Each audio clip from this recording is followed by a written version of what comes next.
Home for Bearcats football. 101.7 KSAM Huntsville. Eat 'em up, Cats. Here we go. The only thing matters is a win. That's it. Whatever it takes. Let's go, man. Let's win on three. 1, 2, 3. The following is a 101.7 KSAM sports presentation. This is Sam Houston State University Bearcats football. From the flagship station of your national champion Bearcats, here's Rob Hipp and Brian Adams.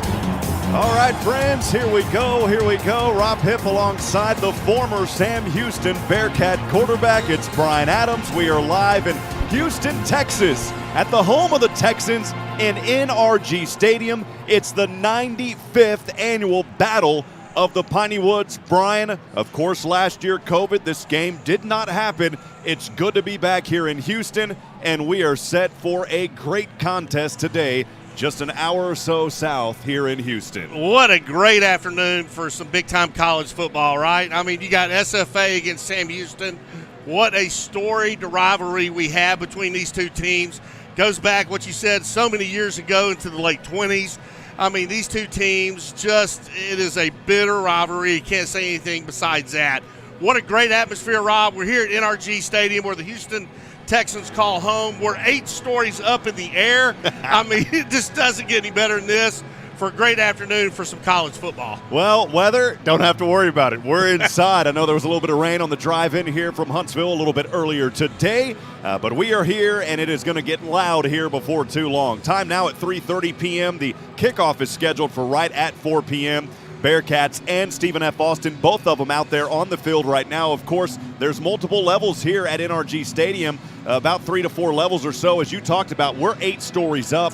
And something back in 2019 when I was here to call that first game for me, you told me it's an incredible place to play. It's even more incredible to broadcast from because you got a punter like Matt McRobert who can boom them sky high. Well, that ball doesn't even come anywhere close to where we're at as far as height goes. Yeah, no, that's one of the amazing things. The punts, if he boomed his highest punt he possibly could, it'd still be below us.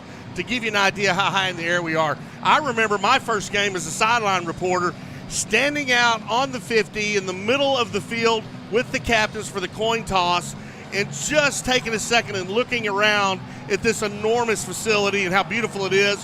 What an experience, Rob, and it is just great to be sitting here beside you this afternoon. The Bearcats are off to a 3-0 start after the 45-35 victory over 25th ranked Central Arkansas on Saturday. I'm about to say, man, if we took on Arkansas, we're doing great. Beat them down. Over number 25 Central Arkansas on Saturday in Conway. Eric Schmidt had 4 touchdowns in the first half. That earned him the WAC Offensive Player of the Week honors. This Saturday, it's really the rivalry renewed. Keeping it going here 95 times between these two teams. Sam Houston has won 9 straight back to 2011. Of course, COVID-19 altering the 2020 season. The teams went different ways last season. It was the first time since 1945 that these two teams did not play together every year. That snapped a streak of 75 consecutive years of the rivalry. That's got to be one of the longest in college football. It has to be. I mean, think about it. This thing goes back to 1929. I mean, my goodness, you talking about going back in your day. I mean, that's a long time ago. But, yeah, you're right, Rob. I mean, what a great rivalry between these two. I mean, they're only about an hour and a half distance between each other. Not a bunch of love lost between the two schools. Let's just say what it is. And every time they come together, man, it is a wild game. It's a great afternoon here for college football. For now, we'll step aside. We'll take a break. We'll come back and talk a little bit more about this one. We'll also look at last week's victory over Central Arkansas. And then after that, we'll have our pregame with Coach Keeler. But stay with us. We'll be right back here in a few moments. From Van Wagner, this is the Bearcats Sports Radio Network. Sam Houston Athletics would like to thank the following sponsors: 101.7 KSAM, HBI Office Solutions, Hartfield Floors, HEB, Huntsville Toyota, Jimmy John's, and Ward Furniture. Thank you for supporting your Bearcats. Artex Signs and Lighting Incorporated is a family-owned, full-service business based in Huntsville, Texas for over 20 years. They do business cards, decals, yard signs, banners, and billboards to name a few. They can design and fabricate electrical signs to fit your business needs. Busted signs and lights? Their 45-foot bucket truck and in-house electrician can service you. They are located at 625 Highway 190 East. Give them a call at 936-435-9966. Artex Signs and Lighting Incorporated looks forward to serving you. TicketSmarter is glad we are back to holding live events. If you are looking to buy tickets to the best sports, concerts, and theater events, all at the very best price, look no further than TicketSmarter.com or on the app. Buying tickets at TicketSmarter will help support children in need. For every ticket transaction on TicketSmarter, $1 will be donated to a children's charity. TicketSmarter is proud to be the official ticketing partner of Bearcat Athletics. TicketSmarter, a smarter way to buy tickets.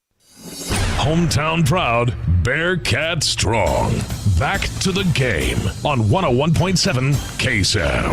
Pregame continues here from NRG Stadium. It's College Game Day. Rob Hipp alongside the former Bearcat quarterback Brian Adams. We were talking during that break. This rivalry actually goes back to 1923. And Brian, I got to say something. Your good brother Mark is already joining us. He's listening from Denver. He said Brian didn't play in the 20s, but they still were wearing leather helmets in your day, man. Yeah, well. You're trying to get me a while ago. Hey, so my brother played before I did. So, yeah, you must be wearing leather helmets too, big brother.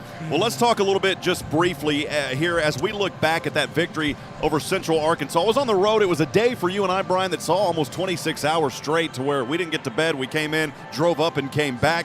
The Cats had a 31-7 lead in that previous contest in the first half. That was behind 4 touchdown passes that we talked about earlier from Eric Schmid. Central Arkansas, though, responded with 21 unanswered points, drew to within 3 late in the third. The Cats, though, answered with 3 consecutive scoring drives of their own in the fourth quarter to win in Conway for the first time since 2015. So once again, the Bearcats, it was an opportunity for them to prove that this is the real deal. We've heard some chatter. We ignore it. We're broadcasters. We're here to talk about this game and these kids. We've heard chatter from folks saying there should have been an asterisk and this and that. I will tell you here, sitting in this seat, that this team is very well put together under head coach Casey Keeler. The staff and what he's been able to do, especially through the spring and over his tenure here at Sam Houston, has simply been undeniable. Absolutely, without question. Undeniable, Rob. I mean, what a great coaching staff Casey Keeler's put together. I mean, his record alone just tells the story. I mean, it is just incredible. And you know what? If you want to say something about having asterisks, well, I can tell you this. Sam Houston played the toughest teams in the FCS last year, came from behind against every one of them in the playoffs and beat them, deserving the right to get into the championship game and winning it all as they did. So say what you want. I mean, this team right here, Rob, is the real deal. It is exciting to have all those guys back they had that won the championship game. They want to do it again, and here we are again this afternoon playing Stephen F. Austin. Back at UCA, those first 4 touchdown passes, by the way, by Schmidt. The first one was to Ezzard. It was the 40th touchdown pass of his career, pushed him into sole possession of third place all time at Sam Houston. Talking about Eric Schmidt, trailing only now the legend Jeremiah Briscoe and Brian Bell. By the way, Jaquez Ezzard had 2 grabs in that ball game, 4 touchdowns. Cody Crest also had 2 as well. These 2 young men have been dynamite for this team, expecting showtime and glistening teeth to come out again here today. Oh, man, think about Jaquez Ezzard. I mean, he missed the ball game because of an injury that took place in Flagstaff. First play, catches a bomb for a touchdown. What a statement saying, hey, man, I'm back. And look out, you better guard me tight because if you don't, I'm going to wear you out all afternoon. Let's talk a little bit about the rushing side of things for Sam Houston. Ramon "Come On" Jefferson has been a dominant force, 44 carries at a flat 400 yards now on this early season. That is through only 3 games. Jefferson has been a powerhouse at that running back position. I'm expecting more great things from him here today. What a weapon to have in your backfield. I mean, I've said it before, I'll say it again. Sam Houston has weapons everywhere. You can take your pick. You can go wide outs. You can go running backs. I don't care where you choose it. Special teams, punt game, they've got it all. And Ramon Jefferson in the backfield gives you an extra dynamic. He just needs a little crease. You give him that, he's going to make you pay for it. In the past 2 games, Jalen Thomas on the secondary has 3 interceptions now, all of those coming in just 2 games. He had 2 versus UCA. The 2 interceptions in that game give him 10 for his career, tying him with Charles Boyce and teammate Zion McCollum for 6 all-time at Sam Houston. The Bearcats were 0 for 4 on 4th downs through 2 games. prior to converting a fourth down try in the second quarter, Sam Houston's defense in that game also held UCA to just 38 rushing yards on 29 attempts. Again, the defense, the rushing defense for Sam Houston, that has been a staple of so many other areas, but one of the finest staples of this program. Oh, make no mistake about it. This defense is nasty, and it starts with Trevor Williams. It starts with those guys, Jakari, and all of those guys up front, and they have probably the best front four defensive line in the country, as they did last year. They get penetration. They cause problems in the backfield. They give quarterbacks nightmares. They make them rush the pass. They are excellent. It ought to be a good afternoon here for that defense. Hey, we're trying to make it 10 in a row versus Stephen F. Austin here in the Battle of the Piney Woods. We'll step aside and take a break from the Dos Equis broadcast booth, and when we come back, I had a chance to catch up with head coach K.C. Keeler from Van Wagner. This is the Bearcats Sports Radio Network. Sam Houston Athletics would like to thank the following partners: The Grove, Tough Shirts and Eagle Graphics, U.S. Army ROTC, Under Armour, University Hotel, and Villas on Sycamore. Thank you for supporting your Bearcats. The Bearcat Pavilion at Bauer Stadium is a new and exciting place to enjoy Bearcat football. Fans will find Smokin' Sammy's Barbecue, sodas, beer and wine, and a number of other food options from atop the southwest corner overlooking all of the action at Bauer Stadium. Bearcat Pavilion can be reserved on game days for pregame and or postgame private functions, and may also be reserved for private events throughout the year. For more information about Bearcat Pavilion at Bauer Stadium, call 936-294-2701. Welcome to Pregame with Coach Keeler. As we look back in this first segment, defeated Central Arkansas 45-35 this past Saturday. The Bearcats taking care of business. Eric Schmidt had 4 touchdowns through the air, all of them in the first half. 2 of those to Jaquez Ezzard, the other 2 to Cody Crest. Ramon Jefferson had another solid game, rushing for over 100 yards for a 3rd consecutive game. And on the defensive side of the ball, Jalen Thomas had 2 more interceptions to bring his season total to 3 now in the past 2 games. The Cats led 31-7 before UCA responded with 21 unanswered points and drew to within 3 late in the 3rd. The Cats responded, however, with 3 consecutive scoring drives of their own to secure the victory. Coach, it's always tough at UCA, picking up the first win there since 2015. What'd you tell your guys when UCA made that run to pull to within 3? Well, Rob, we're 3-6 all time there. So first of all, usually they have a very good football team, which they did again this year. And the second thing, it's a tough place to play. It's a 7-hour ride. They get great support, and we've struggled there. So if you'd have told me August 4th, the first day of training camp, we were going to get a 10-point win in Conway, not even jumping up and down. I think the disappointing thing is that we felt we should have won by 30 when you go back and look at the film and realize they got a cheap one at the end of the game. They got a cheap one at the end of the half. We were inside the 5 twice. Once we had a problem getting the signal in properly, which generally never happens with us. So the 1st and 1 from the 1, it's now 2nd and 5 from the 5, and we had to kick a field goal. So, it's a game we walk away and we go, hey, it was a great win, but, a cleaner execution of our game plan, and we're a 30-point winner there against a good football team. So, again, kind of a mixed bag when you walk away from it. But as I said earlier, winning in Conway is hard, and you got to enjoy that. How impressed were you with the performance in the first half, especially with Eric Schmidt throwing those 4 touchdown passes? Absolutely. And the thing is, Eric has taken 4 personal fouls in the last 3 games. And he took another one, took a targeting hit this past week at Conway. And so I think sometimes, you get a lead and you're trying to, not put him in harm's way, and then they start coming back, and then you have to go back to your game plan again. So I think a little bit of our inconsistency was that. Also, I thought defensively, we were very concerned about their 2 wide receivers. I think we spent a lot of time doubling them, but I think we made it a little complicated. And so that's one of the things we walked away as a defensive staff saying, we got to keep it a little simpler. And I think you'll see us play a little simpler defense this coming weekend, and I think you'll see us playing a little faster than we did against Central Arkansas. Jaquez Ezzard was back, of course. He had a solid game. How important is his presence on the field now that the conference play is underway? Yeah, it was so disappointing that, he got that horse collar against him at the Northern Arizona game and sort of, put him back a little bit, and probably could have played against Southeast Missouri State, but I think it was a wise decision trying to get him that game off and then get a bye week. And then, you could just tell conditioning-wise he wasn't quite where he needed to be, and, he's taking himself out a bunch after some of the punt returns and some of the catches he made. against Central Ark. But one of the real bright spots is, just with this new facility that we have, with the underwater treadmill, we've been able to get our guys in there for conditioning, and I know we've really worked him hard doing that. So not a lot of pounding on the body, but you can still get the cardiovascular going. And so I think some of the new things that we have here in this new facility will really pay dividends down the road. Yeah, I enjoyed coming there to visit a while back. I told you, Coach, I felt like I needed to take my shoes off when I walked in because everything was so nice. Yeah, absolutely. And the kids are very appreciative. This is something that was long overdue, and it was just so nice that the guys who won the national championship, they didn't go and graduate and never get a chance to be in this building. They got a chance to be in this building for a year, and that's really special that those seniors got a chance to win a national championship and also enjoy some of the fruits of their labor. Coach, the last question here on this first segment, going back to UCA, you mentioned a little bit about your defense earlier. Once again, a solid performance against the rushing game. They only allowed 38 yards. Just your thoughts on their performance and how they've continued to dominate again this season. Well, it all starts with us with stopping the run.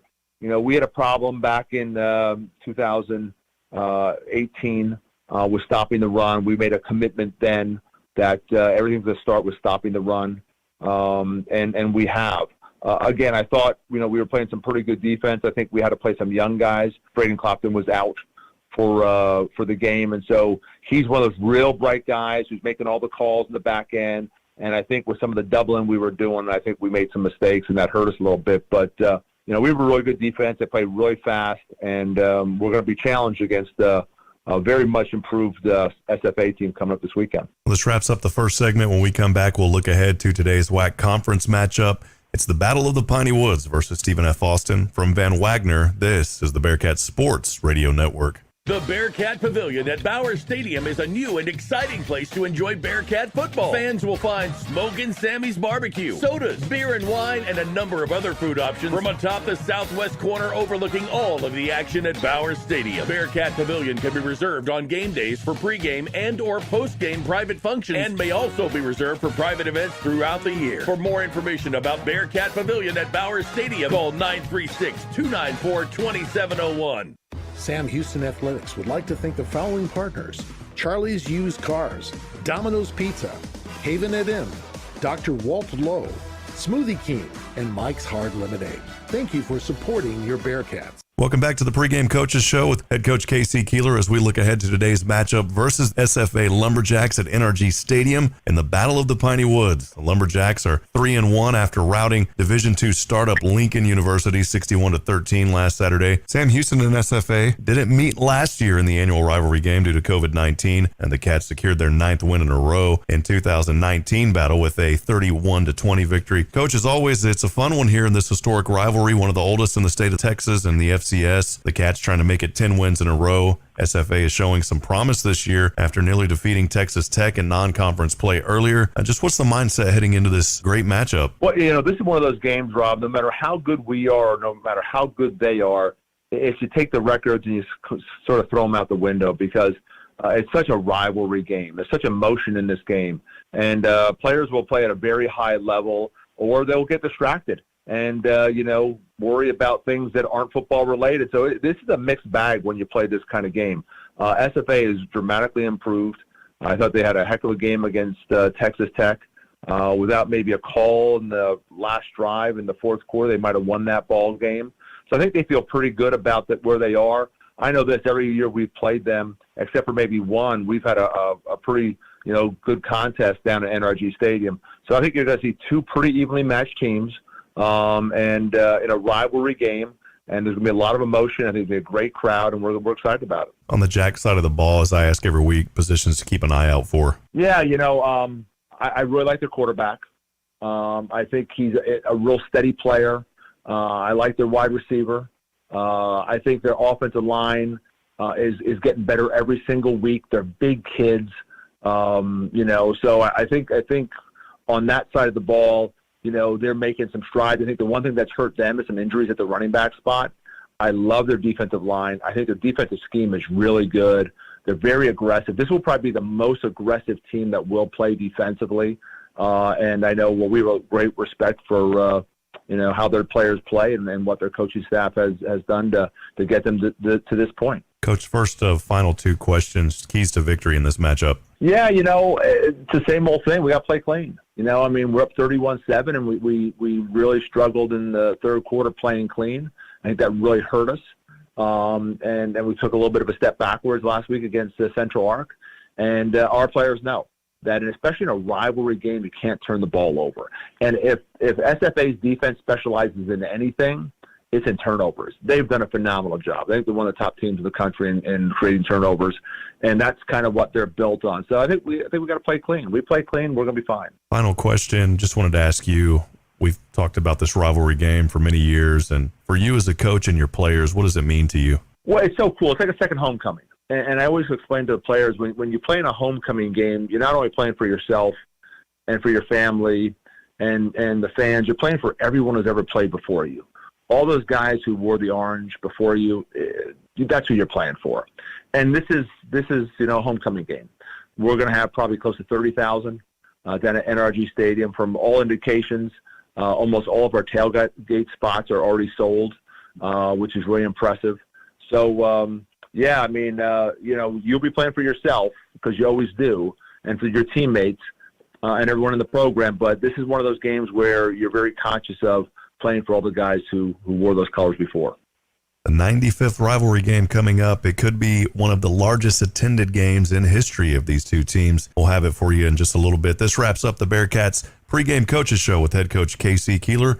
More pregame when we come back. Coach, thanks as always. Eat 'em up, Cats. From Van Wagner, this is the Bearcats Sports Radio Network. Sam Houston Athletics would like to thank the following partners: Memorial Hermann Hospital, McCafferty Electric, Mike's Hard Lemonade, Moke & Moke Attorneys at Law, Pepsi, and the Armory Apartments. Thank you for supporting your Bearcats. Sam Houston Bearcats are national champions. Don't miss the excitement of Bearcat football. Season tickets and single game seats still available. Call the Bearcat ticket office at 936-294-1729 or go online at gobearcats.com/tickets. Come on out to Raven Nest Golf Club to enjoy a quick round of golf. Conveniently located off I-45 in Huntsville, special rates are available for alumni, faculty and staff, and students of Sam Houston State University. Memberships are also available as low as $139 per month that include unlimited green fees and cart fees for the entire family. Visit our golf shop to get fitted for equipment and for our full stock of Sam Houston State University logoed men's and women's apparel.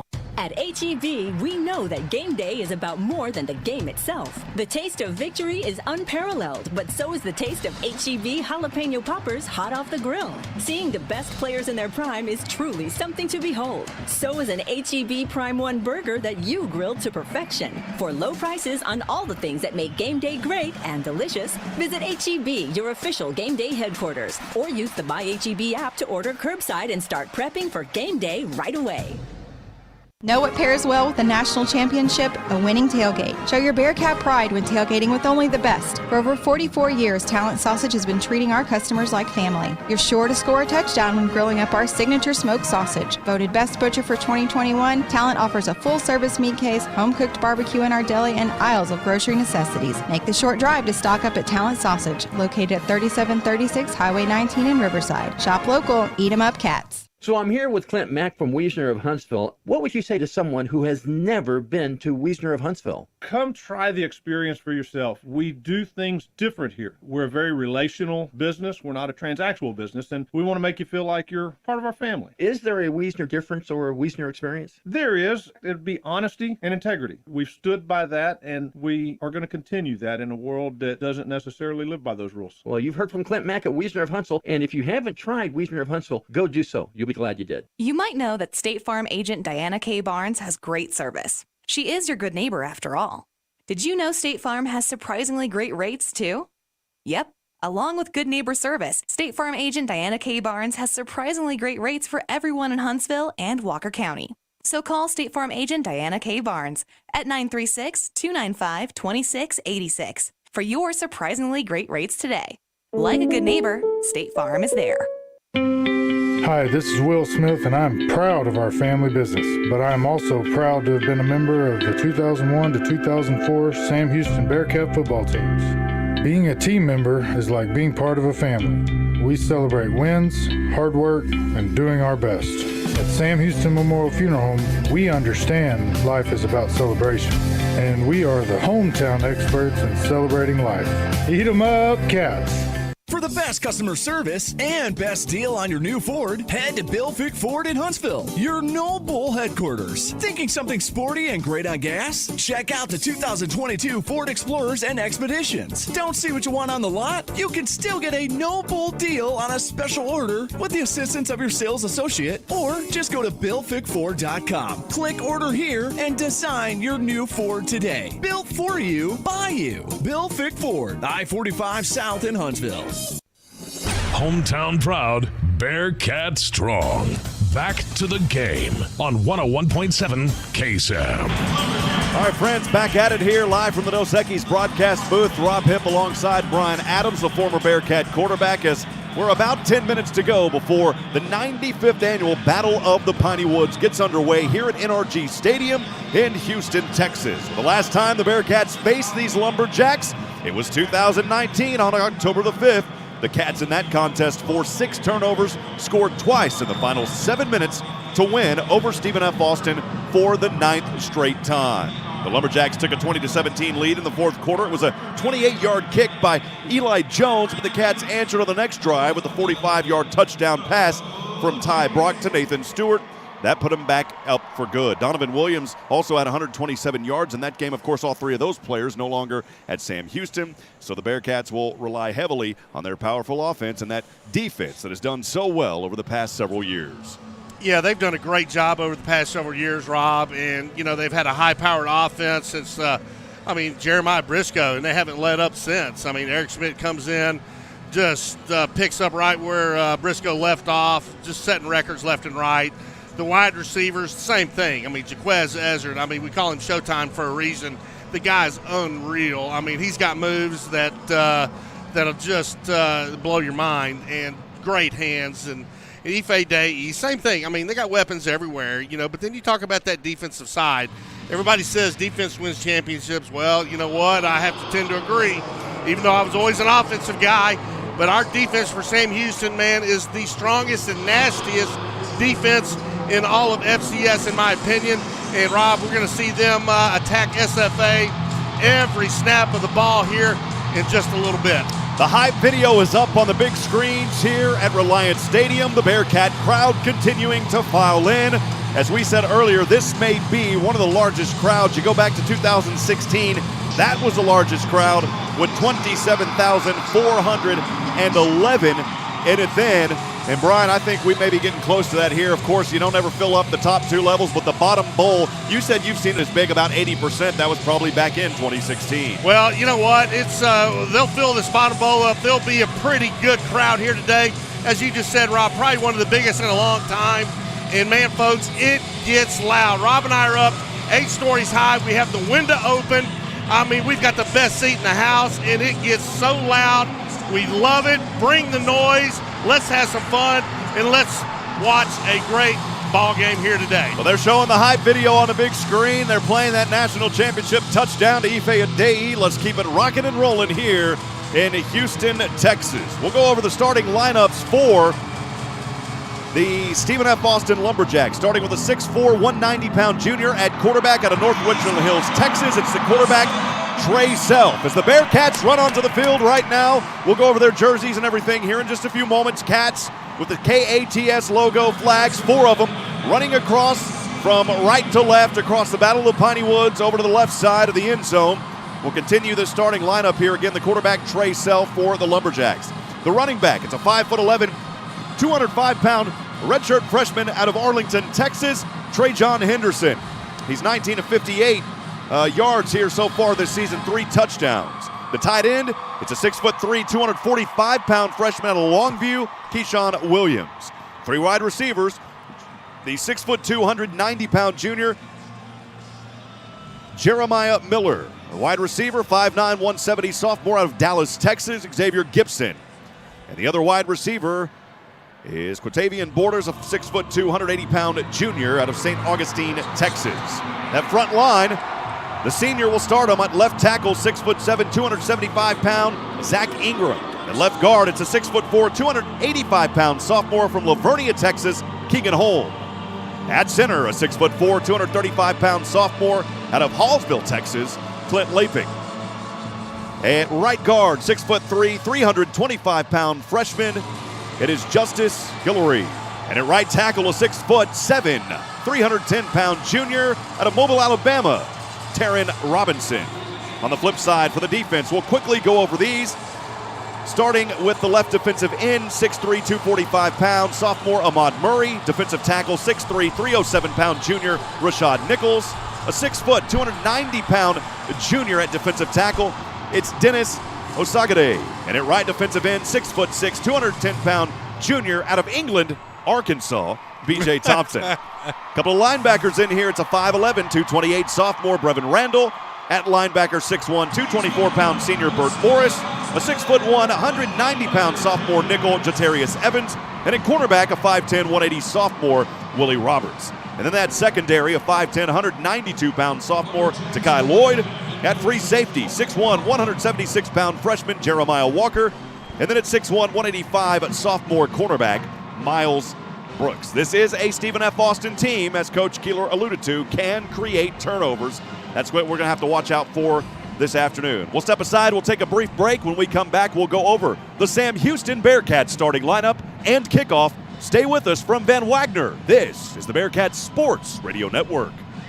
At H-E-B, we know that game day is about more than the game itself. The taste of victory is unparalleled, but so is the taste of H-E-B jalapeno poppers hot off the grill. Seeing the best players in their prime is truly something to behold. So is an H-E-B Prime 1 burger that you grilled to perfection. For low prices on all the things that make game day great and delicious, visit H-E-B, your official game day headquarters, or use the My H-E-B app to order curbside and start prepping for game day right away. At Sam Houston Memorial Funeral Home, community is important to us, and as part of this community, we enjoy celebrating the successes of our student athletes, win or lose. Their hard work is worthy of celebration. I'm Greg Smith, owner of Sam Houston Memorial Funeral Home. When a need arises, you can trust us to help you and your family celebrate a life well lived. We're Sam Houston Memorial Funeral Home, the hometown experts in celebrating life. Eat 'em up, cats! Did you know there's a place where you can get good neighbor service and surprisingly great rates on home and auto insurance? Yep, State Farm. Diana K. Barnes is your State Farm agent in Walker County for service you deserve at the price you want. Diana K. Barnes has you covered. Call 936-295-2686 for surprisingly great rates. Like a good neighbor, State Farm is there. Individual premiums will vary by customer. All applicants subject to State Farm underwriting requirements. 101.7 KSAM, your home for the national champion Bearcats. Here's more with Rob Hipp and Brian Adams. Welcome back, friends. Rob Hipp alongside Brian Adams as team captains now meeting down at center field. And we'll see if we have the official down there. We'll go down to the field now. Referee Marcus Welcome Thompson. to the 95th meeting of the Battle of Piney Woods. Sam Houston, you're designated as the visiting team. You will call the coin toss. This is heads, and this is tails. What is your call? Heads. He said heads. It is tails. You've won the toss. You want the ball. Which way do you want to kick? Stephen F. Austin wins the toss, defers their option to the second half. Sam Houston will receive from this end. Well, Sam Houston will start this here in just about 2 minutes. Brian, you like it whenever they go to receive. We'll quickly go over the starting lineups here for the Bearcats. A little bit of a change here to start this ball game. Eric Schmid will not start the game. It'll be the 6'3", 210-pound sophomore out of Prosper, Texas, leading today in place of Eric Schmid. He is out on an undisclosed injury. Again, Keegan Shoemaker. He's a 2019 Patriot League Freshman of the Year, 2,500 yards. He rushed for over 400, more than capable this season so far. 2 carries for 7 yards. Also was 2 of 2 on passing. At running back, the 5'10", 215-pound redshirt junior out of the Bronx, New York. It's number 4, Ramon, come on, Jefferson. At tight end, the 6'5", 260-pound graduate out of Littleton, Colorado, it's Isaac Schley. The wide receivers for your Bearcats, 6'1", 200-pound graduate out of Houston, Texas, Cody Crest, the Harvard alum. At wide receiver, 5'10", 195-pound graduate out of College Park, Georgia. It's Jaquez Ezzard, a 5'10", 170-pound sophomore out of Mansfield, Texas. It's number 2, Ife Adey. And then that big line up front who has been so great in helping to protect the quarterback this season, a 6'4", 345-pound redshirt junior at left tackle, Ellie Anderson. 6'5", 340-pound sophomore to Baton Rouge, Louisiana, Prince Pines. At center, 6'2", 305-pound sophomore, Ethan Hagler. At right guard, 6'2", 300-pound senior out of Manville, Texas, Colby Thomas. And at right tackle, the 6'3", 290-pound graduate, number 50, Reese Jordan. Also on special teams, wanted to let you know that Seth Morgan will also not play in this game. That is also undisclosed. We may see either Cameron Hearn or Christian Pavone to kick things away. We'll go over the Sam Houston defense once this game is in action. As we get started here in just a few moments, the kickoff here for Stephen F. Austin in their black jerseys, black pants, numbers in white, SFA written across the front in purple. Bearcats in their orange jerseys, orange pants, numbers in white.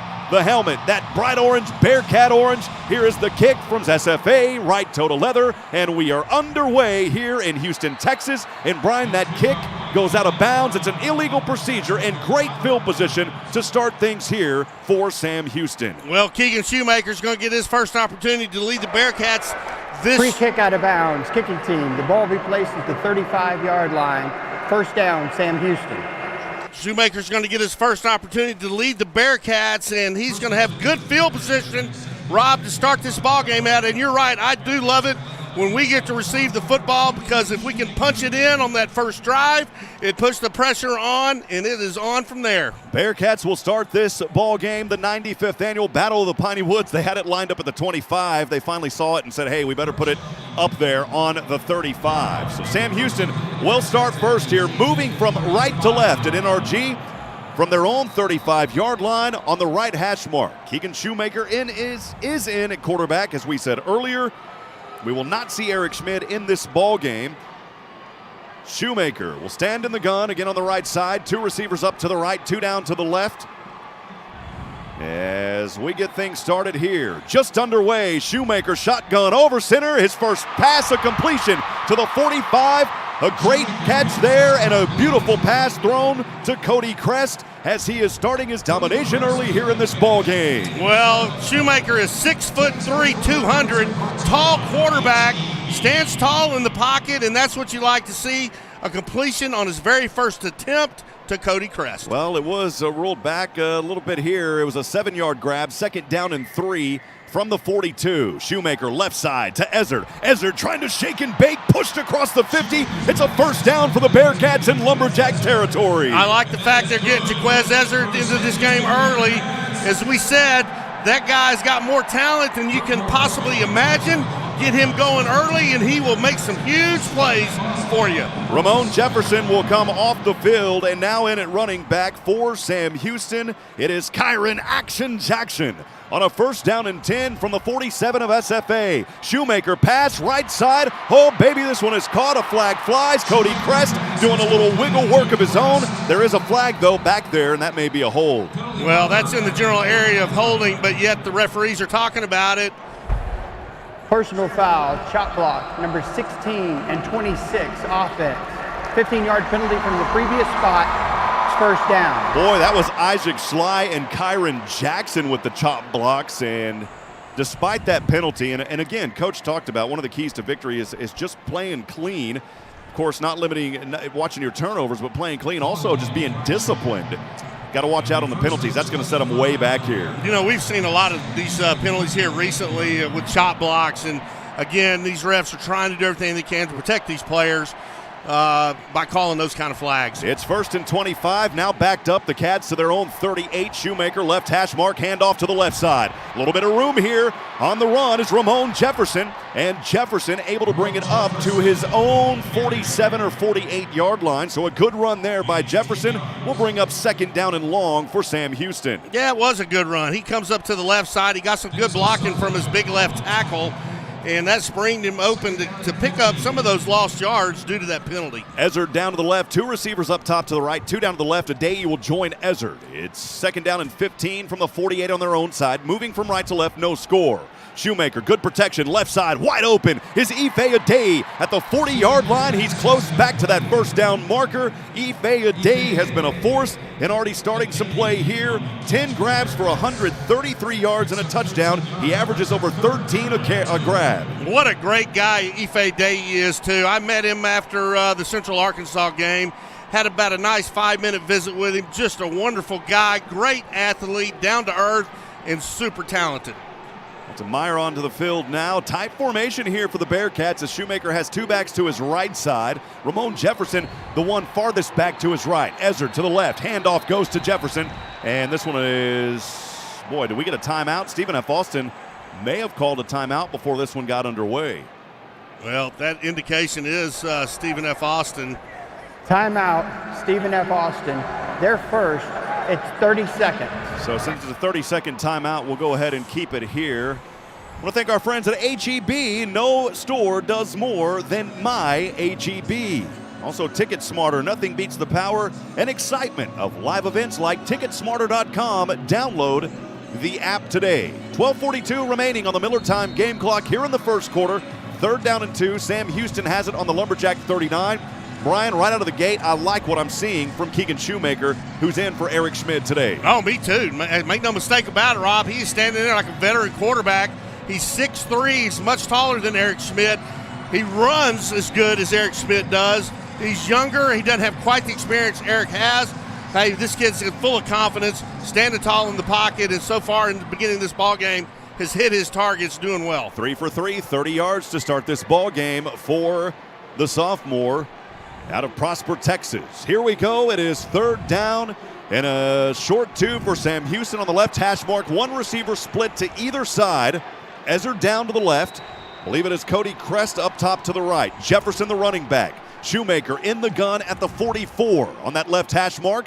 And he'll quickly pick up and looks over to his sideline to the right as we're down to 10 seconds on the play clock. Shoemaker back in position now. We'll call for it. Look for the blitz coming on that left side. The handoff to Ramon Jefferson, spinning around, and he is going to be brought down, Brian. Yeah, that's going to be a loss. It was a safety blitz. They had all 8 men in the box. You could tell they were bringing the house. Good call by Stephen F. to bring that. Shoemaker needs to see that, needs to audible out of that kind of a play to a hot route, try to pick up some passing yards on that kind of blitz. So unfortunate for the Bearcats, not able to advance after they started on their own 35. Matt McRobert, the Australian sensation, out to punt this one away. And set back to receive is Xavier Gibson, the wide receiver. McRobert will stand on his own 39, one of the best in the FCS, right toe to leather. A nice booming punt for McRobert. And this one will take a drop at the 3. How about that? Bearcats trying to save it. Oh, baby, did they get it at the 1 or did it go backwards, Brian? Oh, no. Bearcats got it inside the 5-yard line. Matt McRobert has done it again inside the 20, this time pinning it on the 5-yard line. That's why we call him the Australian sensation. Man, another great young man. He has got such a powerful leg, a very smart punter. I mean, he can spin it backwards. I mean, he can turn it over. I mean, the guy is very talented. Stephen F. Austin will start this drive on their own 5-yard line where they'll move it from left to right. Trey Self, the quarterback. He'll stand on his own goal line, moving from left to right. 4 up front for the Bearcats. Self has a running back to his left side, fakes the handoff, pass to the left, has one wide open. Across the 10, ankle tackle at the 23-yard line. Boy, just threw it right into the hands of his receiver. Xavier Gibson was right there. Easy does it for Gibson. Well, he just did a little 5 to 7 yard out route, was wide open. Man-to-man coverage, hit him in stride. Nice play by Stephen F. Well, Xavier Gibson, 19 grabs, 337 yards, and 3 touchdowns. He averages just over 17. And we can see why he is the leading receiver on this team. It's 1st down and 10 for the Jacks on their own 24. Pass here, Self has his receiver to the 40-yard line and finally brought down. Boy, Self is finding connections. His receivers, Quatavian Borders there, 5 grabs, 96 yards. But we do have a flag in the backfield. We'll see if this one's coming back. That flag resting on the 26, 27-yard line on the left side. After the play, unsportsmanlike conduct, number 95, defense. His first of the game. 15-yard penalty will be added to the end of the play. Automatic first down. Well, again, play clean. That's part of it. Joseph Wallace, you don't see too many unsportsmanlike from that young man. Sam Houston's just got to calm down here. Yeah, you know what? They got to get some penetration in on the quarterback for Stephen F. He's getting all kinds of time, and he's able to go through his progressions, Rob. If his first receiver's not open, he goes to 2 and 3. And if he's not open, then they throw it to the safety valve. But so far, they've been able to get man-to-man coverage, and they've been able to hit those receivers downfield. That'll move it all the way up to the Bearcat 43. Trey Self in the gun, running back to his right, fakes the handoff, pass into flats, and the receiver able to break through it, spins through 2 different defenders back to the original line of scrimmage. And my goodness, I'll tell you what, right there by Xavier Gibson, I thought he was going to go down for about a 5-yard loss. Well, he broke through it and was able to find a little bit of daylight, and you just got to wrap up and make that tackle. And right there, McCollum wasn't able to pull him down. That was Zion McCollum on the missed tackle. Second down and 9 after a 1-yard gain on the 42. No score, 10:40 to go in the first on the Miller time game clock. Self in the gun on the right hash mark, moving from right to left. 2 receivers to the left. Handoff here goes to his running back. And the ball carrier there was Miles Reed, and Reed, not much on that run, maybe a couple. Now I give credit to Trevor Williams, number 1 linebacker there for Sam Houston. Penetrated the gap, made a good tackle for no gain. Injury timeout on the field. And that's going to bring up a 3rd down and long for Stephen F. Austin. So really a great job by that defense there for Sam Houston. There is an injured Stephen F. Austin Lumberjack player down on the field. We'll go ahead and stretch this here to a media timeout. We'll be back in a moment from Van Wagner. This is the Bearcat Sports Radio Network. At H-E-B, we know that game day is about more than the game itself. The taste of victory is unparalleled, but so is the taste of H-E-B jalapeno poppers hot off the grill. Seeing the best players in their prime is truly something to behold. So is an H-E-B Prime 1 burger that you grilled to perfection. For low prices on all the things that make game day great and delicious, visit H-E-B, your official game day headquarters, or use the Buy H-E-B app to order curbside and start prepping for game day right away.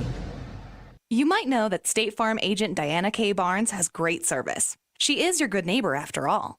Did you know State Farm has surprisingly great rates too? Yep. Along with good neighbor service, State Farm agent Diana K. Barnes has surprisingly great rates for everyone in Huntsville and Walker County. So call State Farm agent Diana K. Barnes at 936-295-2686 for your surprisingly great rates today. Like a good neighbor, State Farm is there.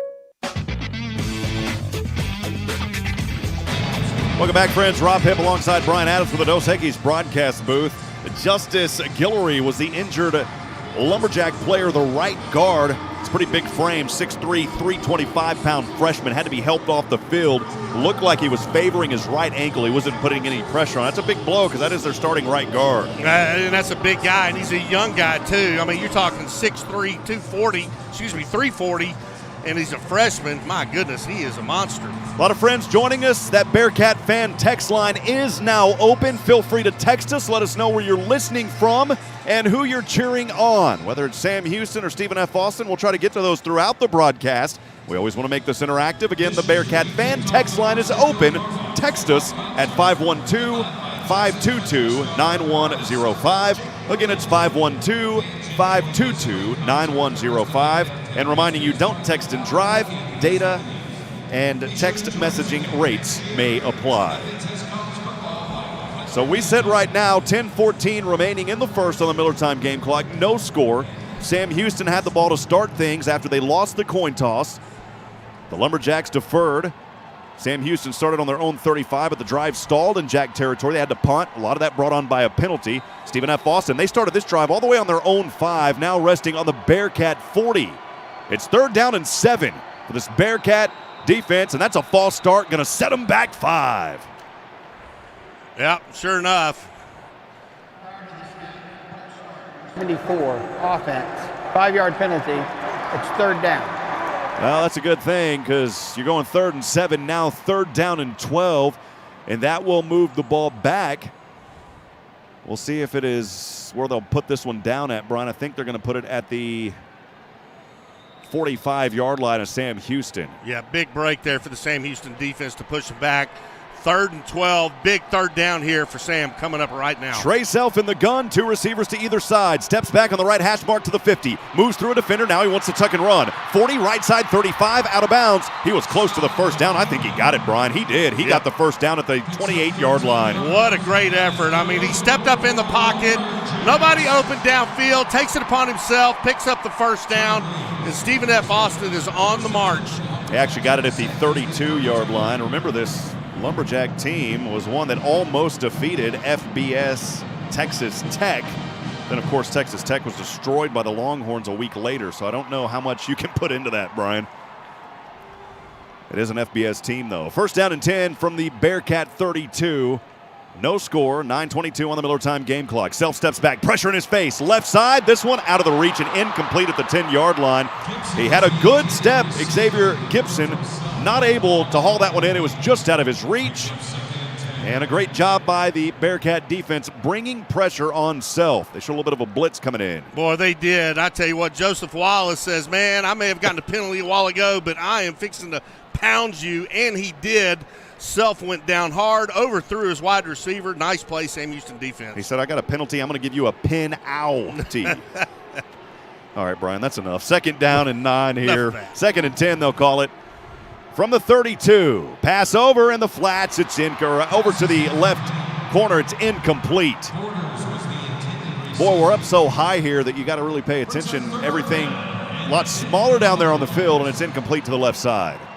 Good job by the defense in the secondary there. I believe it was Jalen Thomas coming up with the protection. Yep, Jalen Thomas. Man, it's hard to read those numbers when you're 8 stories high. But great play there by Thomas. Here we go. It's 3rd down for this Bearcat defense. Stephen F. Austin trying to keep this drive alive. From their own 32, or from the Bearcat 32, Self on the right hash mark. Passes over right side, incomplete. He was looking to his receiver there on the right side. Great coverage. Chattanooga had nowhere to go, and the Bearcats defense coming up huge on 3rd down. They're one of the best in the FCS as they're around 50 or so taking care of business here in this one. Nice, great job there by that defense. I mean, they gave up a couple of pretty decent pass plays early in the drive, but they held strong, forced Stephen F. to kick a very long field goal. It's a 49-yard attempt here for Chris Campos. Campos, the hold down, right toe to leather. This kick is up on its way. It is sailing, and it is good. Wow. Chris Campos, 49 yards. With plenty of leg. Stephen F. gets on the board first with the field goal with 9:03 left in the first quarter. Well, the Lumberjacks get it. Give them credit. That was a great field goal. Sam Houston will try to respond when we come back after a media timeout. We'll take 2 minutes from Van Wagner. This is the Bearcat Sports Radio Network.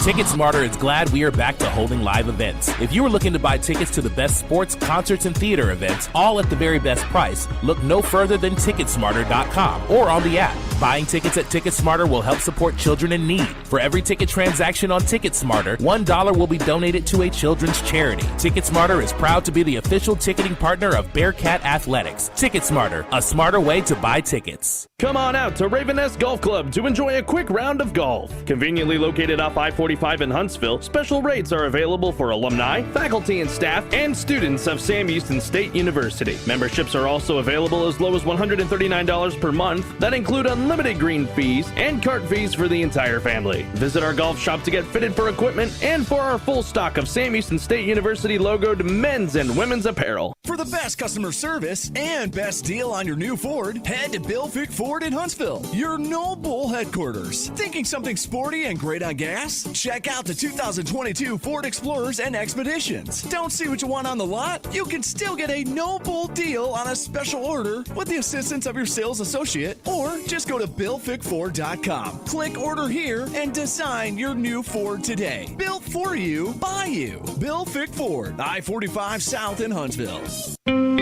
Hi, this is Will Smith, and I'm proud of our family business, but I'm also proud to have been a member of the 2001 to 2004 Sam Houston Bearcat football teams.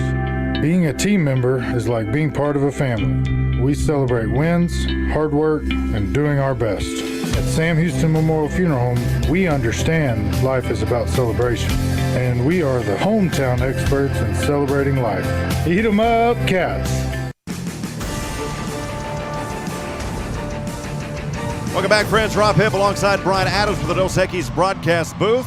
Just a few moments ago as the first drive for Stephen F. Austin started on their own 5-yard line after Matt McRobert boomed one. The Bearcats special teams able to hold it. That drive, though, capped off by a 49-yard field goal by Chris Campos. 3-0 your score, 9:03 on that Miller time game clock here in the first as the Jacks will kick off from the 35. Left to right, right toe to leather. This one again will sail out of bounds, and for the second straight kick, it is another illegal procedure, and the Cats will have it on their own 35. Well, they'll take that every time.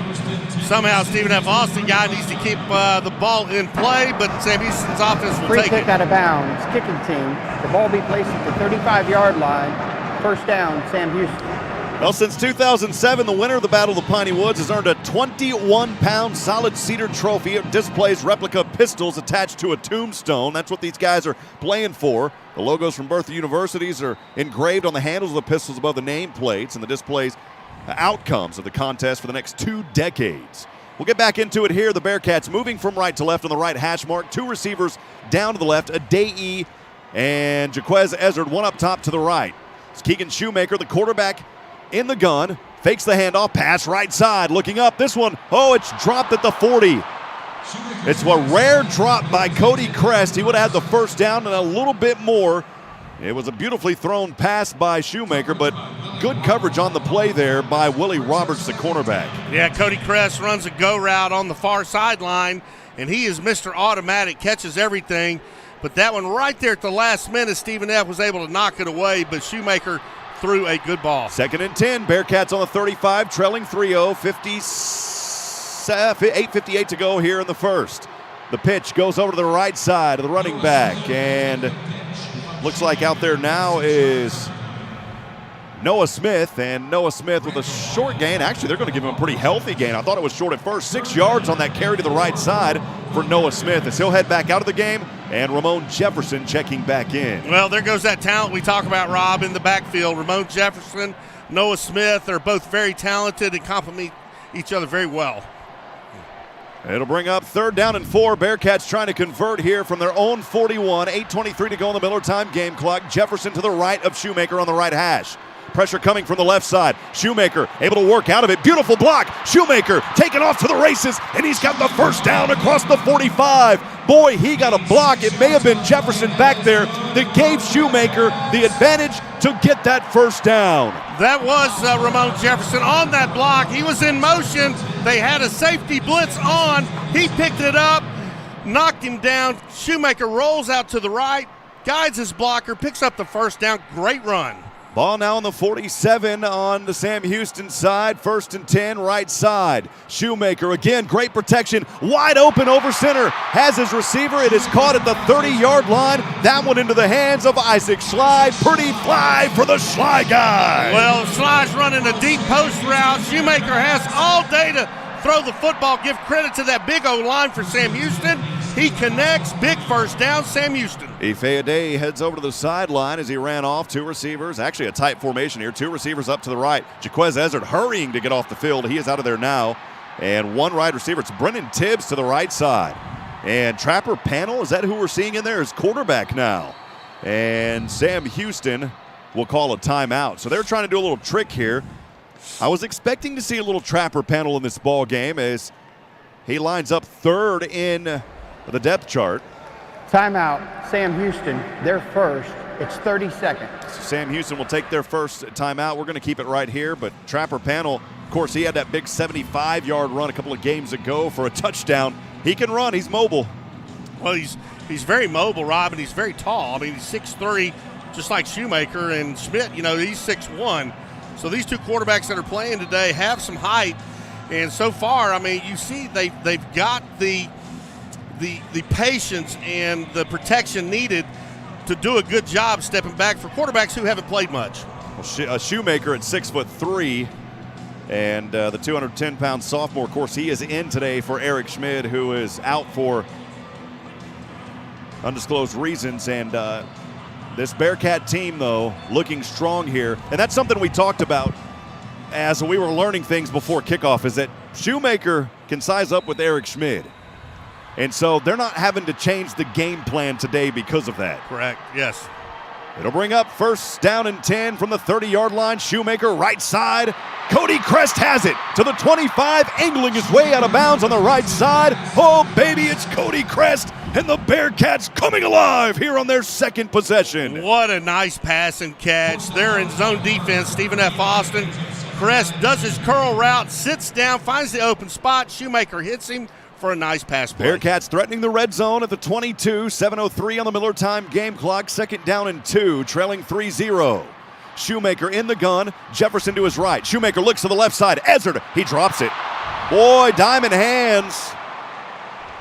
He doesn't drop many of those. I think he was wanting to take off, because if he would have caught that, he could have had a touchdown. He was doing a cross route back over to the center of the field from the left and just dropped it around the 5 or so. Very uncharacteristic of Jaquez Ezra to drop a ball. Great pass by Shoemaker. Hits him in stride. He just can't hang on to it. And Shoemaker heads back over to the sideline. Trapper Panel back in here at quarterback. Noah Smith is a running back. Actually one back to either side of Panel. Very tight formation on the right hash mark. Third down and 2 from the 22 of SFA. Panel, look for him to run here. That's what he can do. And Panel does have the run. Spinning around, breaks through one tackle, and he may have been stopped 1 yard short. Boy, he had to get to the 20. He broke through a tackle, got an extra yard, and they're going to call him, I believe, 1 yard short of that first down marker. Looks like somebody had a hold of Panel's jersey and just kept him long enough to get some help to stop him 1 yard shy of that first down. Bringing up fourth down, it looks like the Bearcats are going to go for it. Shoemaker is back in there. Ramon Jefferson to his left side, trips, spread out of the left, nobody up to the right. It's fourth down for the Bearcats on the 21-yard line. As Keegan Shoemaker throws left side, this one up, and it's broken up and incomplete. Incomplete at the goal line. Ife Adey was wanting a call, and he's not going to get it. He is pleading with the official. And it's a turnover on downs for Sam Houston. Well, that sure did look close to pass interference, but no flag. Adey coming all the way across the field. Shoemaker rolling to his left, throwing across his body, and SFA played it perfectly. Yeah, and it looked pretty clean coverage there. It's just one of those unfortunate where you run into somebody. Jeremiah Walker, the free safety, was there all over it. May have got there just a hint early, but I don't think it was enough to warrant any type of pass interference.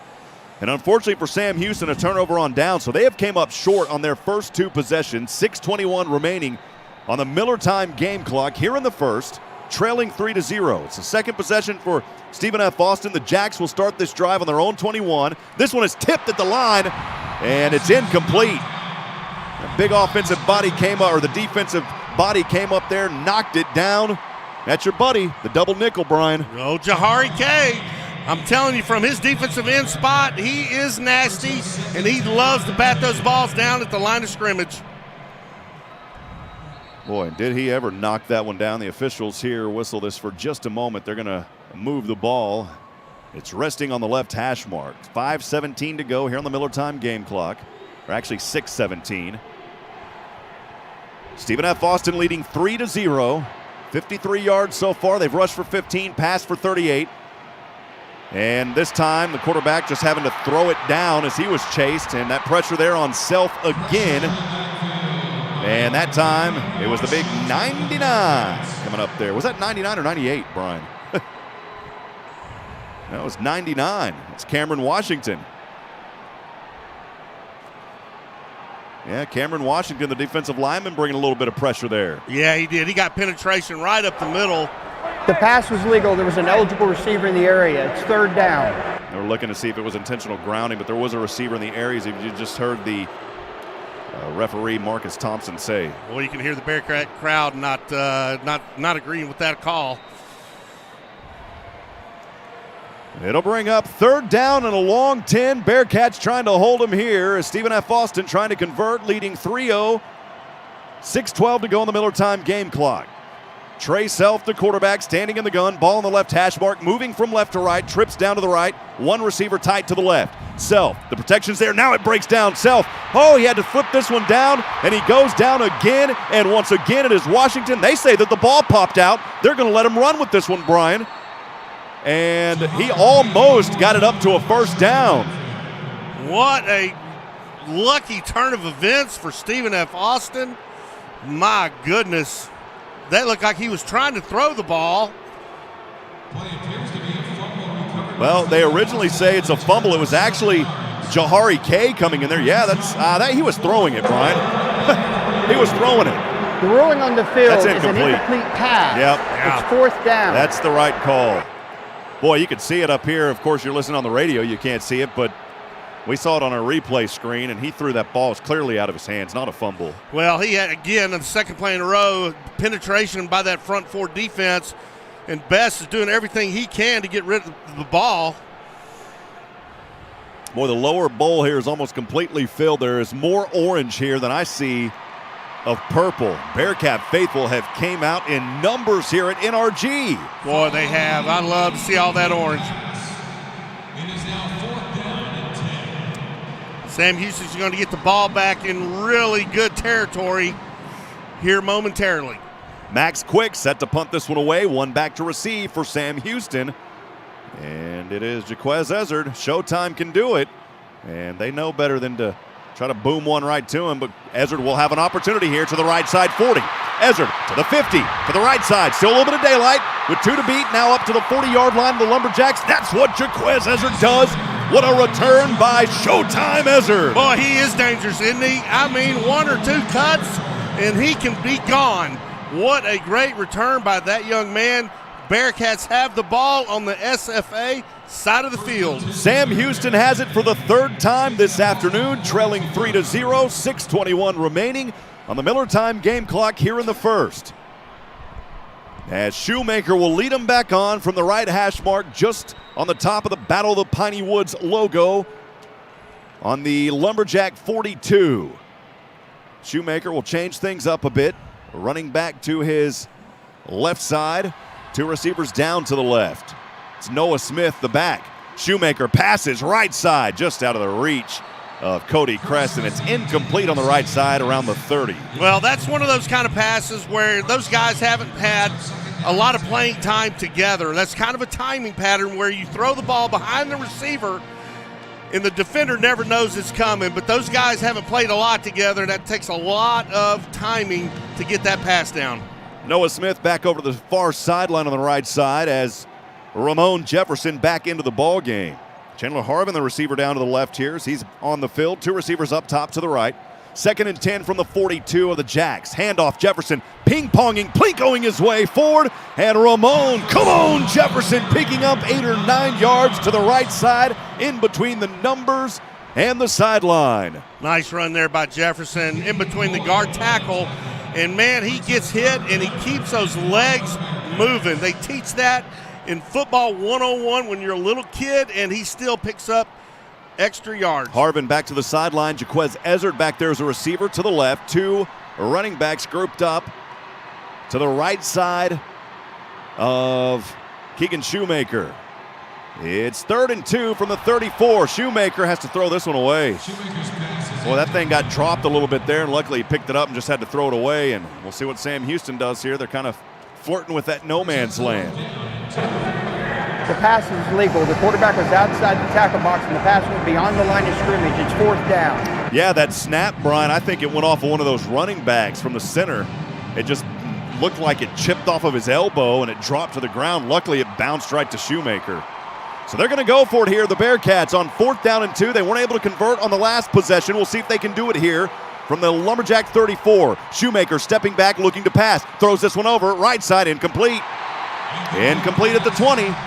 He was looking to Isaac Schley, and for the 2nd possession, the Bearcats not able to convert on 4th down. Well, he had 2 guys doing out routes. He had Schley further down the field doing an out route, and it looked like Adei doing a shorter out route, about a 10-yard out route. And, man, Adei was open, beat his man, but he went longer and hit Schley. Comes up short, 4th down. So on the third possession, the Bearcats, again, not able to find anything on the board. We'll step aside for 60 seconds. Bearcats trailing 3-0. Stephen F. has it. When we come back from Van Wagner, this is the Bearcats Sports Radio Network. Join the Sam Houston State University Alumni Association. For only $35 a year, your membership helps provide scholarship assistance, plus networking, a travel program, discounts on home and auto insurance, car rentals, event tickets, and much more. Connect with your Bearcat pride and spirit by joining the Alumni Association. Go online, alumni.shsu.edu. As a member, you can be a part of something bigger. The Sam Houston State University Alumni Association. Join today. Hi there, this is Glenn Edwards. Allow me to share the Wiesner experience with you. You know, what's that, you might say? Well, the Wiesner experience is being treated like family when you're buying a new car or truck. The Wiesner experience is when your expectations are not only met, but they are exceeded. The Wiesner experience is why customers go back year after year for all of their vehicle needs. Now, I've had the Wiesner experience both in the showroom and in the service department, and I know I will again. And you can too. So go have your own Wiesner experience. You'll be glad you did. That's Wiesner of Huntsville.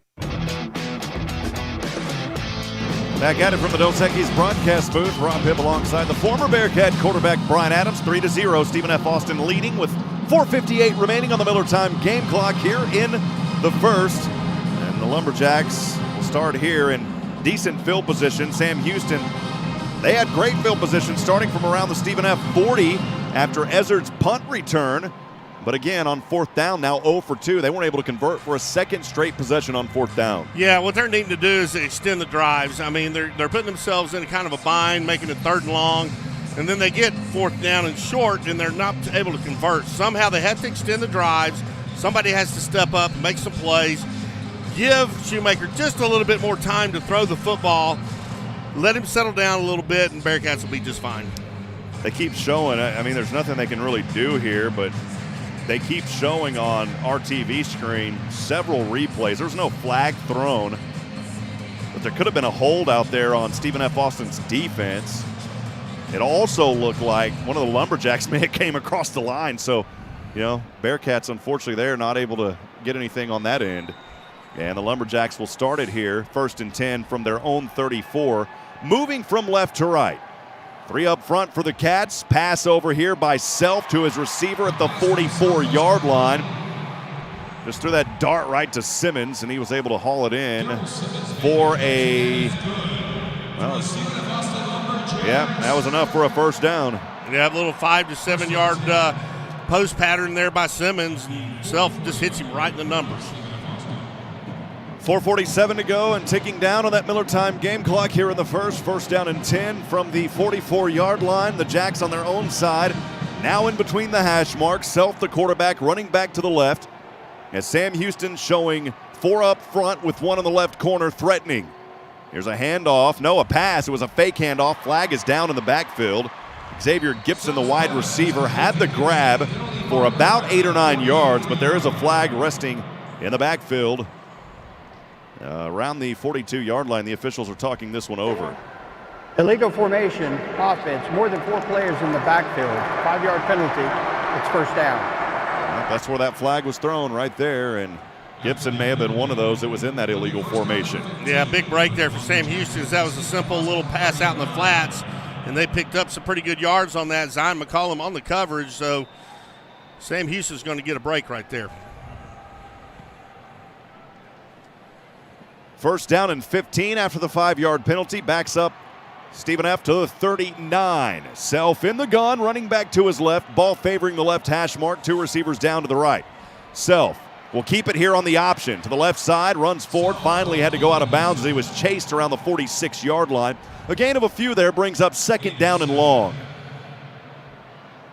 Self doing the option to the left side, and he's reading the defensive end. If the defensive end comes in on him, then he pitches the ball off.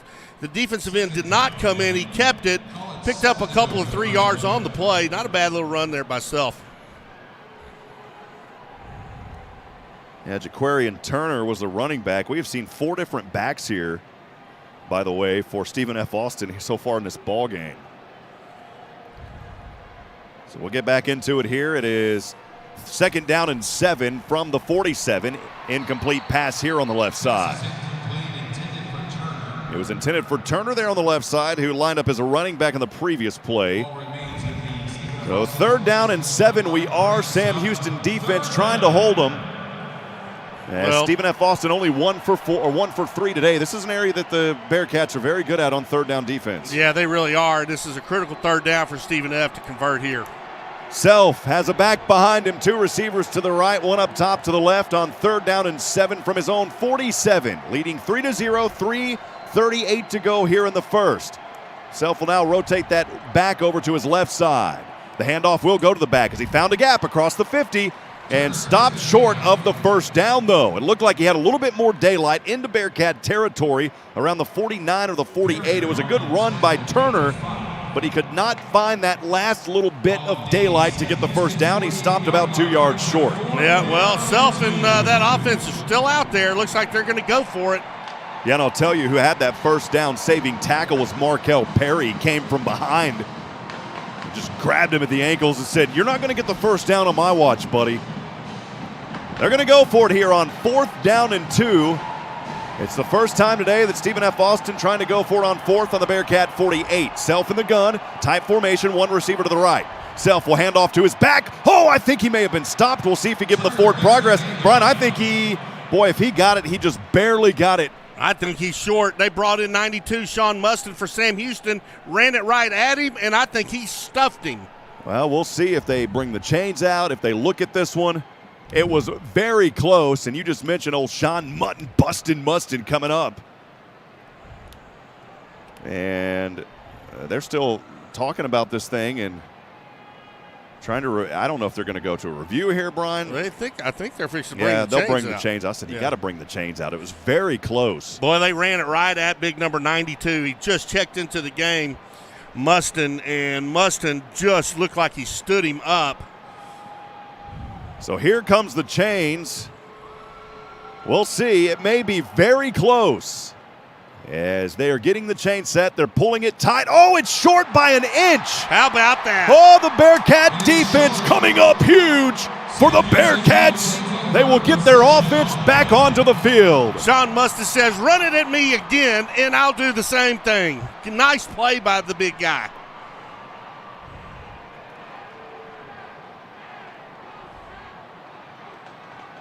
Big play there by Sam Houston's defense. That's a statement right there. Shoemaker and the offense are back out on the field. Now it's time to put some points on the board. They'll start this drive from their own 47. It's the 4th possession of the afternoon for Sam Houston, trailing 3-0. 2:48 to go on the Miller Time game clock here in the first quarter. And Brian, the officials here, taking a little bit of time again. They just want to make sure, I guess, they get this thing set down correctly. Been a couple of delays here so far in this game. Yeah, there has. But get it right. That's what you're supposed to do. Yeah, now they will get it in, and we are ready to go. I remember that game back in 2019. The officials were explaining everything they did. We commented on that. Yeah. Here come the Cats. 1st down and 10 from the 47. Shoemaker protection there over center. It is intercepted at the 35. To the 50 on the right side, 45, and finally brought down. Shoemaker throws his first pick after he has looked great. Cameron Alexander, or beg your pardon, Ife Adey coming up. The ruling on the field is an interception. 1st down, Stephen F. Austin. Well, that was Bruce Harmon, the cornerback, 7 tackles and his 2nd interception of the season. Not a good play. I mean, you get the ball back when Stephen F. fails to convert on 4th down, and then your first play from line of scrimmage, throw a pick. Man, that is not how you want to start that drive. I don't know if there was just some miscommunication because he was going to Cody Crest, and Cody Crest looked like he turned his route. Shoemaker was trying to time it, and it just went right into the hands of Harmon. Tough break for Sam Houston. 4th possession for Stephen F. Austin. They will start this on the Bearcat 43. Self throws to the right side, has his receivers. He pounds his way forward across the 35 down to the 32-yard line. That's 11 yards on a 1st down pass for another 1st down. Well, Stephen F. Austin's sidelines, man, they are fired up and playing with all kinds of emotion. Obviously, they have the momentum in their favor. Sam Houston's look a little flat over there. somehow they need to get this defense of Sam Houston off the field. Chattanooga had the first down all the way up here to the Bearcat 32. Self in the gun, 2 receivers to the left. He'll get the shotgun snap, takes it across the 35, lowers his right shoulder down to the 31-yard line. Only a gain of 1 back in between the numbers and the right hash mark. Before too long, it's going to be critical that this defense for Sam Houston gets some rest, and this Sam Houston offense extends some drives. It's a must. Well, Sam Houston has had the ball 6 minutes, 57 seconds. Stephen F. Austin, 5 minutes, 24 seconds. But they have seemed to just take the life here with that interception, leading 3-0, 1:36 to go on the Miller time game clock in the first. Self, fake handoff across the 35 down to the 20. Trey Self found a big gap on the right side, took advantage of it.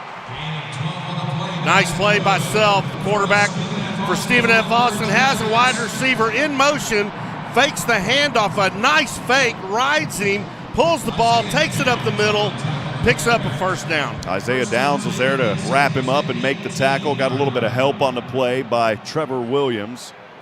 And now Stephen F. Austin in the red zone. On the Bearcat 18, 1:05 to go here in the first, leading 3-0. Self the handoff to his running back. This time the Bearcat defense reading it, only allowing a couple on the play. Reed was the ball carrier up to the 16-yard line. So a gain of just a couple brings up second down and long. Well, you get down here, Brian, and you hope that you can just hold them to a field goal. I mean, you hope you can strip it away, but really it comes down to it. A field goal, we'd be fine with that. We do have an injury on the field for Sam Houston, trying to look down there and see who that is. As he's on his back, he is moving. May just be a little bit of a cramp there because they got his legs and his knees kind of tipped up on him. I'm trying to see who that is down there, Brian. Yeah, it's hard to see his number from this angle. But it does look like they're trying to stretch his leg out a little bit. I think it may be the defensive back, Daniel North. And they will help him up, and he is on his feet. That's not Daniel North. That's actually 35 down there, and that is Tim Hart, the linebacker. So he's okay walking off. Just a little bit of a cramp, I would imagine. They'll walk him off the field, and we will get back into action here in just a few moments. Dustin Norman, the athletic trainer, is down there walking with him on the left side. Great guy, Dustin Norman. Wonderful trainer, very knowledgeable, takes good care of his team. The Lumberjacks will head back to the ball here, favoring that right hash mark to the right side, moving from left to right. Second down and 7 for Self. Has the back offset to his left side, 2 receivers to either side. Self, shotgun snap at the 19. Pressure, left side, corner, end zone. Touchdown.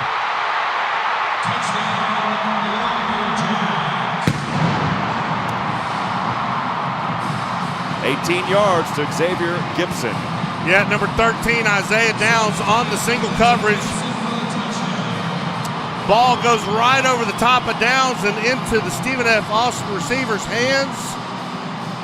Pretty pass and a very nice catch. Called officially a 15-yard touchdown pass to Gibson. And Brian, with that field goal earlier, I think it's the first time the Bearcats have trailed in a game in a very long time. And now down by 2 scores. The hold, the extra point kick on its way. And the Lumberjacks trying to deny Sam Houston 10 straight wins in a row here in the Battle of the Piney Woods. They're leading 10-0 still very early. 32 seconds on the Miller time game clock here in the first. We'll take 30 seconds from Van Wagner. This is the Bearcat Sports Radio Network. At H-E-B, we know that game day is about more than the game itself. The taste of victory is unparalleled, but so is the taste of H-E-B jalapeno poppers hot off the grill. Seeing the best players in their prime is truly something to behold. So is an H-E-B Prime 1 burger that you grilled to perfection. For low prices on all the things that make game day great and delicious, visit H-E-B, your official game day headquarters, or use the Buy H-E-B app to order curbside and start prepping for game day right away. Playing clean is the name of the game, and the Bearcats on the offensive side, the Shoemaker interception led to a touchdown pass. Stephen F. Austin had it on the Bearcat 43, 15-yard touchdown pass to Xavier Gibson. And the Lumberjacks 10 unanswered here to start this ball game with 32 seconds on the Miller time game clock remaining in the first. 120 yards total, 46 on the ground, 74 through the air. They've got 8 first downs to compare to only 3 for Sam Houston. The Bearcats kickoff here for Stephen F. Austin. The last 2 have went in illegal procedures. This time it will do it again, Brian. Boy, another one. It's almost the identical spot the other 2 kicks. Well, it's given Sam Houston good field position every time. Free kick out of bounds, kicking team. The ball will be placed at the 35-yard line. First down, Sam Houston. They did it on the first possession. They did it on their second, and now on the 5th possession. Sam Houston will start here on their own 35-yard line. Again, trailing 10-0 with 32 seconds remaining in the first. Shoemaker in there at quarterback. Jefferson to his left, trips down to the left. His own 35, moving from right to left, ball on the right hash mark. One receiver is crest up to the right.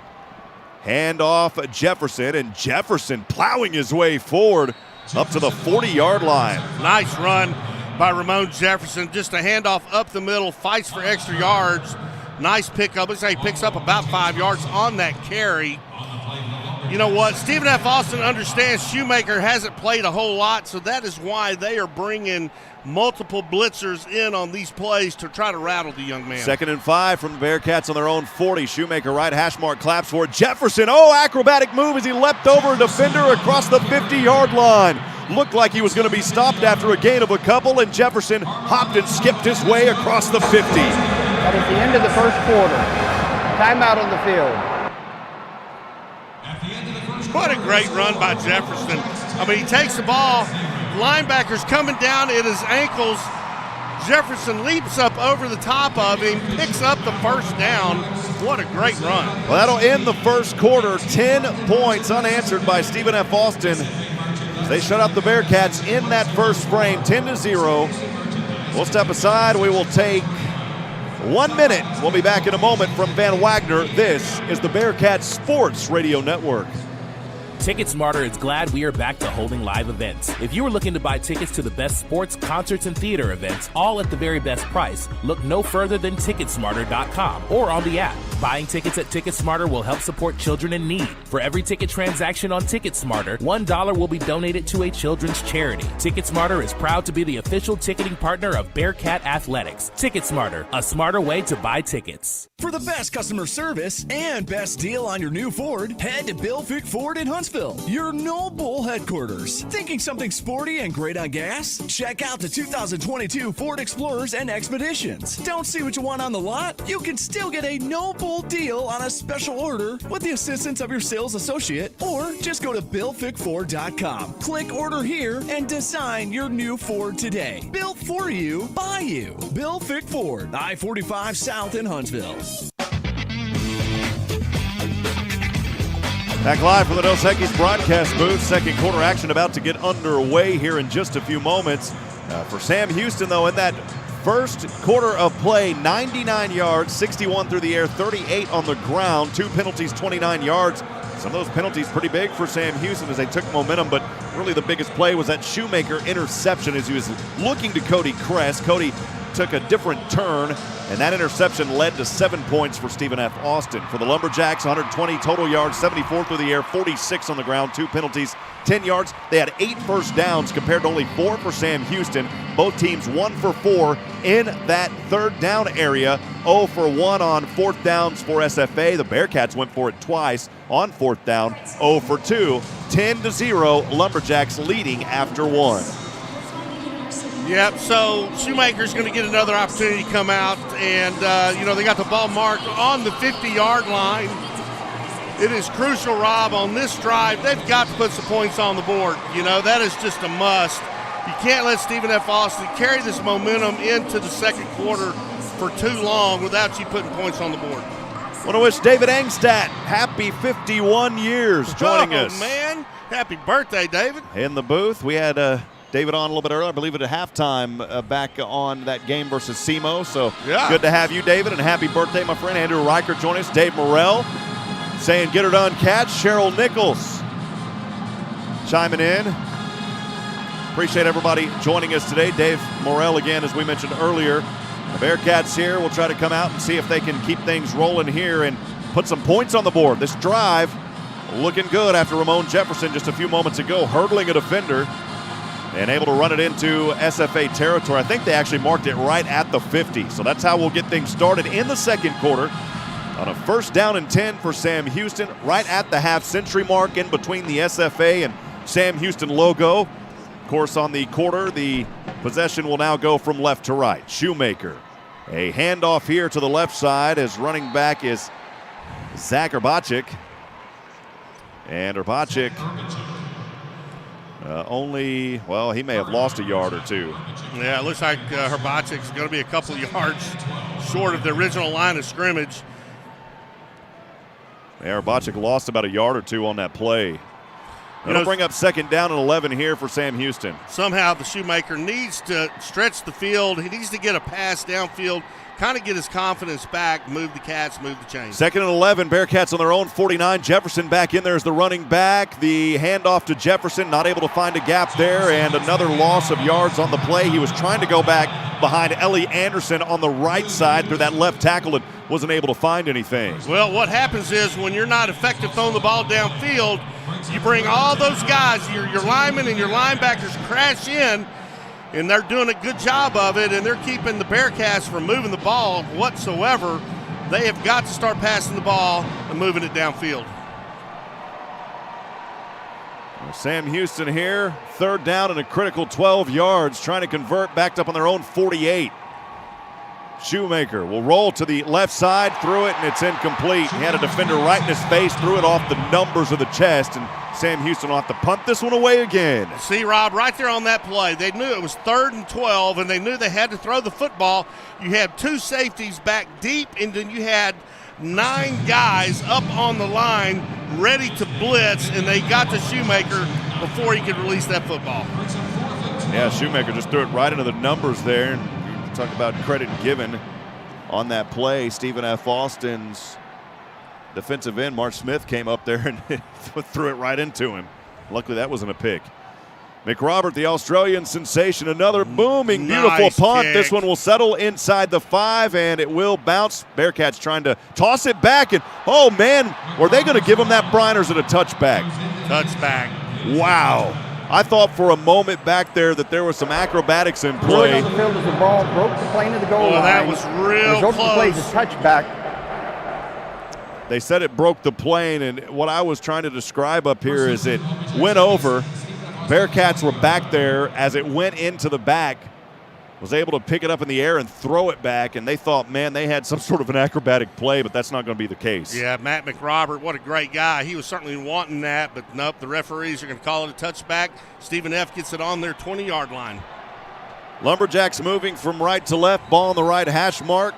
Trey Self, the quarterback. Had a great drive on his previous one here, trying to extend the lead 10-0, 13:29 to go on the Miller time game clock. Self 6 for 13, 74 yards and a touchdown. That touchdown coming on the previous drive. As he will stand in the gun on the right side. Handoff goes here to Turner. Turner bouncing his way forward for a couple of yards. In between the numbers and the sideline on the right side to the 22-yard line. It's a gain of 2, 2nd down and 8. Yeah, not a bad run there by Jaquarian Turner. He just tries to take it over the right, off the guard. The guard's trying to pull, get around the front. Not a bad little pickup to start off on 1st down. 2nd down and 8, 13:04 and ticking on the Miller time game clock. Stephen F. Austin leading 10-0. Ball is resting on the Lumberjack 22-yard line as they move from right to left. On the right hash mark. Trey Self in the gun, back behind him. Now that back will rotate over to the left side. 2 receivers down to the left, 1 tight up top to the right. Fake the handoff, pass over, left side in the flats, and this one is incomplete. It's an incomplete pass as he was looking to his receiver there on the left side, and great defense by Sam Houston. I think Joseph Wallace was bringing some pressure as well. Well, it looked like Self had a couple of wide receivers right in the same spot. Looked like number 10, Darrell Simmons, was sitting there waiting on it. Looking like he kind of did a small little curl route, and boy, he was wide open. Thank goodness Self wasn't able to hit him. Stephen F. Austin looking to convert on 3rd down and 8. They are 1 for 4 this afternoon. From their own 22, Self with 2 receivers to the right, 1 to the left. He'll look to pass here. Self, oh, he gets slammed, baby! Bam, as he got slammed in the backfield. It's a big-time sack at the 14-yard line. Oh, my goodness, Jahari K. Man, oh, man. Double nickel just came in untouched. Wow, what a hit. Sam Houston is going to get the ball back in very good field position. The punter for Stephen F. is going to be right on the goal line when he gets ready to kick this ball. Max Quick, as you just said, Brian, on the goal line. Keyshawn Murray now set back to receive. For Sam Houston, he'll stand around his own 44. The punt will go from right to left from the right hash mark at the 5. This is a nice booming punt. Spiraling down, Murray's going to have a chance to return from the 35, but he called the fair catch instead. So that is where Sam Houston will have it. After the defense getting a big stop, forcing a punt, the Bearcats will have it for the 6th time today. We'll step aside. We will take a minute and a half. We'll be back in a moment from Van Wagner. This is the Bearcats Sports Radio Network. Come on out to Raven Nest Golf Club to enjoy a quick round of golf. Conveniently located off I-45 in Huntsville, special rates are available for alumni, faculty and staff, and students of Sam Houston State University. Memberships are also available as low as $139 per month that include unlimited green fees and cart fees for the entire family. Visit our golf shop to get fitted for equipment and for our full stock of Sam Houston State University logoed men's and women's apparel. The Bearcat Pavilion at Bauer Stadium is a new and exciting place to enjoy Bearcat football. Fans will find Smokin' Sammy's Barbecue, sodas, beer and wine, and a number of other food options from atop the southwest corner overlooking all of the action at Bauer Stadium. Bearcat Pavilion can be reserved on game days for pregame and or postgame private functions and may also be reserved for private events throughout the year. For more information about Bearcat Pavilion at Bauer Stadium, call 936-294-2701. At Sam Houston Memorial Funeral Home, community is important to us, and as part of this community, we enjoy celebrating the successes of our student athletes, win or lose. Their hard work is worthy of celebration. I'm Greg Smith, owner of Sam Houston Memorial Funeral Home. When a need arises, you can trust us to help you and your family celebrate a life well lived. We're Sam Houston Memorial Funeral Home, the hometown experts in celebrating life. Eat 'em up, cats!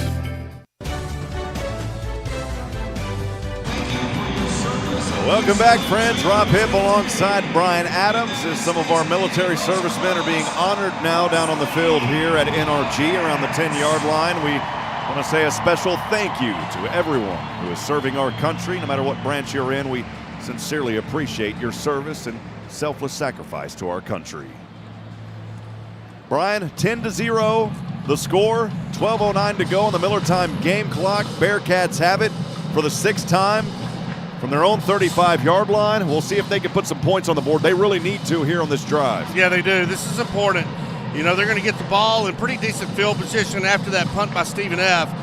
But Shoemaker has got to stretch the field, Rob. I mean, they've got to get those linebackers back playing out there in the backfield, not up on the line of scrimmage playing the run. And so far, Stephen F. has done a great job. Shoemaker out there, Ramon Jefferson to the left side, triplets down to the right, one lone Bearcat to the left. It's 1st down and 10 for Sam Houston from their own 35, trailing 10-0, 12:09 to go here in the second. Shoemaker claps for it, handoff Jefferson on a little misdirection as he goes right back left in between the numbers and the left hash mark, and not too much there for Ramon Jefferson, maybe a couple, brings up 2nd down and long. Well, there's so many different plays you can run out of that formation. Obviously, you got trips The ruling on the field is the runner was down prior to the ball coming loose. It's 2nd down. I was going to say the ball popped out, but he was already down. Yeah, and so what they did there is they run the ball, and that's all. It's all kind of, it's like a puzzle. You're putting the play together, so the next time you have those trips, you can run a pass out of it. 2nd down and 7 from the 38. This time a handoff to the right side, and Jefferson making something out of nothing as he got a yard short of the 1st down up to the 44-yard line. Good job by Jefferson again on another gutsy run. Yeah, Jefferson from the Bronx, New York, is just doing a great job keeping the Bearcats in this ball game. They have to convert right here. Isaac Schley gave him a nice little hole there. It's 3rd down and 1. This time Shoemaker keeps it, he goes down. I mean, goes down immediately, loses 4 yards on the play. Wow. Man, oh man. And Matt McRobert will come out to punt this one away for a 3rd time. Well, without Eric Schmidt being in there, I mean, so far it's been all Stephen F. offensively. Matt McRobert doing everything he can to pin them back deep. But somehow, some way, Shoemaker and company, they have to figure it out. Yeah, and that's tough because they faked the handoff to Jefferson. If Jefferson would have received that handoff, he had a hole where he would have got the first down. Of course, a lot easier for us to see it up here on a replay, Brian. McRobert, another booming, spiraling punt. Looks like he just threw that one from his hand. This one will take a bounce, and it goes into the end zone again, unfortunately. It was a beautiful punt, but just a little bit too much on it from Matt McRobert. And for the sixth time today, Stephen F. Austin will have the ball, leading 10-0, 10-17 to go on the Miller time game clock here in the second quarter. They will start from their own 20-yard line, moving from right to left. Again, some of those messages coming in. Alan Smith joining us. Lawson Teresa, Eat 'em Up Cats. Jonathan Knobloch cheering on the Bearcats. Also Douglas Snyder and Benny Cole. Benny Cole. Hey, Benny. Good friend Brian Reeder up in Waco, Texas. And also Brian. Nikki McRobert, Matt McRobert's smother in Sydney, Australia joining us. Appreciate the McRobert family. Good to hear from you, Nikki. As we will get back into it here, Trey Self, a little sunshine to his back through the window at the 15 as he's in the gun, ball on the 20. Fake handoff here, pass over the left side, and it goes off the back of his defender. I don't know. They said that was a fumble. I think they're going to rule this. I think for the moment it was an incomplete The ruling pass. on the field is an incomplete forward pass. It's second down. Oh, my goodness. There for a minute, Big Joseph Wallace thought he had a fumble, and that's kind of what it looked like. It looked like his arm was going forward. We're going to look at it on the video replay up here as he was stepping back. Yeah, it's a forward pass easily. Nice play still by the Bearcat defense. I mean, they've done everything they possibly can today to keep these Cats in this ball game. Now it's up to the offense to try to step up and put some points on the board. Double nickel thought he had one there, Brian. Yeah, he I did. don't blame him. Talking about Jahari K.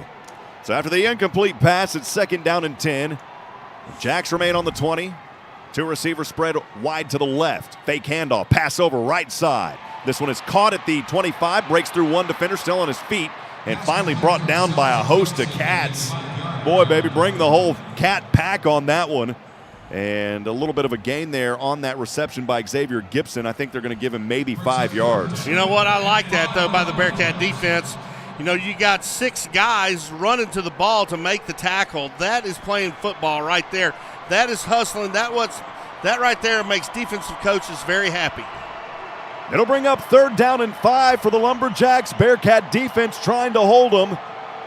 Stephen F. Austin 1 for 5 today. Self in the gun from the 20. Passes over. This one is caught for the first down and more across the 40 and out of bounds at the 41-yard line on their own side. Wow, what a conversion. Oh, look who it is again, Gibson. Yep, Gibson running just a crossing pattern. Self hits him in stride, a missed tackle by the Bearcats, and next thing you know, Stephen S. got a first down. Gibson now over 50 yards on 5 receptions. He has a touchdown in this ball game. 10-0 the score. Lumberjacks leading, 9:11 to go on the Miller time game clock here in the second quarter. Self in the gun, running back to his left, kicks one in motion from right to left. Handoff will go to that running back that was back there originally. And the Bearcat defense reading that one easily, only a gain of about 2. Ball carrier was Miles Reed. And a good tackle coming up there for Sam Houston. Making the initial stop was Danzel Sims, the linebacker. Boy, Big Joseph Wallace jumped on his back, too. When he did, he just collapsed. Would not want that big Bearcat hauling me down. Second down and a long 8 from their own 43, right hash mark. Self in the gun, shotgun snap, fake, nope, handoff to the left side, and the Bearcat defense again reading this one. Only a gain of 1 or 2. Good tackle by Washington on that play. Actually, I don't think it was Washington. I beg your pardon. That was Javon Leon.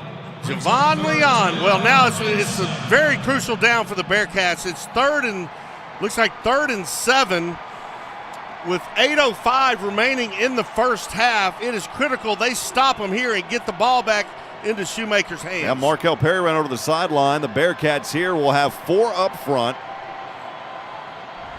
Look for a pass here, possibly to the right side.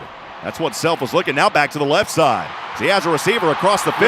Plenty of green space. 30 down to the 25, 20, down to the 10, and finally brought out of bounds. Unbelievable. Jaquarian Turner Came over there to the left side, lines up as a running back, and a nice reception all the way down inside the red zone. Again, another opportunity to make an open field tackle missed. Javon Leon went down on that. I saw it on a replay. It looked like he got grabbed as he went down trying to come in and put pressure on the quarterback. There was no flag there.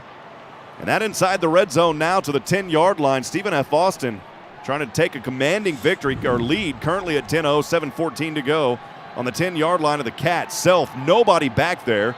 And now a false start, and that'll move the Jacks back 5. Seen several of those here in this ball game so far. False start, number 66, offense, 5-yard penalty. It's first down. Well, those false start penalties, Rob, have really cost Stephen F. quite a bit, really. You know, they get great field position, then they have a couple of mental mistakes, pushes them back 5, certainly helping the Bearcat defense. The Hall family listening in from Western Maryland saying eat 'em up Cats. And also a Sam Houston freshman saying eat 'em up Cats. Not sure who that was, but appreciate those messages. Keep them coming on that fan text line. We'll get to it in a minute. Back to football. It's first down and 15. It's actually first and goal from the 15. Self with the incomplete pass as he was hurried on the play. Great defense there. Coming up, and Trevor Williams putting a little pressure on him, I believe. Yeah, Markel Perry right alongside, Perry getting right in Self's face, trying to set up a screen pass on the left side, but Perry said, nuh-uh, not right now. Also, Mr. Hybel joining us as well. Appreciate you cheering on the Bearcats. 6:48 to go on the Miller time game clock here in the second. Second down and goal from the 15. For Stephen F. Austin leading 10-0. On the left hash mark, Self in the gun, looking to pass. Left side has a man at the 10. And a great job there by McCollum. It was Tristan McCollum wrapping him up, not allowing anything above the 11-yard line. The pass goes to Gibson. He's been their hot man on the receiving end. Again, good defense there by Tristan McCollum wrapping him up because he could have taken that one to the races. Yep, this is a very important down right here. This is third down. The ball's on the 12-yard line. Sam Houston defense has to stop him right here. So the worst case scenario, they get out with the field goal. Third down and goal from the 11 is where they officially mark it. Self in the gun, 2 receivers wide to the right, ball on the left hash mark. He'll hand off here, goes to Turner. Turner trying to turn it up across the 10, and the Bearcat defense stopping him, saying you're not going to get in on this run. So the Orange Storm holding him here. That's been one positive, if anything, so far, is this defense. They've only allowed that one score as far as a touchdown goes. And once you get inside the red zone, of course, you would always like for no score, but if you can do something, at least hold them to a field goal. Well, exactly. I mean, you're still, 2 touchdowns away. So big play there by that defense. The 25-yard field goal here by Campos. Made one earlier. And Campos with another one this time. For Campos, again, it was from 25 yards out. Rob, we got 5 minutes and 32 seconds left in the first half. This next drive will be the most important drive of this afternoon for Sam Houston. It is a must. They have got to sustain this drive and move the chains. They've got to put points on the board. Critical. 13-0. Stephen F. Austin in the driver's seat with 5:32 to go on the Miller time game clock here in the second quarter. We'll step aside. We'll take a 1-minute break from Van Wagner. This is the Bearcat Sports Radio Network. The Bearcat Pavilion at Bauer Stadium is a new and exciting place to enjoy Bearcat football. Fans will find Smokin' Sammy's Barbecue, sodas, beer and wine, and a number of other food options from atop the southwest corner overlooking all of the action at Bauer Stadium. Bearcat Pavilion can be reserved on game days for pregame and or postgame private functions and may also be reserved for private events throughout the year. For more information about Bearcat Pavilion at Bauer Stadium, call 936-294-2701. So I'm here with Clint Mack from Wiesner of Huntsville. And Clint, can you tell me why it is you have so much repeat business? I guess really is the fact that we treat everybody like a family member. We look at our customers as family members, and we've been doing it for the past 26, 27 years. Now, you get different generations as well, correct? Yeah, we do. One of the craziest things is when you sell a grandchild the vehicles that you've been selling their grandparents. So 3 generations and going on 4. Well, you've heard from Clint Mack at Wiesner of Huntsville, and if you haven't tried Wiesner of Huntsville, go do so. You'll be glad you did. Welcome back, friends. Rob Hipp alongside Brian Adams, live from the Dos Equis broadcast booth. 5:32 remaining on the Miller Time game clock. Here in the second, Stephen F. Austin leading 13-0 behind 191 yards on offense, 46 on the ground. It's been a passing game, though, to Gibson, 145 yards through the air. Trey Self has went to Gibson 6 times for 60 yards so far in this game. He has been a big factor so far in this one early. Well, he's had some really good success throwing the football, but you got to think about it. One of the keys to victory Coach Casey Keeler talked about was play clean. Well, they have struggled doing that. They threw an interception. Stephen F. Austin capitalized on that. Just some mistakes. I mean, you got a new quarterback out there who hasn't had a lot of reps. You can expect those kind of things. But now at this point in the game, Shoemaker he's got to settle down. He's got to get the time, though, from his offensive line, and he's got to have some receivers find that open spot, and they've got to connect. I mean, as simple as that. It was the 6th possession for Stephen F. Austin. Started on their own 20-yard line after the McRobert punt, capped off of that 25-yard field goal by Chris Campos. 13-0 your score here at the 5:32 mark in the second quarter. Sam Houston trying to answer. We'll see if they can do it here on their 7th possession. The kickoff will go from right to left from Stephen F. Austin. This one is returnable at the 7, in between the hash marks. To the 20, leaping forward, and not much after that. The returnman there for the Bearcats was Ife Adeyi, and Sam Houston will have a long way to go here from around the 23-yard line, moving from left to right. Plenty of time, though, to punch it in. I mean, and right before halftime, if you can put a score on the board, give your team some momentum, some confidence, they'll be in good shape. Shoemaker will lead his team back out onto the field. He's in for Eric Schmid, who is not playing today. Running back behind Shoemaker. Out there on the field, I believe it's Jefferson, 2 receivers to the left. The handoff goes to Jefferson. He'll find a gap to the 30. Still on his feet as he leaps through another defender. And Ramon, come on, Jefferson. Looks like he has a first down. We'll see if they give it to him. He had to get up to around the 37-yard line, and it is enough for a Bearcat first down. Great run there by Jefferson. I mean, it's just a slant as he takes the ball, and the line slants down to the left. He goes with him, makes one cut, picks up the first down.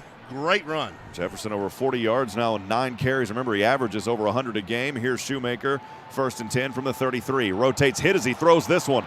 Jaquez Ezzard was bumped around. There was no call, and it's incomplete. And boy, luckily there, because Shoemaker got hit as he delivered that. And those are the ones that when you see that, Brian, you think, oh, goodness, there could be an interception. But luckily, nobody was in the area. Well, he made the right throw. Jaquez Ezzard had single coverage down here at the bottom. And as talented as that guy is, throw it to him every time. He's got single coverage, and 9 times out of 10, Jaquez Ezzard will win that battle. Yeah, one of the reasons he just didn't get it is he just bumped into the defender that was on him. Here's 2nd down and 10 for the Cats on the 33, left hash mark. Trips down to the left, handoff goes to Jefferson. And the Lumberjack defense reads this one. Only a gain up to around the 35 or so. And here we go again, Brian, another big 3rd down for this Bearcat offense. Yeah, the Bearcat offense has really struggled this afternoon converting on 3rd down.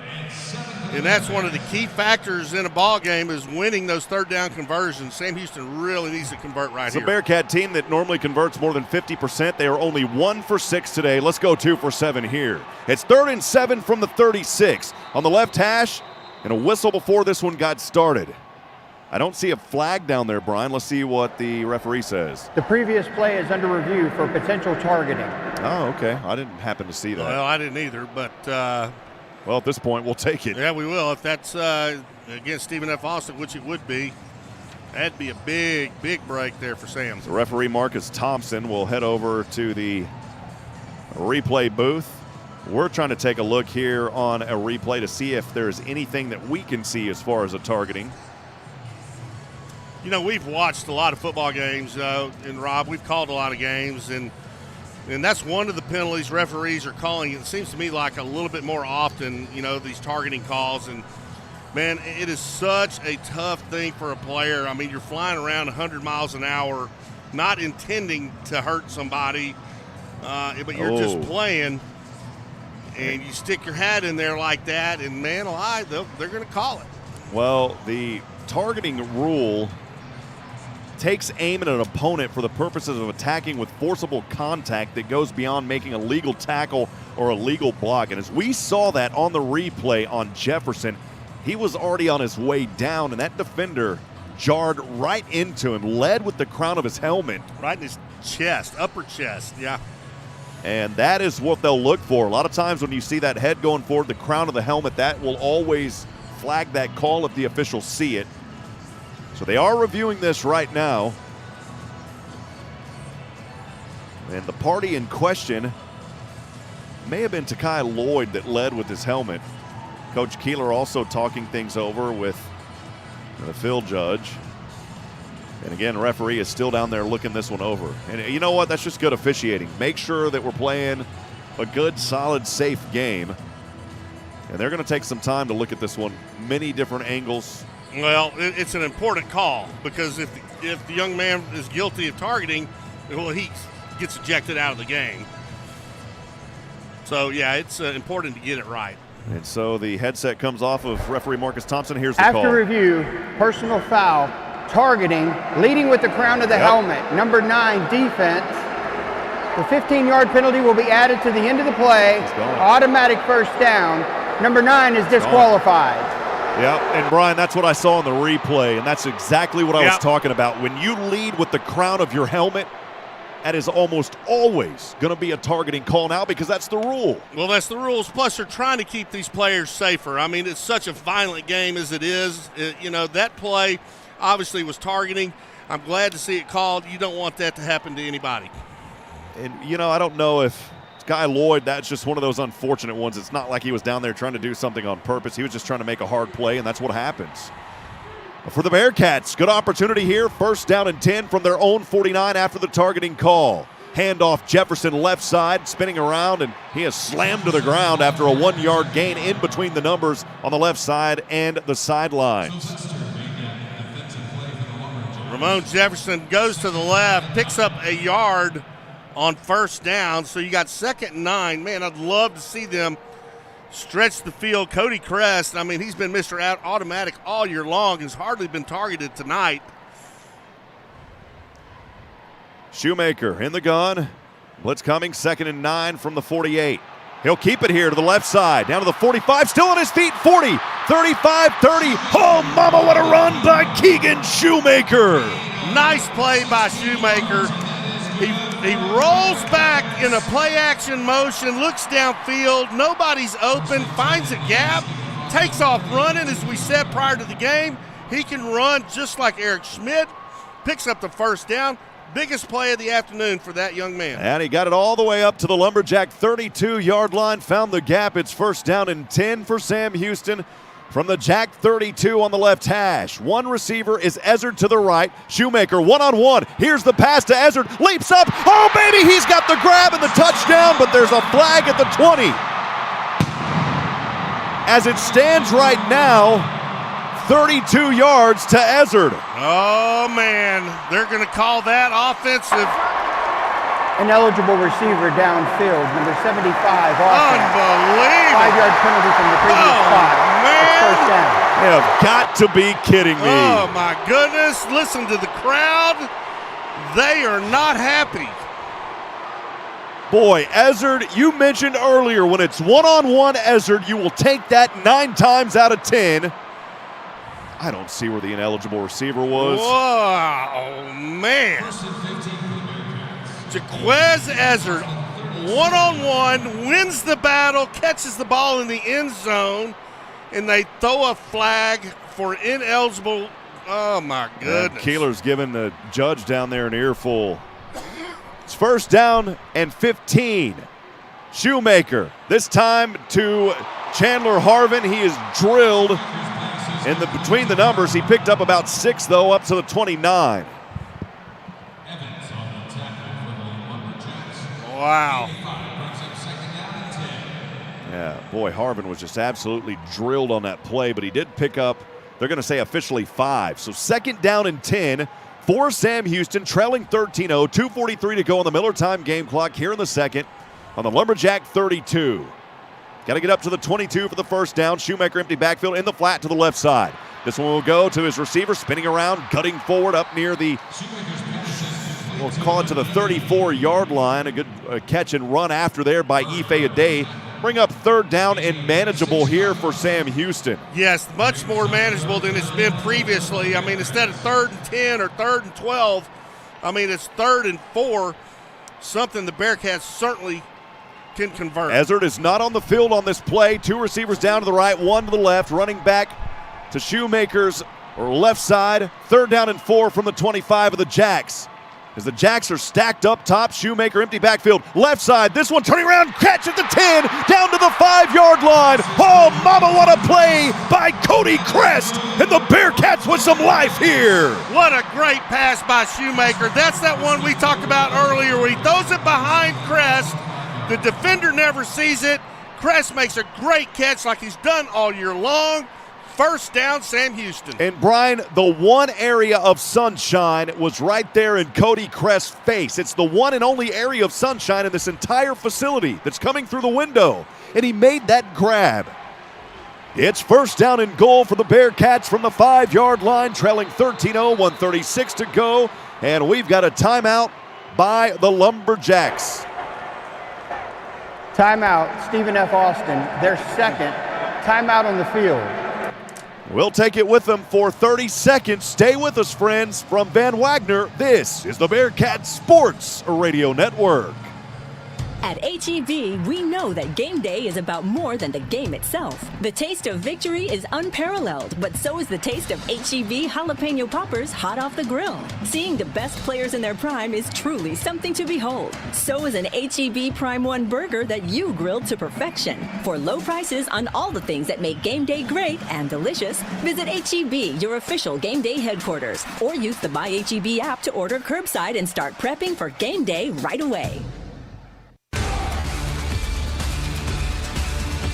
All right, friends, back at it here from NRG Stadium in Houston, Texas, or as Sean Connery would say, from Houston, Texas. I'm not the last one. And the Bearcats aren't the last one as they are trying to find pay dirt here on their 7th possession. It has been a crazy, wild possession here for the Cats, facing first down and goal from the 5, trailing 13-0 with 1:36 to go on that Miller time game clock. Big break by that targeting call on Ramon Jefferson gives the Bearcats an automatic first down, and Shoemaker's starting to find his rhythm. Some great passes, some great conversions, a bad break on that one with Jaquez Ezzard in the end zone with an ineligible lineman downfield. What a heartbreaker, but the Bearcats are persevering, completing the pass to Cody Crest, and now they are threatening with 1:36 left in this first half. Well, so far in this drive, the strong safety at Allen High School, the sophomore Ty Lloyd, was ejected from the game after a targeting call on Ramon Jefferson. And since then, that has seemed to be the spark for this Bearcat team as they have taken it from their own 23-yard line and now down to the 5 of Stephen F. Austin. They are threatening to get into the end zone. Down here in the red zone for the first time this afternoon. And we'll see if they can punch it through. They really need to here. You don't want to settle for a field goal because remember, Seth Morgan, automatic. He is not in this ball game as well. That's correct. So you've got your star kicker who hasn't missed this season. He's not playing.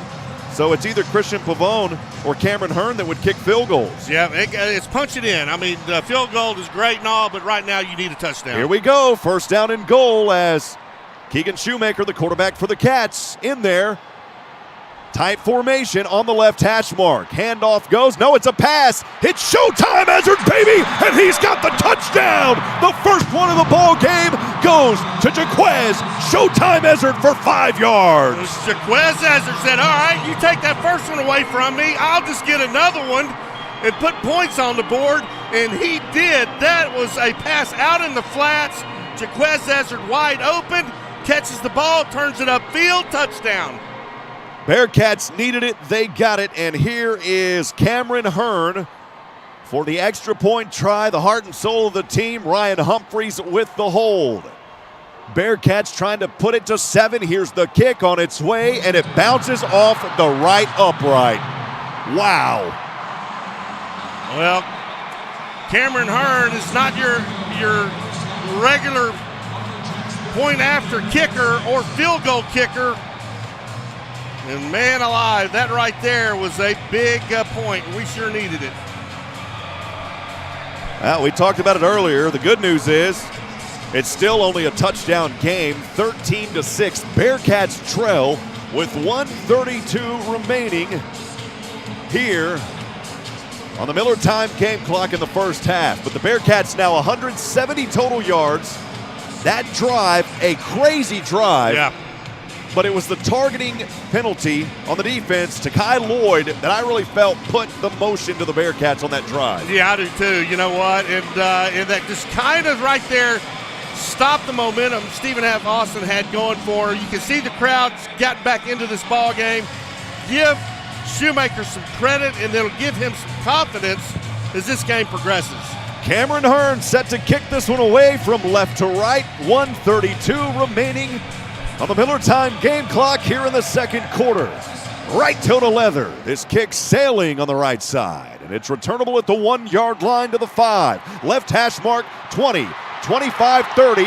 Finally slammed down to the ground at the 30-yard line. Boy, when you're going to take it out like that, you're going to pay for it.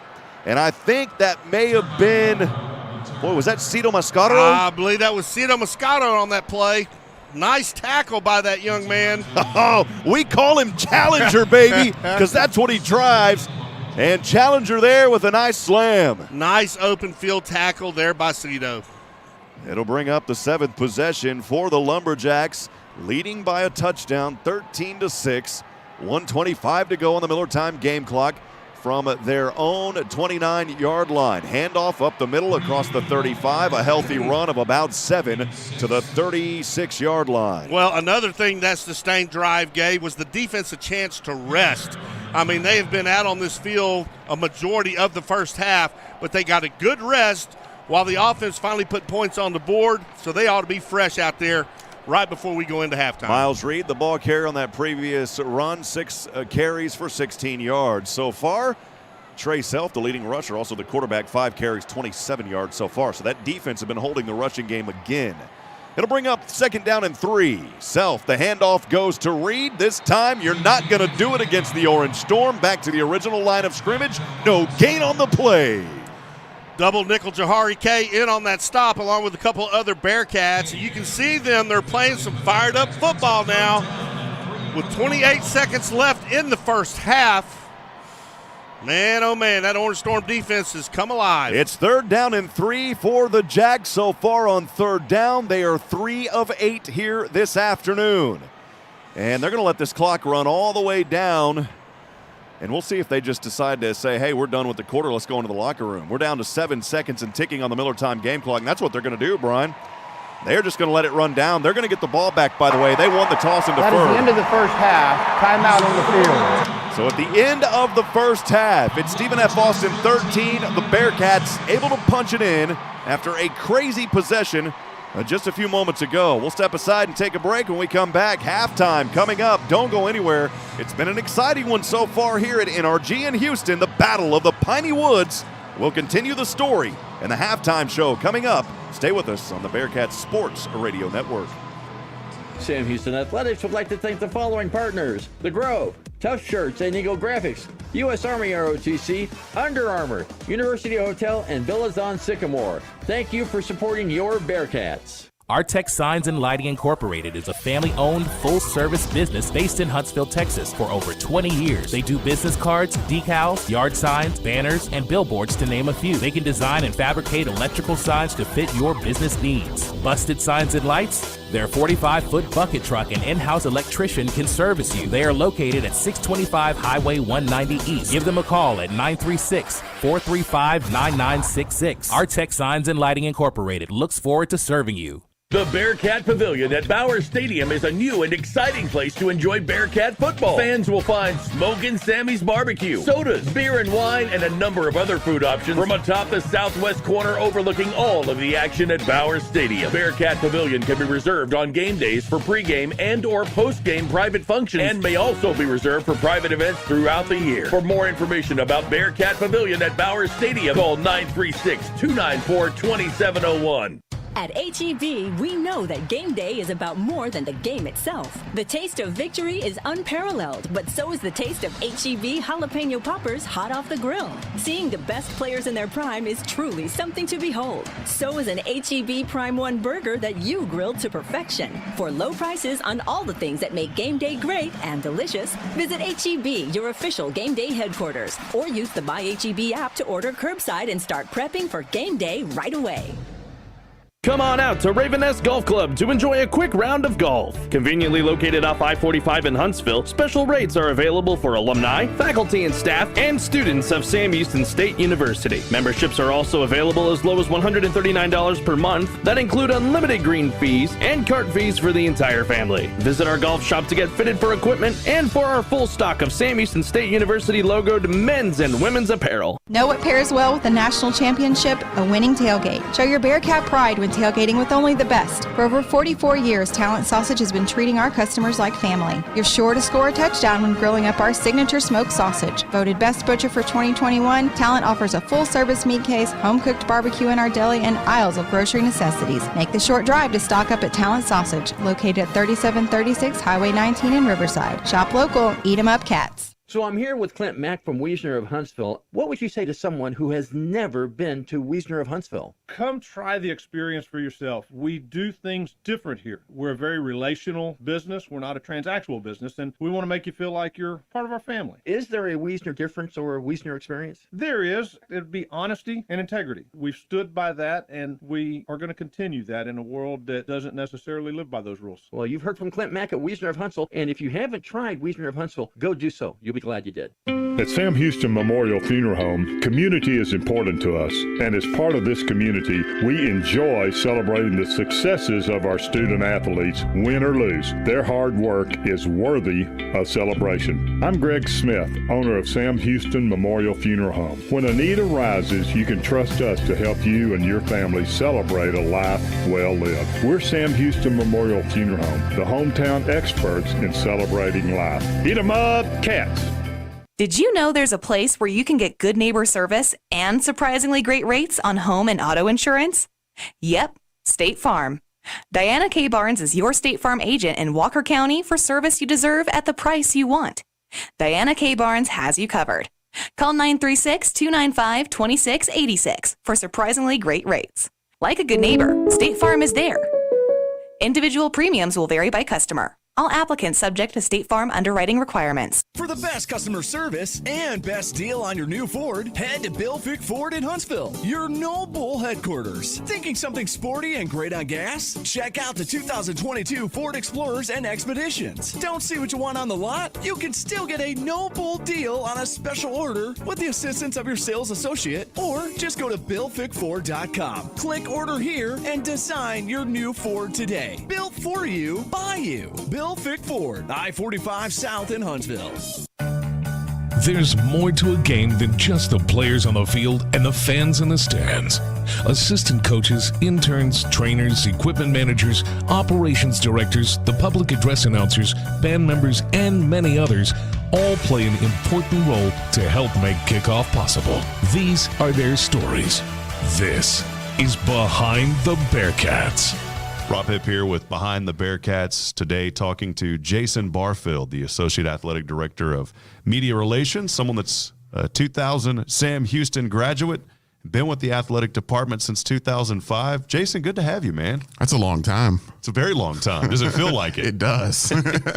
Well, Jason, you've been an integral part of the success of this athletic department. You've been here for a long time. You know what's going on. You're extremely involved, of course. Just talk a little bit about your role in overseeing 17 sports. I mean, I can barely keep up with 3 or 4. You're overseeing 17. Talk a little bit about your role and how you do that, man. Yeah, it's not easy. I mean, especially, you know, when you look at the spring that we just came out of and we played all 17 sports in the spring, and you really realize how much we have going on. I know sometimes in the fall can be a little bit more relaxed because you just, you know, it's volleyball, it's soccer, it's football, and then you've got, you know, tennis is doing their thing. They've got some golf and stuff like that. But the fall is a little bit easier. And then things kind of ramp up in the spring. But when you compress everything into 4 months, I mean, you realize it's a ton, and you realize how much you have to prioritize things and schedule and everything like that. But But no, it's a lot of fun though too. You know, it's being able to be a part of this department and you know, taking part in the success. And we've had a lot of success lately. It's enjoyable. Again, talking to Jason Barfield. Jason, through everything, you graduated here in 2000. You have a degree in journalism and television. And did you envision yourself continuing, not only going to school here, of course, but did you envision yourself being in the position you are now after you graduated? You know, it's funny. When I was in college, I remember, I think I was at a family reunion or something like that, and somebody asked me, you know, ultimately, what do you want to do? What do you want to do when you're finished with school? And my answer was, I want to work somewhere where I can get a championship ring. That was my answer. Whatever I'm doing, I want a championship ring, and I'm fortunate that I've got 18 of them on my shelf right now, and I'm waiting on that football one to come in as well. So, you know, that I think, you know, there was a group of us that were working as students in this athletic department as well. I mean, I started in fall of 1995. I walked into the field house, and Paul Ridings, PR, was the SID, and he offered me a job on the spot. And so I started school here with a job in the athletic department. And, you know, there were probably 3 or 4 of us who were working in it. And I think we all said we wanted to replace PR. You know, whenever he retired, we wanted to be in a position to take his spot. And that was me. I mean, I ended up working full time for him. And then after he retired, I took over to the department. And, you know, it's a little bit different role than what he had. He was strictly just sports information. I've brought the video production side of it with me and kind of run both departments now. And so it's challenging at times, but, you know, I think ultimately if I go back and think about kind of where I was in 1998, if you'd have told me this is what I was going to be doing, I could probably see me coming down this path. Jason, you mentioned just a few moments ago, you know, 18 championship rings. There's been so much success through this university, as you alluded to. What's been some of the highlights in your career? I know there's so many you can pick from, but maybe a couple that you've just said, man, this is incredible what has happened. You know, from a championship standpoint, I think one of the big ones was being there for bowling when they won their national championship. That was a team that when we started the program in 2011, it kind of became my team. I traveled with them to their first national championship. And up until this COVID year, this past year, I'd been to every national championship with them. So being there in 2014 and being there with them to win that national championship was really special. You know, some of the memories for me, even going back to 1996, not a championship per se, but being there when the baseball team knocked off Miami in the first round of the NCAA baseball regionals. I mean, a baseball team that probably shouldn't have even been in the postseason, and Miami, you know, went on to lose in the national championship game that year to Warren Morris and LSU. That was a really good Miami team. To beat them and to be there in Austin to see that was really fun too. And you had a pretty good call on one of those baseball games as well, going into the Super Regionals. Yeah, the Super Regional. I mean, you know, there's so much, but the Super Regional in Lubbock in 2017, and you know, because I'd been there for so many baseball programs that came close. You know, when you look at the team in TCU that played the 22 innings in the regional there against the Horned Frogs and lost that regional, and a chance to have a Super Regional here in Huntsville, and you know, you felt like that team was so close. So yeah, being there in 2017 and to be able to call that game to beat Texas Tech and get to the Super Regionals, that was certainly special. Jason, just for our listeners, here is that audio call. Pitch on the way from Mikolajczyk. Swing and a miss! Mikolajczyk gets the strikeout! And for the first time in school history, the Bearcats are going to the Super Regionals! What an unbelievable run by the Bearcats! They had to win 3 out of the losers bracket. And the Cats have knocked off the Red Raiders twice here in Lubbock and will go to the Super Regionals. And for the first time in Southland Conference history, a team will represent the league as one of the final 16 teams in the NCAA baseball tournament. They are 2 wins from Omaha. We're talking to Jason Barfield, Associate Athletic Director of Media Relations here on Behind the Bearcats. Something, I like to have a little fun too every once in a while on these. What's something that maybe people don't know about you? I know some of our listeners listening today, this may be the first time they've heard of you. you, but for many Bearcat fans, they know who you are. You've been here for a long time. What's something that maybe someone doesn't know about you, Jason? I collect baseball cards. I collect autographs. I'm big into like Heisman Trophy autographs and game used memorabilia. So that's one thing. And I'm a big soccer fan. I know in Texas sometimes that's a little taboo, but yeah, I'm a big soccer fan. I actually played soccer growing up. Had a brief little tryout for a Team USA team, and it never really materialized for me after high school. But it's a sport I really enjoy watching, and I've got a 16-year-old son now who's playing, and he's got aspirations of playing collegiate soccer. So, that's something that takes up a lot of my time away from work. Last couple of questions. What do you enjoy most about what you get to do every day, Jason? I think just being at the games, being around the kids, and, being a part of the success here, and, watching everything that they do, and, seeing the behind the scenes, seeing a lot of things that people don't get to see, and knowing what actually goes into this, and then being on the field and being able to celebrate. And, I just think back to that national championship for football, and, being down on the field for that. And that was such a special season. And, I'm the only one who traveled from our department to all those football games just because of the COVID restrictions and everything we had happening at home. But that was something I wanted to be a part of with that season from the very beginning. And then, so being on the field in Frisco and watching everybody celebrate. I mean, I cried when that game ended, and I cried for a long time. And then I drove to Stillwater from that game to go to our golf team. And I spent a lot of time on the road that night thinking about that and just how much had gone in, and going all the way back to, my freshman year in 1995, and thinking about all the football games I've seen, and, all the talk that I've had with friends of mine about how good this program can be, and why aren't we there? Why haven't we won the championship yet? And then to see it finally happen, that's something I'll never forget. I know that was one of the greatest moments, so we kind of saved that for now, and I'm glad you brought that up, because that was kind of my next question, was about the national championship. Talking about that a little bit more, for the football national championship, what does that do for this program in the university? I think it's huge. I mean, and, the fact that they did it in the spring, and they did it when all eyes were on FCS football for the first time really ever, to have two games on ABC, and to win the game the way they did, and, win it on a live, it's huge. And you see people and you hear people talking about, not just outside of our university, but people who are graduates from here and maybe hadn't been paying attention to the football program or the athletics department.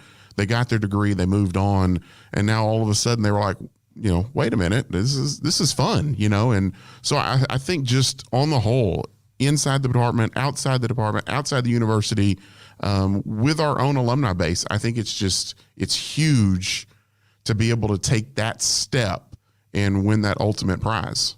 Jason, I'm going to ask you, just like I asked defensive coordinator Clayton Carlin on our first Behind the Bearcats segment on week 1. He's had a lot of success. He talked about his years and being involved in coaching for 35 years.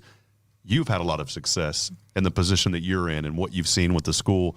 I'm going to ask you the same question. I mean, what's left for you? What does the future hold? And what are some things that you continue to dream about? I think, when you look at our department and what we've done with ESPN, and, we've started self-producing all of our own games, and we're up to 45 games a year now that we're doing for ESPN. And, I start looking and seeing what other schools are doing. What are they doing in the ACC? What are they doing in the SEC? What is Texas A&M doing? They've got a great program over there with 12th Man Productions. We now have a 500 square foot TV studio, and we've got live video capabilities, so what can that next step be? What can we start doing that nobody else at our level is doing from a video production standpoint, and take that step? So I think that's where we are now, now that we've kind of gotten through our 2020 and, starting to get things back to normal, where can we now take that next step from a video production standpoint to separate us from SFA and Abilene, and not just them, but Houston, Rice, and start doing things that you're only seeing in the Big 12, the SEC, and the ACC. Jason, lastly, from you, just a personal standpoint, I mean, what's left for you, man? Where do you want to be? What are you personally dreaming about? Man, I think I want baseball to go to Omaha. I think that would be awesome. I want basketball to, win an NCAA tournament game. I mean, just it's those ultimate moments that you get to have in college athletics, and I want Sam Houston to be part of that. Well, if you stick with it, 36 rings maybe in the future, Jason. So, well, man, appreciate you, all that you do. You've made my job incredibly easy compared to what it could be, and so I appreciate all that you do, Jason, and what you do for this school. So thank you for your time today, man. I appreciate it. All right, that's Jason Barfield, the Associate Athletic Director of Media Relations here on Behind the Bearcats. We'll step aside and take a break as we continue halftime in a moment from Van Wagner. This is the Bearcats Sports Radio Network. Join the Sam Houston State University Alumni Association. For only $35 a year, your membership helps provide scholarship assistance, plus networking, a travel program, discounts on home and auto insurance, car rentals, event tickets, and much more. Connect with your Bearcat pride and spirit by joining the Alumni Association. Go online, alumni.shsu.edu. As a member, you can be a part of something bigger. The Sam Houston State University Alumni Association. Join today. At Sam Houston Memorial Funeral Home, community is important to us, and as part of this community, we enjoy celebrating the successes of our student athletes, win or lose. Their hard work is worthy of celebration. I'm Greg Smith, owner of Sam Houston Memorial Funeral Home. When a need arises, you can trust us to help you and your family celebrate a life well lived. We're Sam Houston Memorial Funeral Home, the hometown experts in celebrating life. Eat 'em up, Cats! Come on out to Raven Nest Golf Club to enjoy a quick round of golf. Conveniently located off I-45 in Huntsville, special rates are available for alumni, faculty and staff, and students of Sam Houston State University. Memberships are also available as low as $139 per month that include unlimited green fees and cart fees for the entire family. Visit our golf shop to get fitted for equipment and for our full stock of Sam Houston State University logoed men's and women's apparel. Did you know there's a place where you can get good neighbor service and surprisingly great rates on home and auto insurance? Yep, State Farm. Diana K. Barnes is your State Farm agent in Walker County for service you deserve at the price you want. Diana K. Barnes has you covered. Call 936-295-2686 for surprisingly great rates. Like a good neighbor, State Farm is there. Individual premiums will vary by customer. All applicants subject to State Farm underwriting requirements. Bearcat football continues on KSAM. Here's Rob Hipp and Brian Adams. Back at it, friends. Halftime as we're winding down. 1:26 to go on the Miller Time game clock. Here at halftime, Bearcats trailing 13-6 in the 95th annual Battle of the Piney Woods. I'm Rob Hipp alongside Brian Adams. Enjoyed that extended Behind the Bearcats segment with Jason Barfield, the Associate Athletic Director of Media Relations. Appreciate all that he does and for having him on at halftime. Brian, Bearcats got to come out strong here. Of course, Stephen F. Austin going to receive that opening kick as they won the toss and deferred. So Bearcats look strong heading into halftime. We'll see if they can continue on that momentum here in the second half. Yeah, what I saw was Keegan Shoemaker start getting confidence and start believing in himself, getting some playing time, getting some hits under his belt. I mean, you got to take a couple of shots out there as a quarterback to finally settle down. He's done that, and he's done a good job going into halftime. You know, the Bearcats are certainly still – there's so much football left, and they're still in this ball game by a lot, and they've got some good things going. That Sam Houston defense, man, they're playing some great football. Special teams are doing their jobs.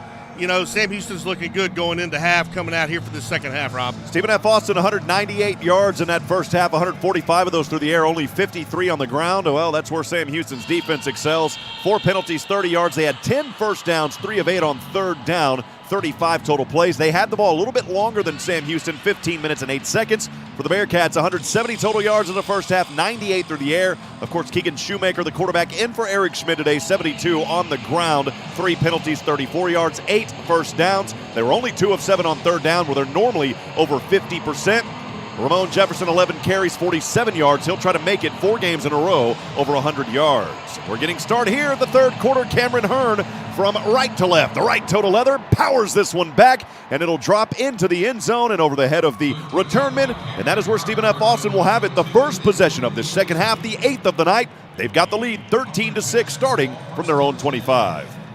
Well, Sam Houston's going to be on defense again, but, the good thing is they had a sustained drive right before halftime to kind of let those guys get a breath, catch some time out, get off their legs a little bit, get some energy back.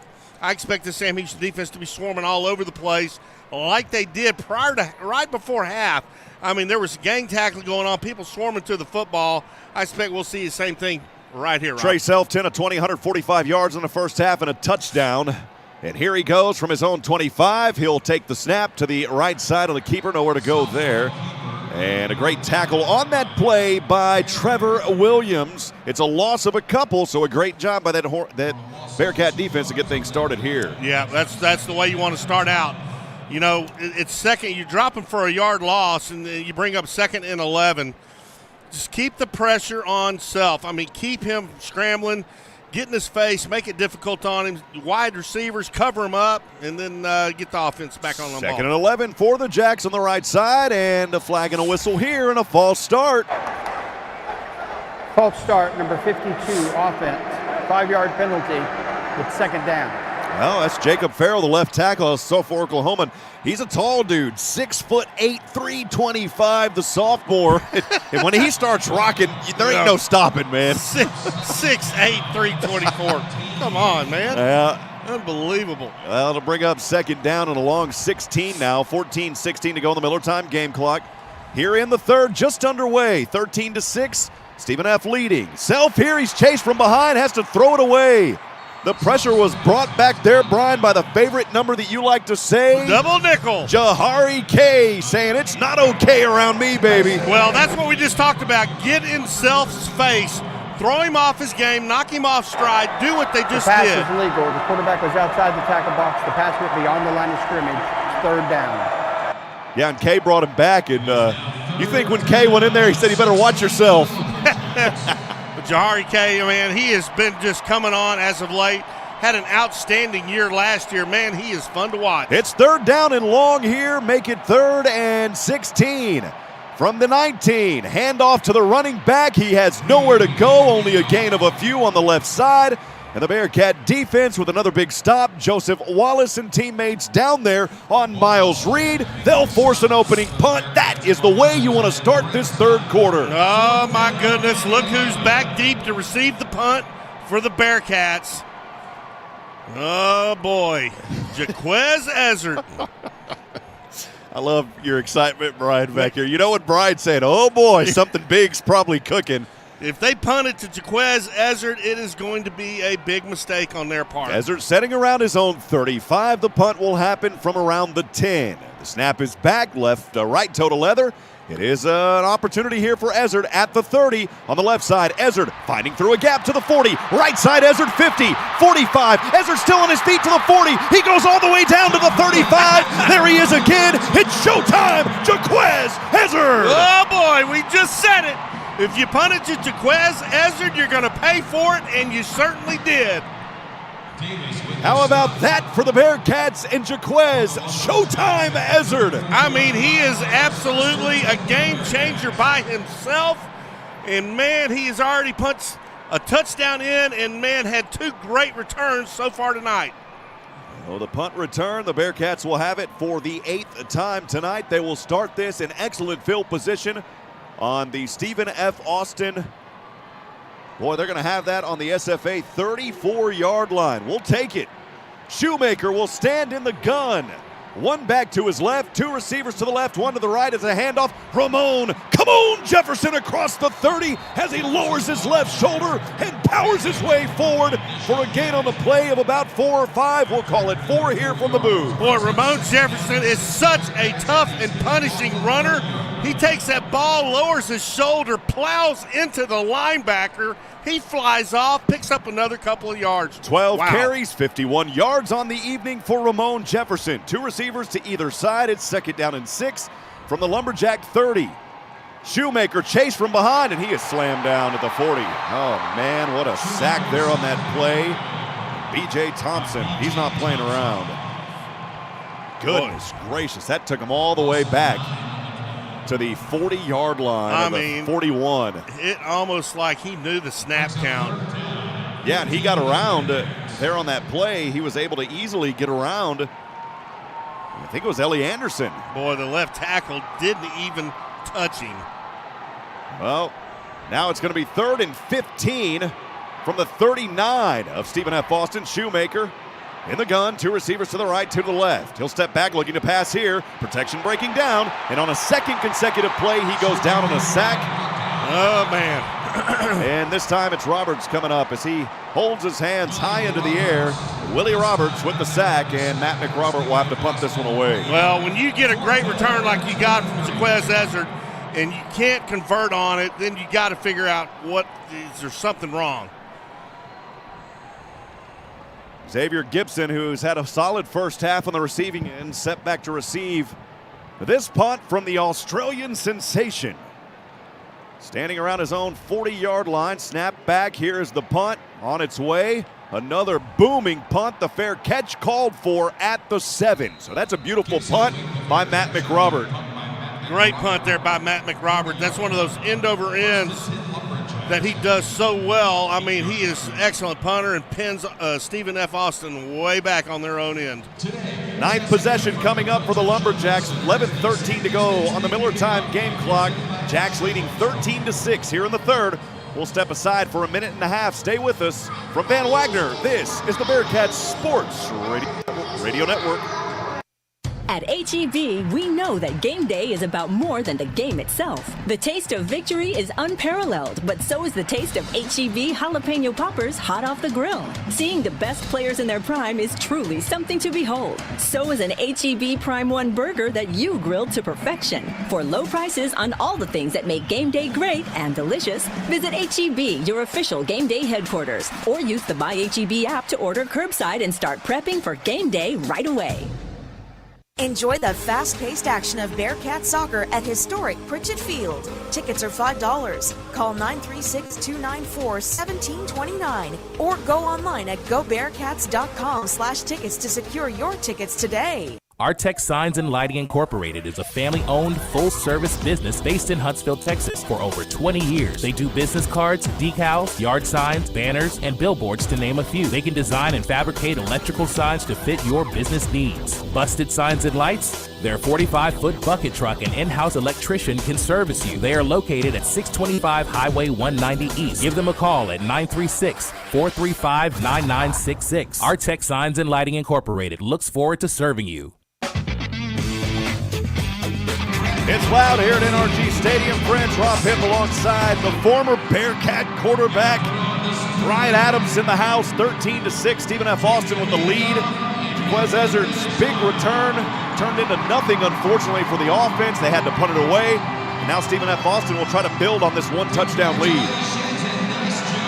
Well, Sam Houston's defense back out on the field. They did a great job on Stephen F. Austin's first possession in the second half. They got to do it again, get the ball back to the offense. Alan Smith joining us. He said, I've been a Bearcat fan since the couch potatoes section. All right, Alan. So appreciate you, Alan. Also, Rosa joining us. Appreciate you. Denny Joe Sullivan, the back of the house at a restaurant there in Huntsville, Texas, listening. Go Bearcats. Appreciate you, Danny Joe, and a shout out to you and all of your staff tonight. Absolutely. Thank you. So here it goes. Stephen F. Austin's Trey Self. He'll stand in the gun. This drive will start for SFA on their own 8-yard line after the McRobert punt. He'll get the snap, passing the flats to the right side. Across the 5 to the 10, zigzagging his way back to the 15. Cut up front in between the numbers and the right hash mark. And that is close. Let's see how close that is to a first down. He got it all the way up near the 20. The official spot's going to be down to the 17. So it is a 9-yard gain, 2nd down and 1. Nice pass out in the flats. Had a couple blockers out in front. Good pickup. Yeah, it was Gibson there. First down or 2nd down and a short one here. Self in the gun, back to his left. One receiver down to the right, 2 to the left. Handoff goes here to the running back, and this time there's nowhere to go in between the numbers. Great job on the play on the defensive side, and Miles Reed had really nowhere to go. Back to the original line on that play. 3rd down and a short one coming up. Big Joseph Wallace, 95, coming up off the bottom of that pile. Here we go. It's 3rd down and short on the keep here, pushing forward, and he may have had enough for the first. I don't know. It's awful close. Well, I think where they marked it with their left foot, they're going to give it to him. Yeah, it was a quarterback keeper by Self, and I think he got the push from his line, and that's good enough for a Lumberjack first down. Just good enough. Yeah, he got that extra little push there by Jacob Farrell, the left tackle. That's what gave him that. Farrell created another little bit of a gap there for him. If it wasn't for that, it would not have been a first down. It's first down and 10 for SFA from the 20. Self looking, pressure behind him, throws, nope, it's incomplete at the 25. Boy, Markel Perry bringing the pressure that time. Yeah, Perry in on that. Was Self trying to set up a middle screen. Markel Perry read it perfectly. Self just throws the ball into the ground. Sean Mutton bustin' Mustin in on the action. He'll head over to the sidelines, gets a high five from some of his teammates. Brings up second down and 10 for the Jacks from their own 20, leading 13-6 with 9:39 remaining on the Miller Time game clock here in the third. I want to welcome you into the broadcast. Thanks for joining us here from the Dos Equis broadcast booth. Self in the gun, two receivers to the left, one to the right, has a running back to his right. Shotgun snap, handoff goes to the back, able to cut the edge on the right side. Turns it up to the 30 and finally brought down. That's enough for another first down. And he has been the force. Miles Reed, it's been his ball game so far here on this drive. Well, it really has, and give him credit, man. That offensive line is opening holes, and the running backs for Stephen F. Austin are taking advantage of it. I mean, they started out on their own 8-yard line, and now they've pushed it all the way up to it looks like almost the 30-yard line of the Bearcats. Yeah, Miles Reed now 10 carries, 33 yards, 20 total carries for 70 yards against this Bearcat defense that very rarely allows over 100. On the ground, it's first down and 10 for the Jacks from the 30, leading 13-6, 8:59 to go here in the third. Handoff goes to Reed again, this time on their right side, just in front of the numbers on that 30, up near the 34-yard line. Reed got it, and it's another little healthy run there of about 4, brings up second down and 6. Rob, I want to talk about this crowd real quick. I mean, there is a sea of orange all the way across from us on that lower bowl. Man, it is a beautiful sight. I think this has to be the biggest crowd that they've ever had here for this Battle of the Piney Woods, Brian. Yep, it is a lot of folks out there wearing orange. We don't have the official numbers. The defense will try to stop here. Second down and 6 for the Jacks. Self in the gun, standing on his own 29. Shotgun snap, handoff again to Reed. Reed here trying to bounce his way from the left back to the right on the hash marks, and he is plowed backwards. The forward progress will carry him up to the 37. So he is getting ever closer to that first down marker. Looks like that'll bring up second down and about 2. Or third down. What are we looking at? Third down. Third down and about 2. Yeah, big third down here for Sam Houston's defense. Trace Muscardo, number 90. Nose guard over the top of the football. They're going to be running probably right at him. Lumberjacks 4 of 10 on third down. Here we go. 3rd and 2 from their own 38. 2 receivers grouped up on the left hash mark, 2 spread wide right. The running back next to the right side of Self as he'll look for the shotgun snap, backs up to the 30. Self in the flats, right side, has his receiver, has the first down at the 46. Threw an absolute dart to Josh Thompson, who was open, and that's a first down, the second one of this drive for the Lumberjacks. Yeah, Thompson ran a 5 to 7 yard out route. As soon as he made his cut, the ball was in the air. Man, that is the toughest route to cover if you're a defensive back. This drive started all the way back on their own 8-yard line for Stephen F. Austin, now on the 45. The Jacks leading 13-6. 240 yards, by the way, total so far. 162 through the air, 78 on the ground. 7 minutes to go on the Miller Time game clock here in the third. Self in the gun, running back to his right. Fakes the handoff, pressure coming, throws this one over center of the field, and it's well incomplete. As it eluded over to the left side of the field, he was looking in the direction of his running back, Mo Wedman. Give credit to the defensive end there, Jahari K. He got in Self's face. He didn't have time to plant his back foot and throw it. And Jahari K was all over him on that play. That'll bring up second down and 10. Ball remains on the Lumberjack 46. Defense trying to stop him here. This orange storm trying to show up as they've only allowed 13 points in this ball game. Stephen F. Austin with the lead and the ball. 6:54 to go here in the third. Self in the gun. 2 receivers to the left, 1 to the right. He'll hand off here to Turner, and Turner, not much there. In fact, a loss on the play to the 44. Guess who? Double nickel, Jahari K. Once again from his defensive end position, shoots the gap, makes the play. Flip the nickel, baby. It's Jahari K. And this will bring up third down and a very long 11 for the Lumberjacks. The Bearcats have 4 up front, 3 wide down to the right for the Jacks, 1 all alone up top to the left. A little bit of pressure here showing as the Bearcats will back off of it. Self goes down as he throws, has a man open, and it's incomplete. Wow. Boy, that is a lucky break there for Sam Houston. Self went down hard. Gibson was open at the 20. But, Brian, there are 2 flags in the backfield. Yep, that's going to go against Sam Houston. Let me tell you, there was a busted coverage in the secondary. There was a wide open Stephen F. Austin receiver. The ball was overthrown, but this play, this penalty, will be against Sam Houston. Wow. None bigger than that one right there. Here's the call. Personal foul, roughing the passer, number 92 defense, low hit on the quarterback. 15-yard penalty from the previous play, automatic first down. Now it's Sean Mustin, and they are so protective of these quarterbacks. Man, really, that was just a let's see here. We just saw that on the replay. He went down and made a low tackle around the knee line. I mean, that's just a tackle. And the Sam Houston fans are not happy, and I'm going to be honest, I agree with them. Look at Casey Keeler, and I don't blame him. He is upset, and he should be. That was just a hard play and a simple tackle to bring the quarterback down. Oh, my goodness. Yeah, Coach Keeler has every right to be upset on that. We don't talk about it often, but that was just, come on. First down and 10 here for Stephen F. Austin on the Bearcat 40. And you know what? Payback is there because that defense broke through for a loss on the play. Markel Perry said, I've had enough of this, and tackles the runner for a loss of a couple on the play back to the 44-yard line. Boy, Markel Perry, I mean, these guys can play some football, and they were not happy about that last call, so they are charged. Markel Perry was in on that. Tim Hart was there putting on the hurt. And it's second down and 12 for Stephen F. Austin on the Bearcat 43, leading 13-6, 5:35 to go on the Miller time game clock. Self in the gun, 2 receivers to the left, 1 in motion from left to right.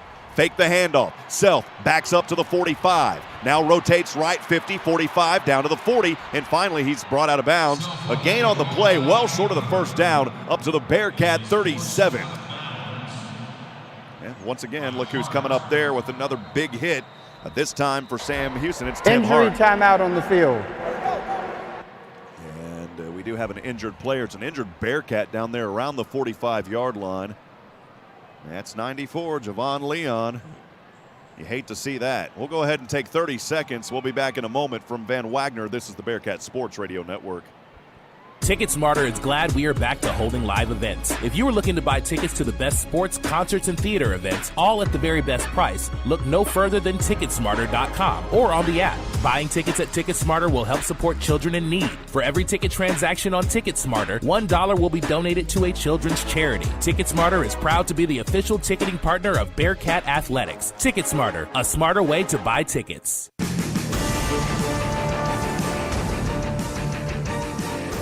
Welcome back, friends. Rob Hipp alongside Brian Adams. Javon Leon will walk off under his own power. That's a good sign. So he will head off back over on the far side to the left. And we are still in a timeout here. 13-6 the score. Stephen F. Austin leading, but another big third down coming up here outside of this media timeout. Want to remind you, if you're out there listening, we'd love to hear from you. The Bearcat fan text line is open at 512-522-9105. Send the shout-outs. Let us know who they're for. We'll get to those as we can. Again, 512-522-9105. Don't text and drive. Data and text messaging rates may apply. Here's one right here. Shout-out to J.W. McDonald, Sam Houston alumni, a Houston firefighter, and Polk County Fire Marshal. Thank you guys for broadcasting and Eat 'em Up Cats. Thank you for that one, buddy. Absolutely. Very cool. Thank you. Man, what a big third down we got going on here. I mean, this is critical for Sam Houston. Another text message coming in from Mr. Alan Smith. Alan Smith. So we're doing a great job up here, Alan. Good to hear we from appreciate that, man. Thank you very much. Appreciate you, Alan. Also, how about Bernard Boston from Huntsville, Texas, cheering on the Bearcats. Bernard, had a chance to meet him at a high school game. Appreciate you and your wife and your family. As always, thanks for those messages. Keep them coming in, 512-522-9105. We'll get to them throughout the game. Sabre Robert cheering on the Cats. Brock McRock saying the best air guitarist in Texas here. Eat 'em up, Cats. Thryle Nelson, appreciate you. So the situation right now, 3rd down and 5 for the Lumberjacks. 5:20 to go on the Miller time game clock here in the 3rd. That ball is on the Bearcat 36. This Orange Storm trying to hold them. As we will come out of the media timeout, Trey Self, the quarterback for the Jacks, in the gun. Has a running back Reed to his right side. Triplets in a triangle to the left, nobody to the right, ball on the right hash mark. Shotgun snap, 39. Self runs through, has a big gap, and he'll get the first down all the way across the 35 down near the 22-yard line. Oh, man, you got to contain the quarterback. You got to always keep an eye on Self because if he doesn't find anybody open downfield, he'll tuck it and run it just like he did. Picks up a critical first down. Well, you want to talk about asterisks. We can put one on this drive if they happen to come down here and score, Brian. Yeah, well, you know. But you got to play through it. Got to play through it. Self snaps out of the huddle here. Ball on the 22-yard line. Threatening, leading 13-6. First down and 10 on the right hash. Shotgun snap at the 33. Handoff to the left side. It's Reed. Reed turns it to the left, then back up top north to the 19-yard line inside the red zone. It's a short gain on first down. 2nd and long coming up for the Jacks. Javon Leon, number 94, back in on this coming up play. That is a good sign to see. That is a great sign. Double nickel Jahari K back over to his sideline. Clock ticking here. 4:03 remaining on the Miller time game clock. 2nd down and 7 for the Jacks on the Bearcat 19 inside the red zone, leading 13-6. Self stepping back, pump fakes once, throw, catch, made at the 15, and immediately stopped on the play after the catch. Daryl Simmons had to pay for that one. He's still short of the first down, and it's another critical 3rd down and 3. Great tackle by Zion McCollum, number 22 for the Bearcats. After the catch, slings the receiver down so he cannot pick up any more yards. Watch Xavier Gibson on the left side here as part of 2 receivers to either side. 3rd down and 3 from the 15. His Self will check back with his coaching staff on the right side. He'll call it down to his center, who's standing in front of him, Kremp Lapik. Here goes Self. Shotgun snap, 20. Looking over right side. This one is intercepted. Oh, baby, it's intercepted at the 10-yard line. The Orange Storm needed a break, and they got it on that play from Zion McCollum. How about that? Boy, when you need a break, you get it.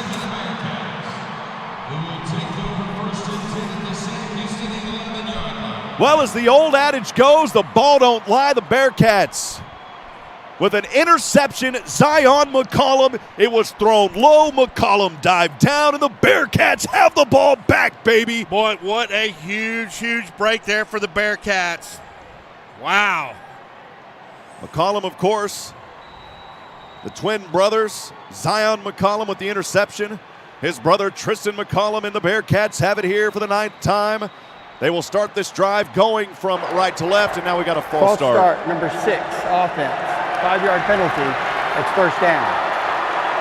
Drive from their own 11, but that'll back them up now to the 6-yard line. You got to play smart and clean. Yes, you do. I mean, that's what we talked about. The keys to victory, play clean. You know, it's those simple false starts. Wait till the ball is snapped before you fire off. Simple. Noah Smith, the running back, in there. 2 receivers up top to the right, 1 down to the left. Actually, 2 down to the left. Shoemaker, the quarterback. He'll stand in the gun at the 1-yard line. Swings his arm twice. Claps once. Gets the snap. Handoff Smith. Smith through 2 defenders. He has room across the 15 down near the 20-yard line. A healthy run by Noah Smith to the 18-yard line. What a great run. Up the middle, Noah Smith picks up a block from his left guard. Spins around. What a nice play. And a big block that was by the big 76. That is Prince Pines here in the Battle of the Piney Wood. You don't want to battle that Piney Wood down there. It is 2nd down and 3 for the Cats on their own 18-yard line. Shoemaker in the gun. Handoff here. Again, it's Noah Smith, and he has a first down across the 25. They'll call him down at the 24, but it's a first down for the Bearcats. Move the chains. That's the name of the game. Move the chains, be consistent, and then hit them with a big play. 13-6. Bearcats trail by only a touchdown and an extra point kick. Hurry up offense. Shoemaker in the gun, back behind him. Trips to the right. Now in motion is Adei. Adei will line up as a running back to the left side. Shoemaker steps back, throws. This one is incomplete. Boy. He was looking for Jaquez Ezzard around the 35. Well, Jaquez Ezzard was running a go route. Shoemaker thought he was running an out route. Man, that almost got picked off. It's actually Noah Smith, not Ife Adei. I called that one wrong. Jerome Jefferson will head over to the sideline. Noah Smith, the running back, will stand to the left of Shoemaker. 2 receivers down to the left side, outside of that left hash mark. 2 up top to the right, in motion now. It's Isaac Schley. Shoemaker calls for it, rotates to the left, throws to the left. Ezzard has it at the 30, 35, and out of bounds as he's pushed at the 38-yard line. It's another first down for the Bearcats. Move those chains, baby. Keep those chains a-moving. Jaquez Ezzard, again, single coverage. Man, throw it to him every time. It's first down and 10 for Sam Houston. Shoemaker in the gun, trips to the right, 1 down to the left. It's Jaquez Ezzard, Noah Smith in motion, pass in the flats, and Smith has to pay for it as he is absolutely drilled in the backfield by B.J. Thompson. He's had some big plays here in the second half. He has gone off. Number 3 for Stephen F. Austin, playing out of his mind. Wow. I mean, it was like he read that before the play happened. Yeah, that's a huge loss of 7 yards. Now 2nd down and 17. Bearcats backed up to their own 31. With 1:09 going on the Miller time game clock here in the 3rd. Shoemaker, boy, that's a free play. They're going to rule it dead before it started.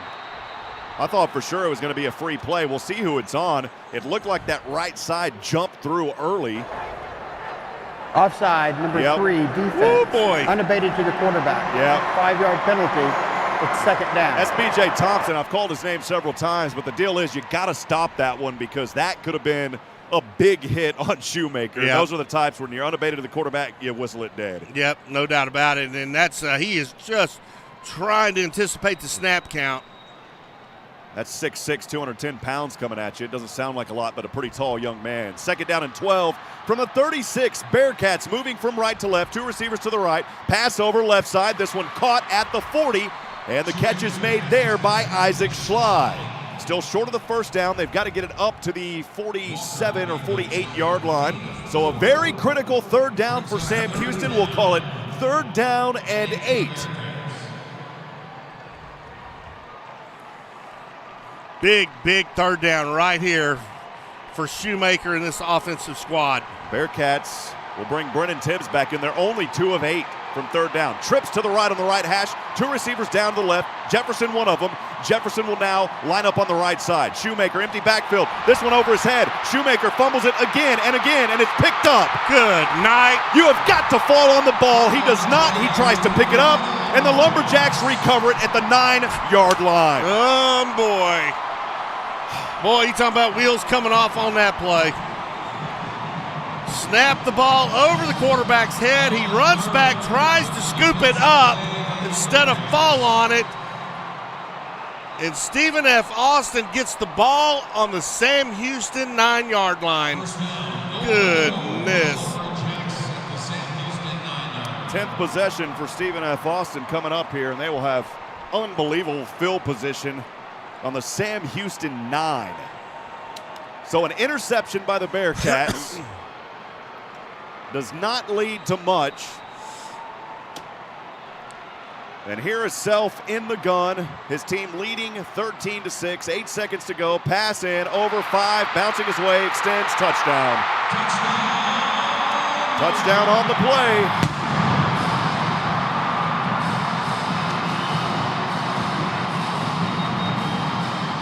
Well, you know what? They've done it all afternoon. They've had a big play And the offense cannot do anything behind it.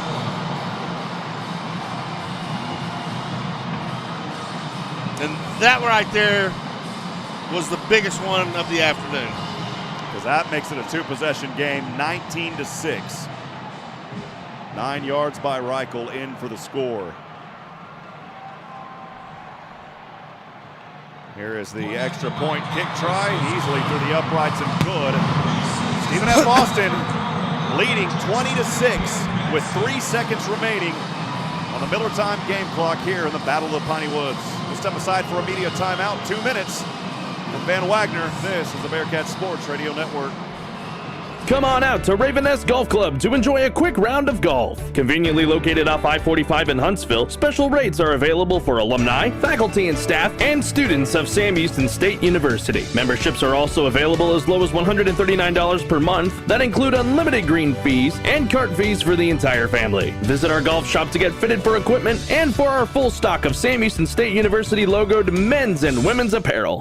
At Sam Houston Memorial Funeral Home, community is important to us, and as part of this community, we enjoy celebrating the successes of our student athletes, win or lose. Their hard work is worthy of celebration. I'm Greg Smith, owner of Sam Houston Memorial Funeral Home. When a need arises, you can trust us to help you and your family celebrate a life well lived. We're Sam Houston Memorial Funeral Home, the hometown experts in celebrating life. Eat 'em up, cats!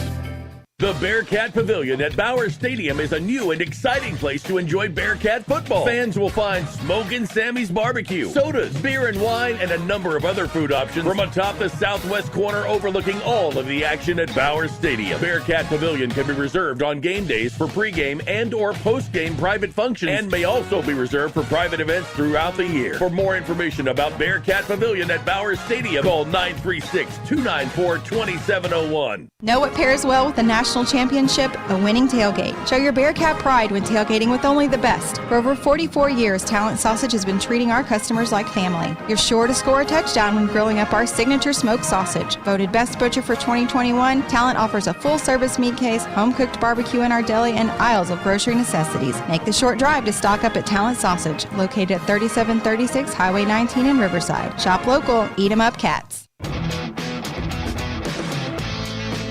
I'm Hipp, Brian Adams back at it from the Dos Equis broadcast booth. 3 seconds remaining on the Miller Time game clock here. In the third quarter, Sam Houston trailing 20-6.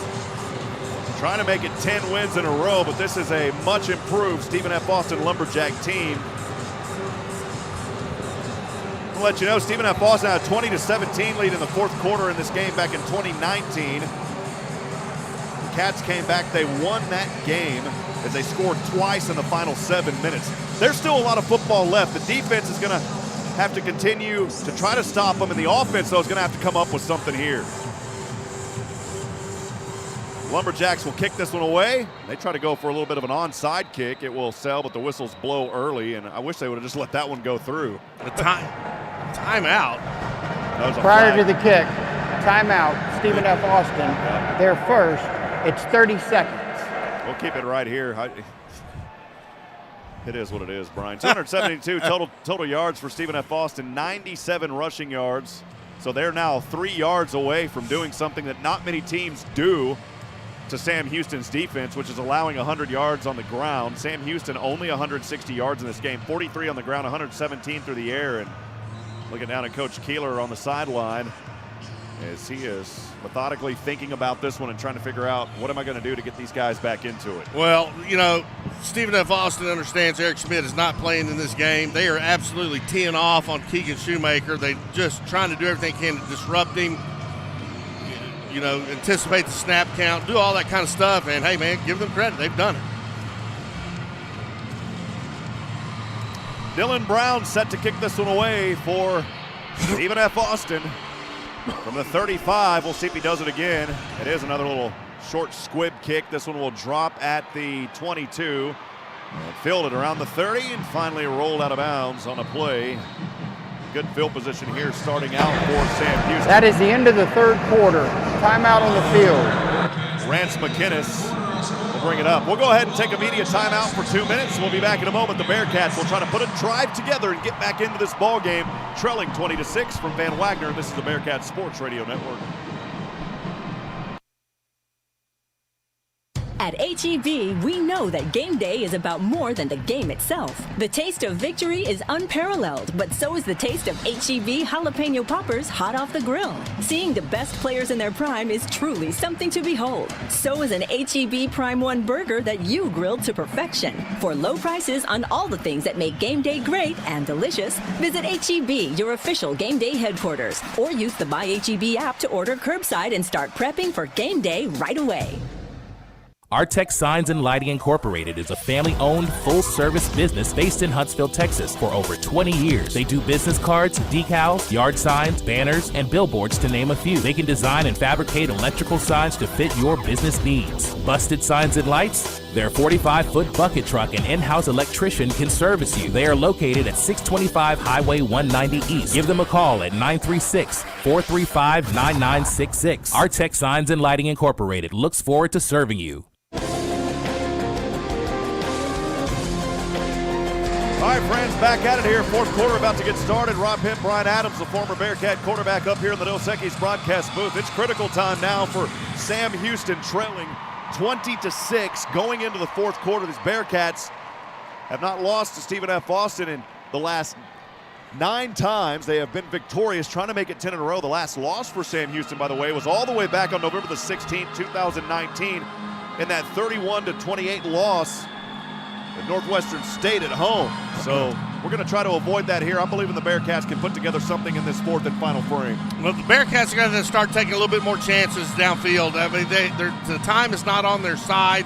As you said, it's more than a 2-score possession game. They have got to move the ball. Some of these little running plays up the middle, yeah, that's fine, but now you're going to have to start taking more chances and get bigger chunks. Sam Houston, the top-ranked team in the FCS. The Lumberjacks not ranked. This Lumberjack team almost beat Texas Tech a couple of weeks ago. Last week they played a Division II team and just steamrolled them. It was Lincoln College out of California bringing their football team back, or bringing their football team for the first time, and Stephen F. Austin handled them easily. But again, a Division II college. A lot different here back in D1. But again, Bearcats have got to find some rhythm on the offensive side. They only have around 170 yards of total offense tonight. Of course, the big factors of this game so far, Eric Schmidt has not played. He was not in this one tonight for undisclosed reasons. He's here, but he's not playing. Cameron Hearn has been kicking. Seth Morgan, as we call him, automatic, he is also out for undisclosed reasons. So you got 2 big players that are not in this ball game, but you've still had your opportunities. Penalties. Coach Keeler said you just have to play clean. He only had one key to victory, and that was play clean, and the Bearcats have not done that here in this ball game. And they haven't capitalized on big plays. Jaquez Ezard, big runs, big punt returns. You know, it gets it down to Stephen F. Austin's 35-yard line, and then you get blown back, and then you have to end up punting the ball standing past your 50. I mean, come on.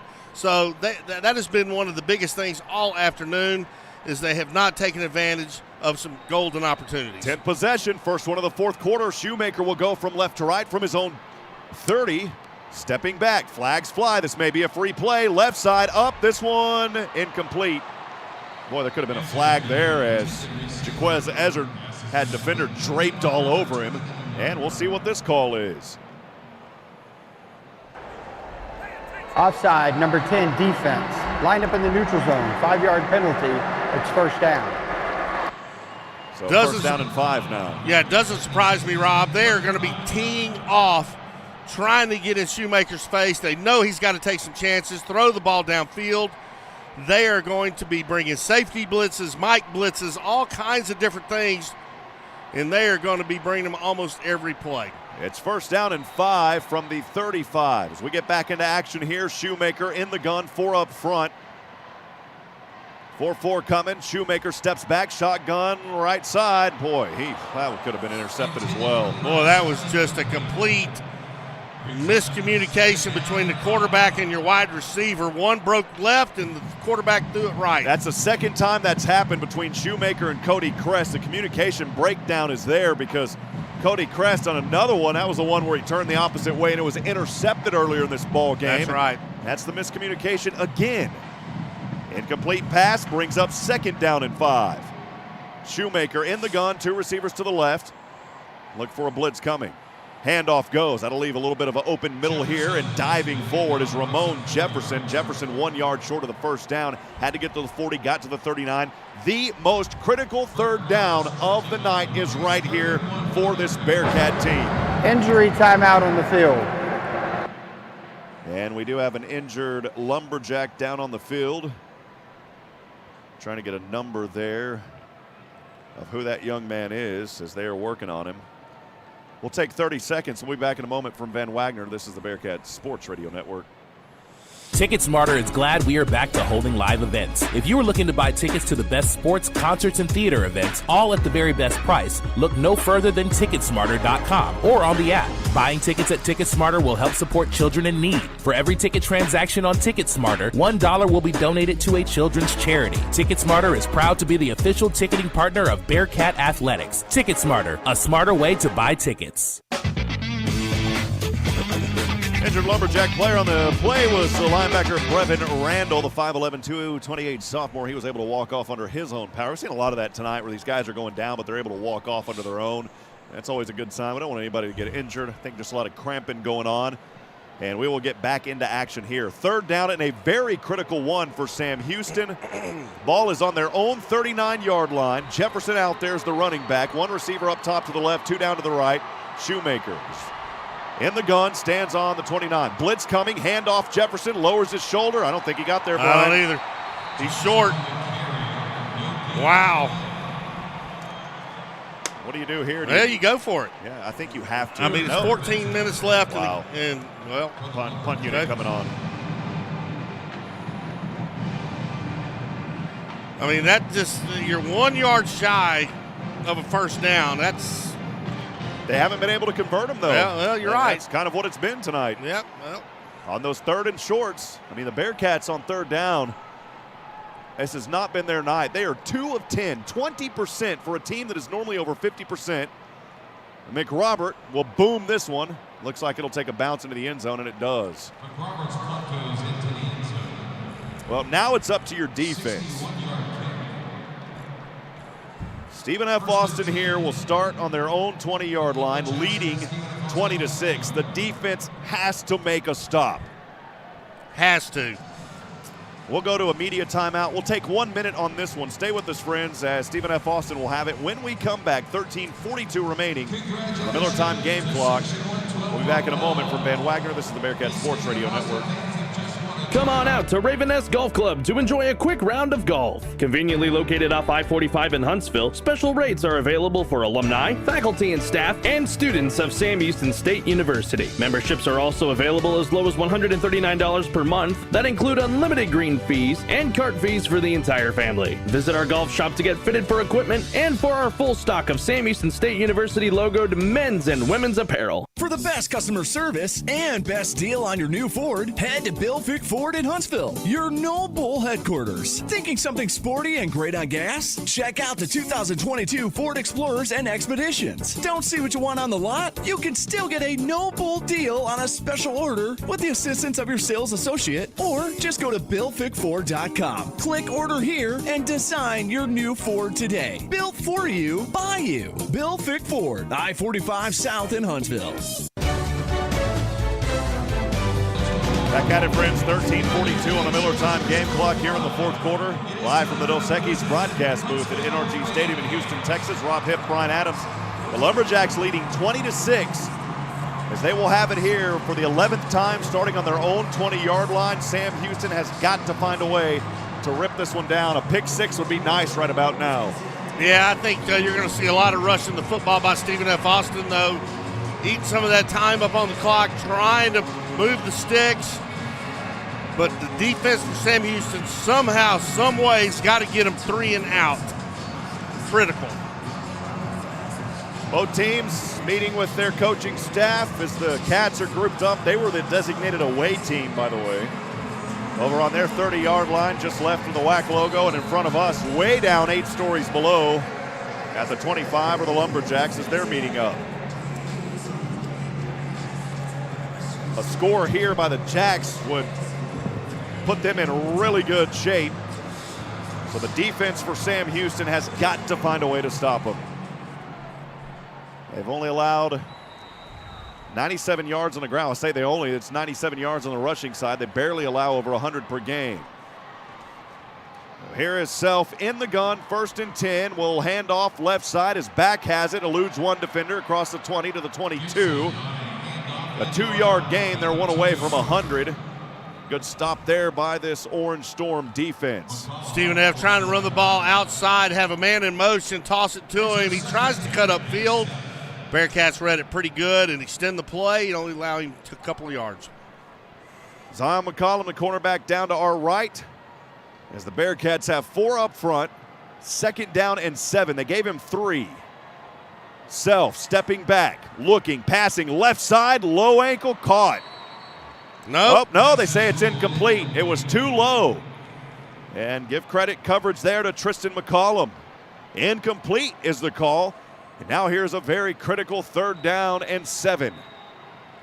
And we got another Bearcat injury here, and it's your buddy, the double Injury nickel. timeout on the field. Jahari K is down there, and maybe he's just cramping up. And his trainer, Dustin Norman, quickly runs over to him. Again, now we're seeing almost every series a player that's going down with some sort of cramps, and you know that they're getting tired. Jahari K is laying back, and they're pushing on him. So that's what it looks like, Brian, another cramp down there. Well, you would think, you're playing indoors in a controlled environment, and you know what? But these finely tuned athletes, man, I mean, that's cramps happen quite a bit. And Jahari K will pop right back over after he gets the stretch. Boy, don't you wish that could happen to us? You got a cramp, just have someone stretch and you pop right back up. Yeah. It don't work that way. Yeah, we get a cramp, we stay down for a week. Stay down for a couple of weeks, man. I'm still hurting from lifting some equipment about a week ago, man. I was carrying my sister-in-law's little baby, and I'm sore from that. So, man, come on. Yeah, November 29th, I'm going to be carrying my baby, so I got to start working. I'm very happy for you. Very proud of you. 3rd down and 7. Here we go. The Orange team trying to hold them. Big down. From the 23-yard line, the Lumberjacks. Only 3 up front for the Bearcats. They won't show blitz as the coverage is there. Pump fake once. This one is incomplete. It's incomplete. And the Bearcats defense hold them and will force a punt to give the offense a chance. I'm not so sure, but there was a Bearcat that got his paw on that football and knocked it down. We'll try to go back and look at it on a replay here. Yeah, you were right, Brian. And guess who it was? Trevor Williams. Linebacker number 1, Trevor Williams, getting his hand up. Boy, we need a good return right here. Cody Crest is set back to receive, surprisingly, as Ezra has been receiving most of them. Crest is back at the 30. Here's the punt from the 12-yard line. High spiraling punt. Crest will let this one take a bounce, and oh, man, does it ever take a bounce. Are you for real? That ball took a bounce, Brian, from the 25 and rolled all the way down to the 3-yard line. Unbelievable, man. Everything falling into favor of Stephen F. Austin this afternoon. I mean, good night. Why not? Yeah, why not? I mean, everything else has gone their way. We'll just laugh up here and keep having fun, Brian. Sam Houston will start this from their own 3-yard line. 97 yards they got to go. Trailing 20-6, 13:08 to go on the Miller time game clock. Shoemaker will stand in his own end zone. Ramon Jefferson back there to his right. And the officials will whistle here. The ruling on the field of the position of the ball after the kick is under review. I say review it, move it back, and make him do it again. I'll say just pull out a flag for no unknown reason. Yeah. Can't do that, though. So they're going to go here and review things. Head referee Marcus Thompson down at the review station now as he will get the discussion from upstairs. They're going to look at this spot. We're looking at it on the replay here as it took a bounce from around the 23. The ball kept rolling, and no, they never touched it, Brian. They thought that maybe Sam Houston or Stephen F. Austin had touched it. They did not. Yeah. And they shouldn't spend too much time looking at that because it was clear as day on that review. Well, so here's what's critical for Sam Houston. You got 13 minutes and 8 seconds left in the ball game. they're going to end up with this ball on their 3-yard line, most likely. They just have to get a couple of quick plays, move the chains, give themselves a little bit of breathing room, and then pop some for a big play downfield. Try to get some points on the board quickly. More shout out to my daughter Ariel and her friends Alicia and Felicia, supporting father in Arizona. Thank you for joining us. We had some Lumberjack fans, Axum Jacks, Claire Burns from Bald Knob, Arkansas. Appreciate you. Shout out to Steve Ricks back at the KSAM studio from Sean Steffi. Appreciate Steve running the board back at KSAM. Absolutely. Thank you, Steve. Debbie Driver Perkins in Tyler says she loves listening to us. Coverage great. Eat 'em up, Cats. We appreciate you so much, Miss Perkins. And a shout out to Aiden McDonald and Mackenzie McDonald. They are Bearcats at heart to support Dad J.W. McDonald. Let's go, Cats. One final opportunity to send your shout outs. 512-522-9105. Again, that's the Bearcat fan text line at 512-522-9105. After review, the ruling on the field is confirmed. First down, Sam Houston. Yeah, I mean, I saw that on the replay, Brian. I mean, it clear as day. Nobody touched it. Let's get this ball game going. Yep, no, let's get the ball game going and let's move the chains. Man, a couple of quick pops, a couple of hot routes, something. Move the chains, get some breathing room, and then just start playing football. Shoemaker, the quarterback for the Cats. Ramon Jefferson to his right side. It is first down for Sam Houston, but they will start this drive on their own 3-yard line. Trailing 20-6, 13 minutes to go on the Miller time game clock here in the fourth. Shoemaker will clap once. On the second clap, gets the snap, handoff Jefferson. Jefferson trying to find a little separation. Only a gain of 1 up to the 4-yard line. Boy, somehow this Lumberjack defensive line has been able to effectively stop Sam Houston's rushing game. Only 47 yards on the ground total for Sam Houston tonight. Well, this is a completely different Stephen F. Austin team than we've seen in the past. I mean, they got some athletes out there playing, and they're just playing fired up football. Now at the goal line is Shoemaker. He will temporarily stand up with 10 seconds on the play clock. Looks back over, down to 7, down to 6. Shoemaker's got to get the snap here at 5, claps once, handoff, goes over. No, Shoemaker keeps it to the right side. Shoemaker trying to cut the edge, and not much there, only a gain of a couple up to the 6. Well, where's the roughing the quarterback on that call? Thrown down to the ground. Slammed to the ground. Slammed to the ground, 3 refs right on top of it, and no flag. Oh, yeah. But yet tackle him at his ankles and, You get a roughing the passer. 3rd and 7, here we go. Critical for Sam Houston. Shoemaker in the gun, Jefferson to the right, 3 receivers to the left. Looks like a blitz coming here from Stephen F. Austin. Throw over left side. This one is up. It is caught, baby. It's caught at the 40. Eluding one defender. Spinning around, still on his feet to the 50. And the Bearcats, it's Jaquez Showtime Ezzard with a big play for Sam Houston. Nice pass by Shoemaker. He just threw it out there. Gives Jaquez Ezzard a chance, and obviously he'll win most all those chances as he did right there. That may be a Ticket Smarter play of the game, eligible play. At one of the most critical moments, Showtime coming up with it. Bearcats all the way up to the 49-yard line of the Jacks. Shoemaker rolls to the right. He will tuck and run. No, he throws from the 50. Oh, man, he should have just kept running. Man. He went to Isaac Schlein. It's incomplete. He had about 10 yards on the right side. I thought that was fixing to get picked off. Man alive. Boy, and Shoemaker, by the way, when he threw that one, he was behind his own goal line a few moments ago to Ezzard. And Ezzard shucked through one defender, spun around, broke through a tackle, and then he was finally out of bounds. Here we go. It's 2nd down and 10. Bearcats on the Lumberjack 49. 11:08 to go on the Miller time game clock, trailing 20-6.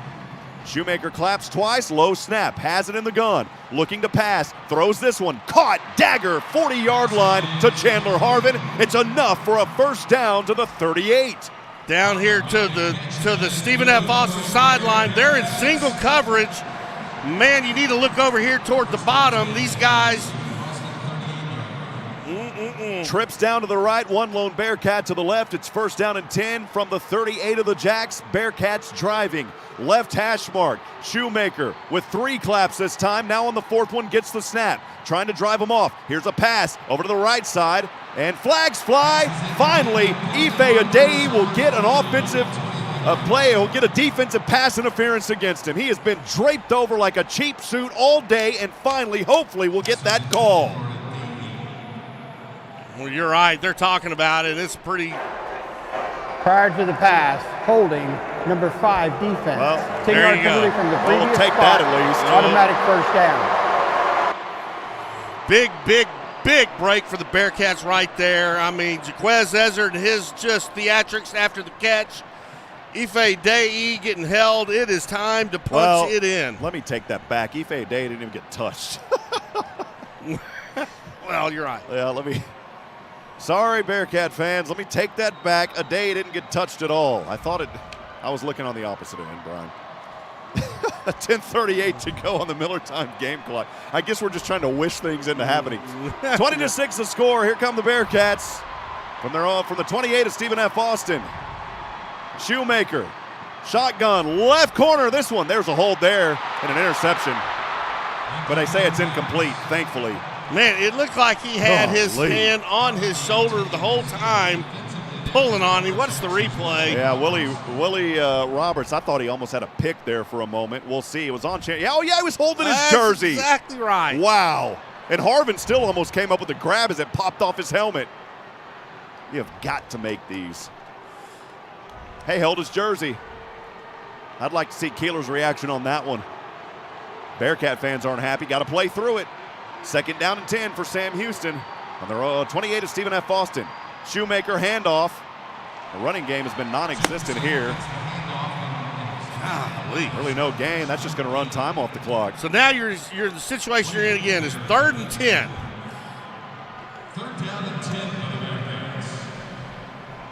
It was a handoff to Jefferson. Dwayne Williams was right there on it to read it easily. Yep, handoff right up the middle, and Stephen F. Austin did a great job penetrating, no yards. Big 3rd down here. They did it on 3rd earlier. Here's 3rd down and 10 from the SFA 28. They got 5 up in the box. Shoemaker claps for it. Handoff again, Jefferson. Only a gain of 2. Handoff up the middle. You got to go for it here, obviously. Wow. And now 4th down and 8. The Bearcats have not converted on 4th down all night. Yeah. Oh, and you know what? Bearcats got away with the hold. Ethan Hagler had a Stephen F. Austin Lumberjack wrapped up, so lucky break there for for Sam Houston. Empty backfield here.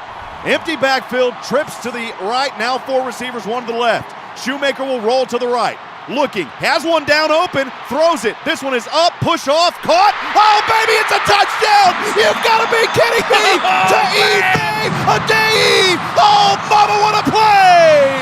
Ife Adei picks that one up off the ground. Unbelievable! Wow! We thought the catch in the national championship was something. That catch right there was the best that I have ever seen by Ife Adei. As he was pushed back, caught it, touchdown. Oh, man. We'll look at it on the replay. Oh, it didn't even touch. Oh, that's a catch. Oh, my goodness, it was a centimeter off the turf. They're going to go review this one, but I'm confident that will stand as a catch. There is not enough evidence on that replay to overturn it. Ruling on the field if a catch is under review. Yeah, you got to let that one stand. Yeah, I don't feel like there's enough evidence to overturn that call. But, hey, you know what? You can't deny. Timeout on the field. What a play that was. We'll take a 1-minute break. 20-12 as it sits right now. 9:08 to go on the Miller Time game clock. We'll be back in a moment from Van Wagner. This is the Bearcat Sports Radio Network.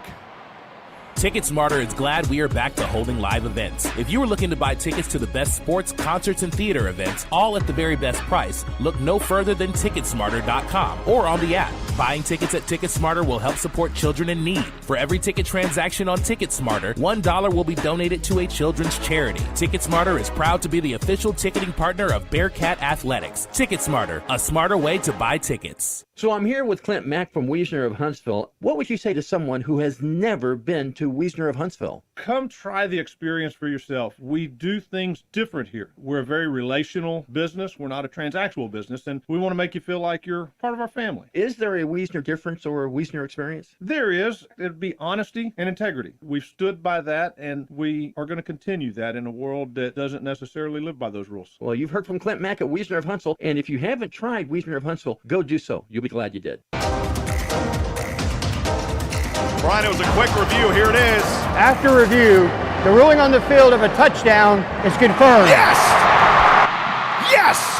Ife Adey with hands of glue has done it here for the touchdown. And Brian, I have to tell you, if that ball was just a millimeter closer down to the field, it would have not been complete. But Ife Adey has came up again huge for the Sam Houston Bearcats. Folks, that was one of the most incredible catches you will ever see in any level of football. And Ife Adey comes up with the fingertip grab off the ground. Oh my goodness, unbelievable. The Bearcats trying to make a comeback here. It is 20-12 with 9:08 to go on the Miller time game clock here in the final frame of play. Oh mama, it's been a good one here at the Battle of the Piney Woods. You know what? Give Keegan Shoemaker all the credit in the world. He started out on the 3-yard line, and he drove his Cats all the way down to give Ife Adey a chance to make just the most incredible grab ever. He does it. The Bearcats are still alive with 9 minutes and 8 seconds left in this ball game. Brian, you couldn't have described it any better. 9 plays, 97 yards, 4 minutes off the clock, and the Bearcats are going to go for 2. Oh, man. Let's go for the apples, baby. Noah Smith is in there as a back. Shoemaker standing in the gun, stepping back, throws, left corner, popped up, flags fly. Ezard wants the flag. He got it, baby. That's pass interference in the back.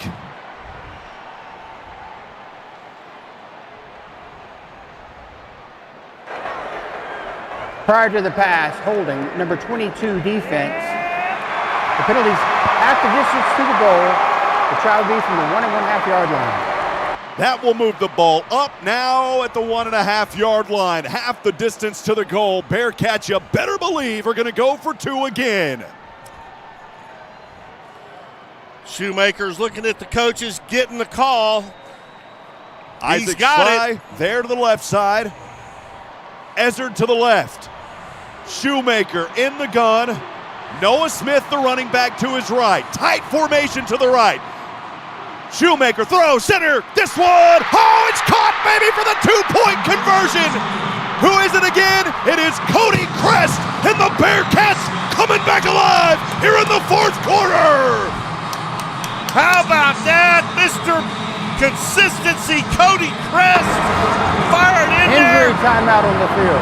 Oh boy, the momentum has turned. It's 20-14, and the Bearcats showing life with 9:08 to go on the Miller time game clock. We'll step aside. We'll take 30 seconds. We'll be back in a moment from Van Wagner. This is the Bearcats Sports Radio Network. At H-E-B, we know that game day is about more than the game itself. The taste of victory is unparalleled, but so is the taste of H-E-B jalapeno poppers hot off the grill. Seeing the best players in their prime is truly something to behold. So is an H-E-B Prime 1 burger that you grilled to perfection. For low prices on all the things that make game day great and delicious, visit H-E-B, your official game day headquarters, or use the My H-E-B app to order curbside and start prepping for game day right away. The 95th annual Battle of the Piney Woods as advertised. Coach Keeler on the sideline, still cool as a cat after his team finally found some life here, trailing by only 6 with 9:08 to go. It's 20-14. Shoemaker found a way to redeem himself after the fumble earlier, and then it was Ife Adey. 24-yard pass, and then the 2-point conversion to Cody Crest. Kickoff on its way, this one a little bit shorter to the 9-yard line on the left side. Return man trying to go around the 20, flags flying, he's down at the 21. Boy, about 3 pieces of laundry flew there. Flags flying everywhere.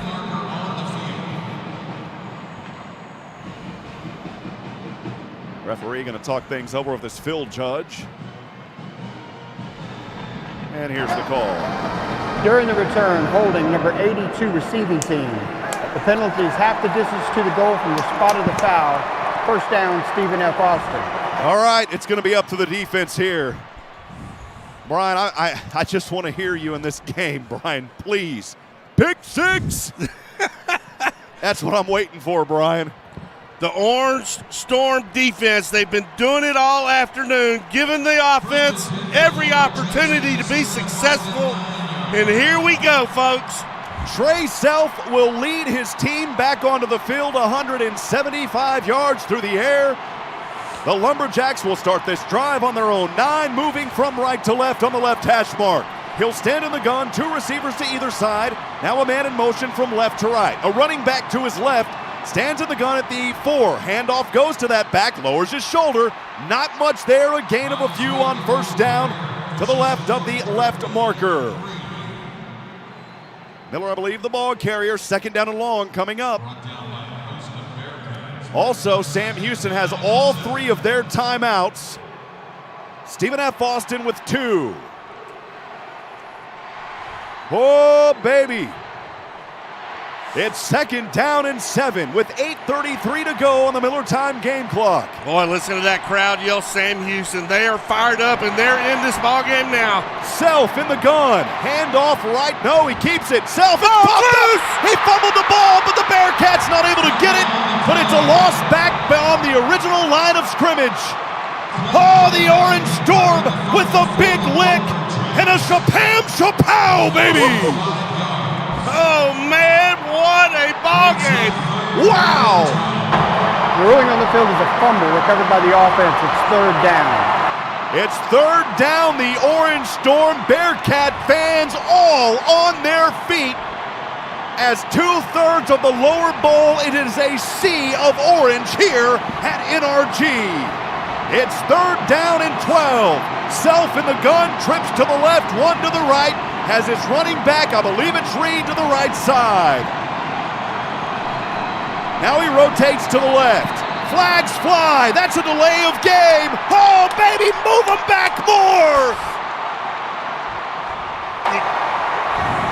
Prior to the snap, delay of game, offense. Half the distance to the goal. Oh, my goodness. Taylon Blaylock is getting the fans on their feet. Trevor Williams throwing his hands in the air. The ball is back. Third down. And Galveston here for the Lumberjacks. That is all on the quarterback Self for Stephen F. Austin. You've got to manage the clock. He forgot all about it. He is in the gun in his own end zone. Reed, the running back, to the left. 2 receivers to either side. Oh, baby, he's almost goes down. The ball is out. He's down at the 1-yard line. The ball popped out. They're getting to the bottom of the pile. I think he fell back on it. It was almost a safety, Brian. Wow. It was recovered. The ruling on the field is a fumble recovered by the offense. It's fourth down. Oh, baby.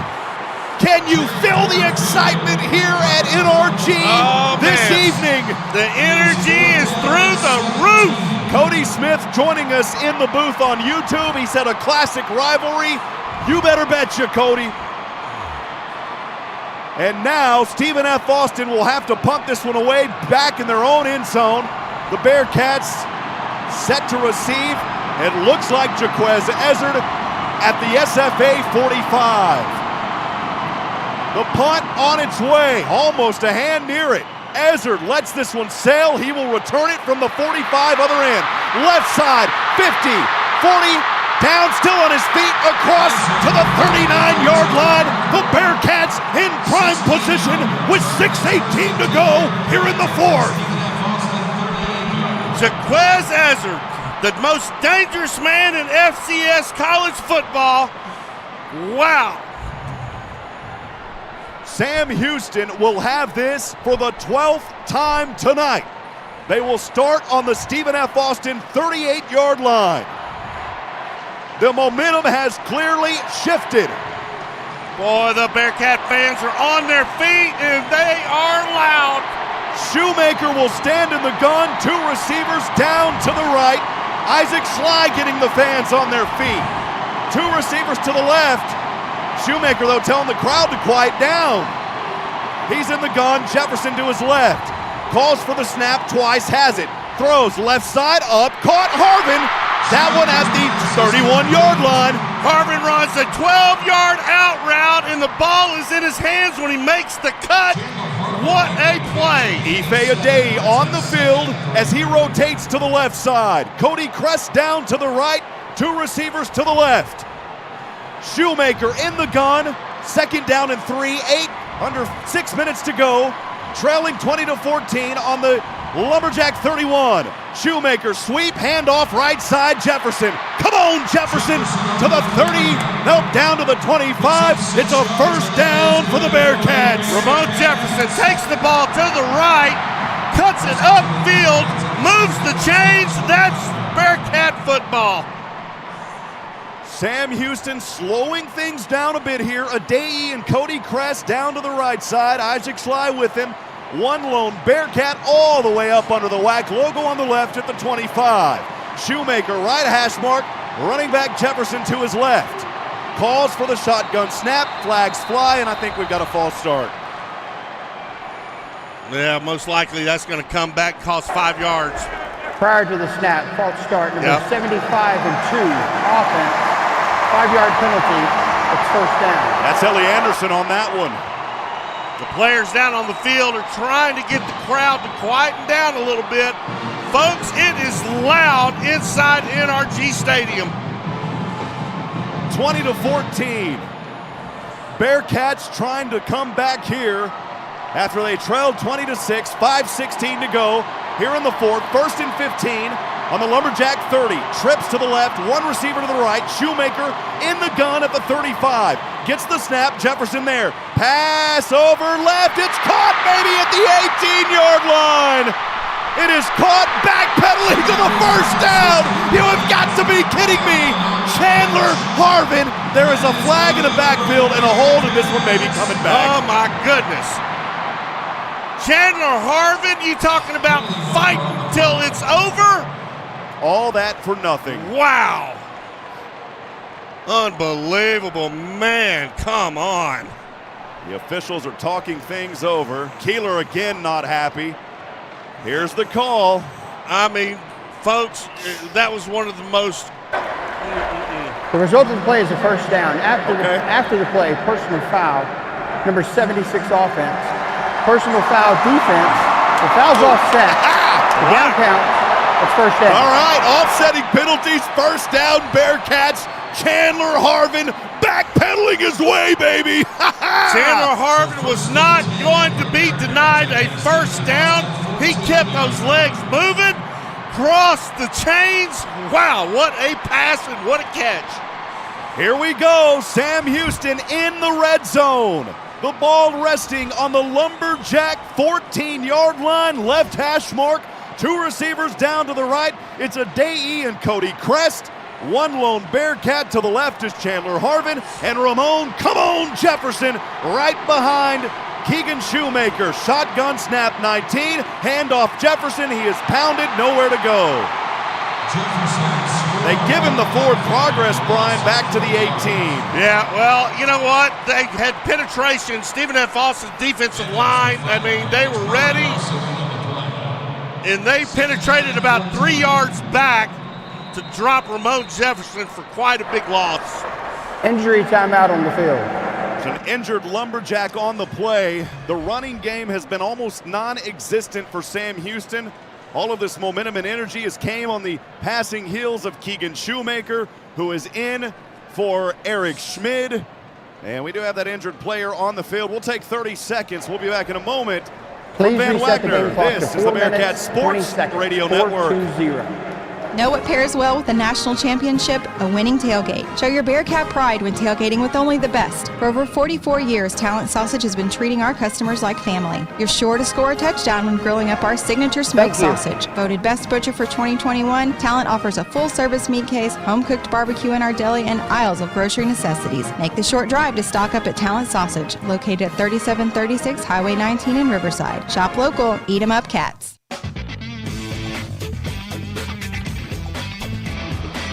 Injured player for Stephen F. Austin. He was able to walk off under his own power. We've seen that several times tonight. 4:20 remaining on the Miller time game clock here in the fourth. It's second down and 14 for Sam Houston, trailing Stephen F. Austin 20-14. 277 total yards for the Bearcats, 271 for Stephen F. Austin. This has been a game for the ages here in this fourth quarter.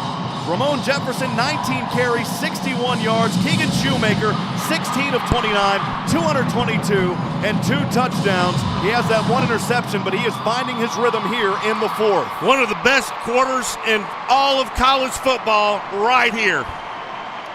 Shoemaker will stand in the gun, 2 backs behind him, tight formation, 1 receiver to the right, 1 up top to the left on the left hash mark at the 20.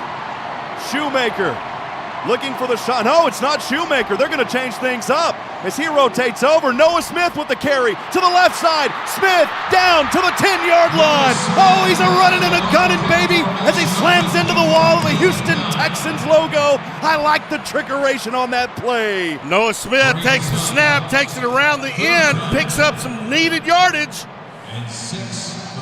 This will bring up 3rd down and 6 for the Bearcats. Oh boy, you talking about the biggest 3rd down of the afternoon, folks? This is it. Ife Adey back into the game. Cody Crest to the right side, Adey to the left side. It's 3rd down and 6, ball on the 10-yard line of Stephen F. Austin with 3:33 to go. Bearcats trailing by 6. Here's the low snap, rolling Shoemaker, looking. Shoemaker has plenty of daytime. Now across the 10, he'll run out of bounds as he leaps forward to around the 7-yard line. So 4th down coming up. You better believe the Bearcats are going to go for it here. You know what? I think Shoemaker was looking to make a pitch forward, and his guy wasn't open, so he kept rolling out to his right, trying to find an open receiver. None could be found, takes it himself, picks up another couple of yards. But here we go. Rob, this is 4th down and all the money right here. Noah Smith is out there as the back. Jaquez Ezer to the left. They've got to hurry here, down to 8 seconds. They're going to have to hurry, Brian, and I would assume they would call a timeout, down to 4, down to 3, and come on, Shoemaker. He's calling for the timeout, and he's got it. You got to do that. Wow. Just some confusion there, and oh man, Coach Keeler is not happy. Sam Houston. They did not want to have to burn that timeout, Brian. Well, they had to. They had no choice. The clock had ticked down to 1 second left. They had to call the timeout and burn it. And you know that's critical. 2:59 remaining on the Miller time game clock. Here in the 4th and final frame, it's 4th down and 4 for Sam Houston. They have the ball on the Lumberjack 8-yard line. To 3 minutes, 1 second, 3:01. This is the part, Rob, they have struggled all afternoon. 4th down in a few yards or 3rd down in a few yards, they have struggled trying to convert. Thank you. The Bearcats are 1 for 3. This, one of the most critical plays that we have seen in a very, very long time. In fact, the Bearcats haven't trailed in many games at all, going all the way back to that last loss in 2019. Stephen F. Austin trying to put a stop to the 9-game winning streak. The Bearcats, though, trying to stay on top of the winning ways. Yeah, they've got to pick up 4 yards or punch in the end zone. That are your only options when they come out to take this snap. My beautiful fiance, Bridget, listening, my sister, cooking some Polynesian chicken and rice. I hope to get home to a celebration of Polynesian chicken and rice. We'll see if we can do it. A little Polynesian celebration. We're still in the media timeout here. 3:01 remaining. They add a couple to the clock. 3:01 in the Miller time game clock. 4th down and 4 coming up here. Both teams are still in their huddles around the 20 to 25-yard line on either side. Every fan on their feet here at NRG Stadium. Whatever happens after this play, this place is going to erupt. The Phillips family in Livingston, Texas, cheering on Sam Houston. Jim and Linda McKenzie back in Huntsville. Eat 'em up, Cats. Some other friends joining us tonight, cheering on the Bearcats. We appreciate them as well. The Bearcat faithful are on their feet in what may be the biggest crowd in this series history. You got to go back to 2016 when it was over 27,000. Brian, you were here for that. You talked about how this place was about 80% capacity. I don't have the number, but it is packed with orange here this evening. It is packed with orange, and they love their Bearcats, and here we go. Here we go. It's 4th down and 4 for the Bearcats on the 8-yard line of Stephen F. Austin. Trips to the left. Nobody down to the right. Ramon Jefferson, the running back to the right side. Ball on the right hash. 4 up front for Stephen F. Austin. Shoemaker stepping back. He eludes one. Flags fly. And finally throws this one. And there may have been a hold, and if so, that's going to be declined and turnover. Personal foul, face mask, number 3 defense. Penalties half the distance to the goal.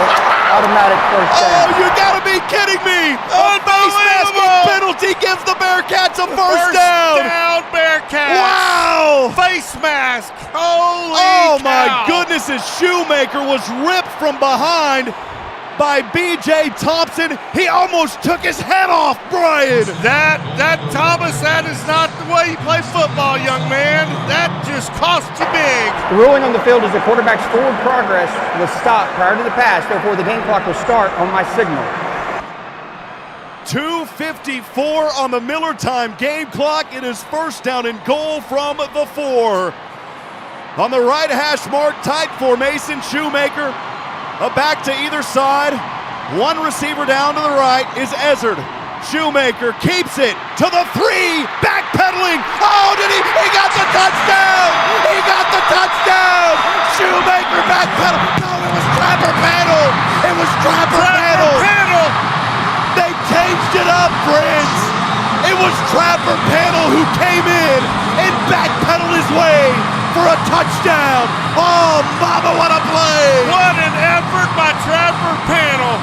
I will not be denied until I cross that line. Oh, boy. Brian, I did not see Panel come in there.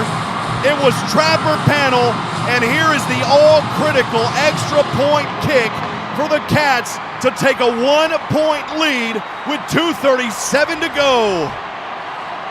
Humphreys the holder, the heart and soul at the 10-yard line. Here's the hold, the kick. The Bearcats take the first lead of the night, baby, with 2:37 to go.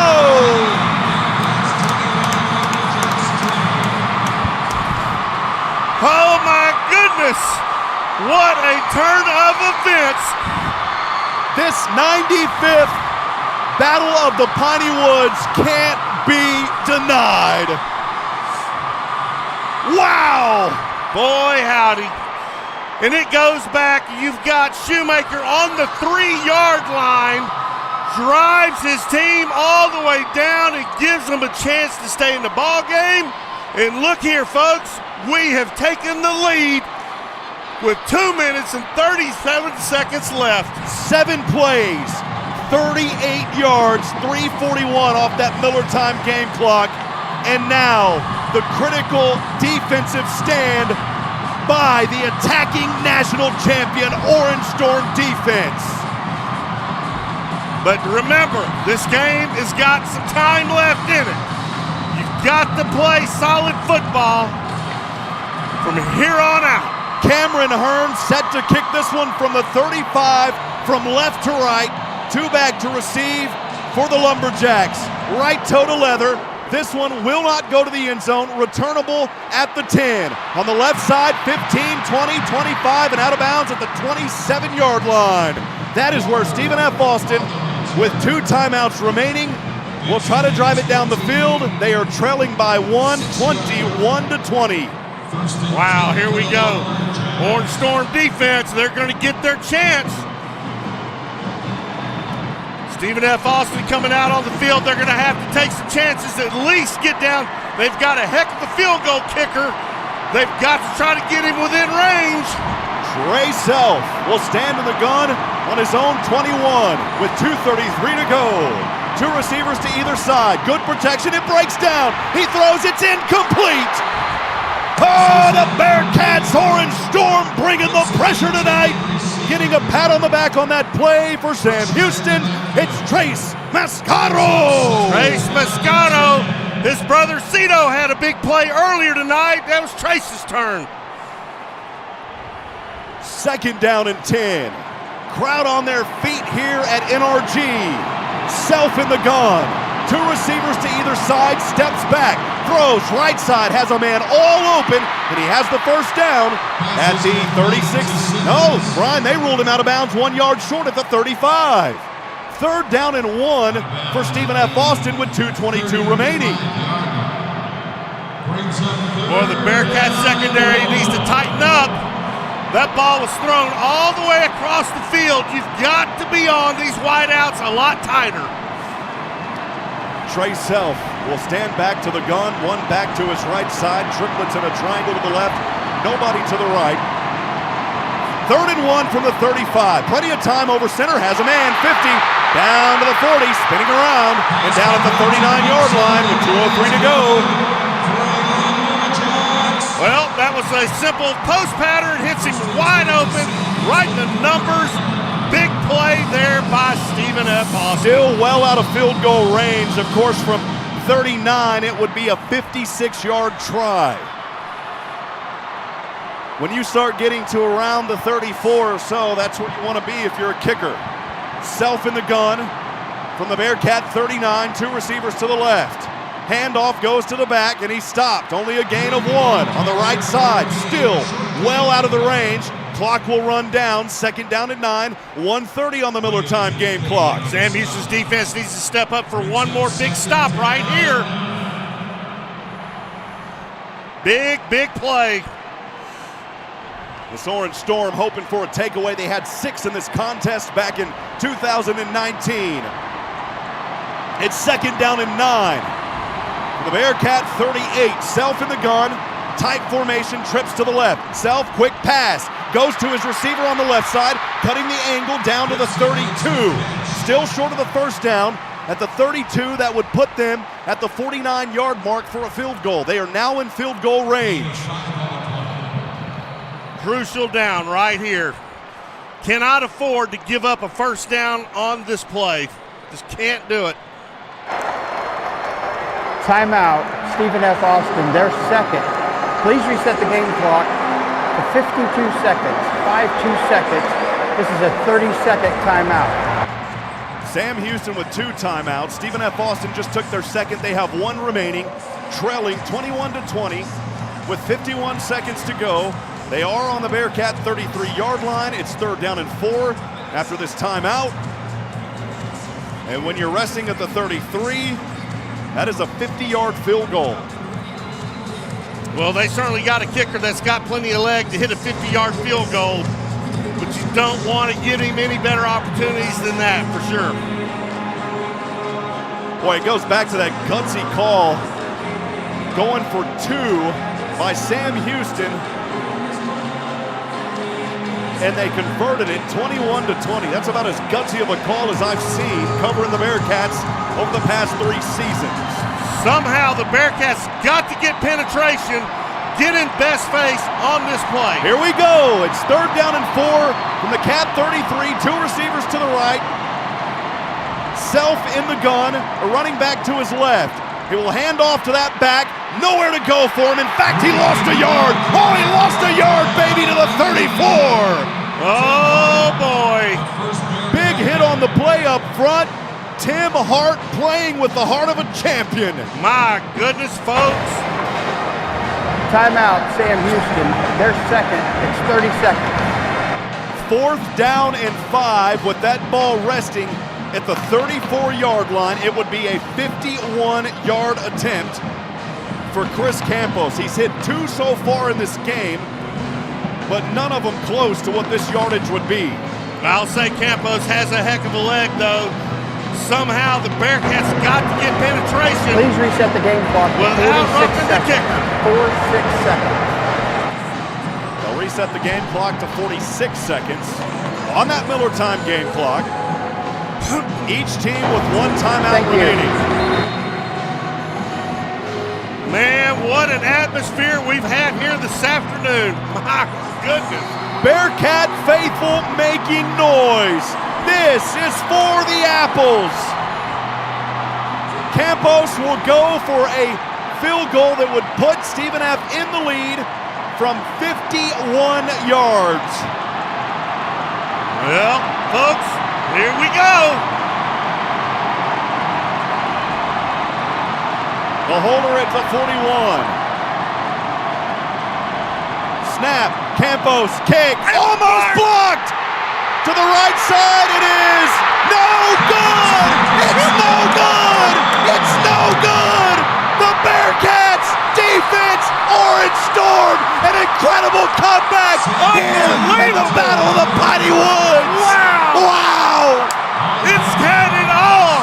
This game has had everything you want! Oh, man!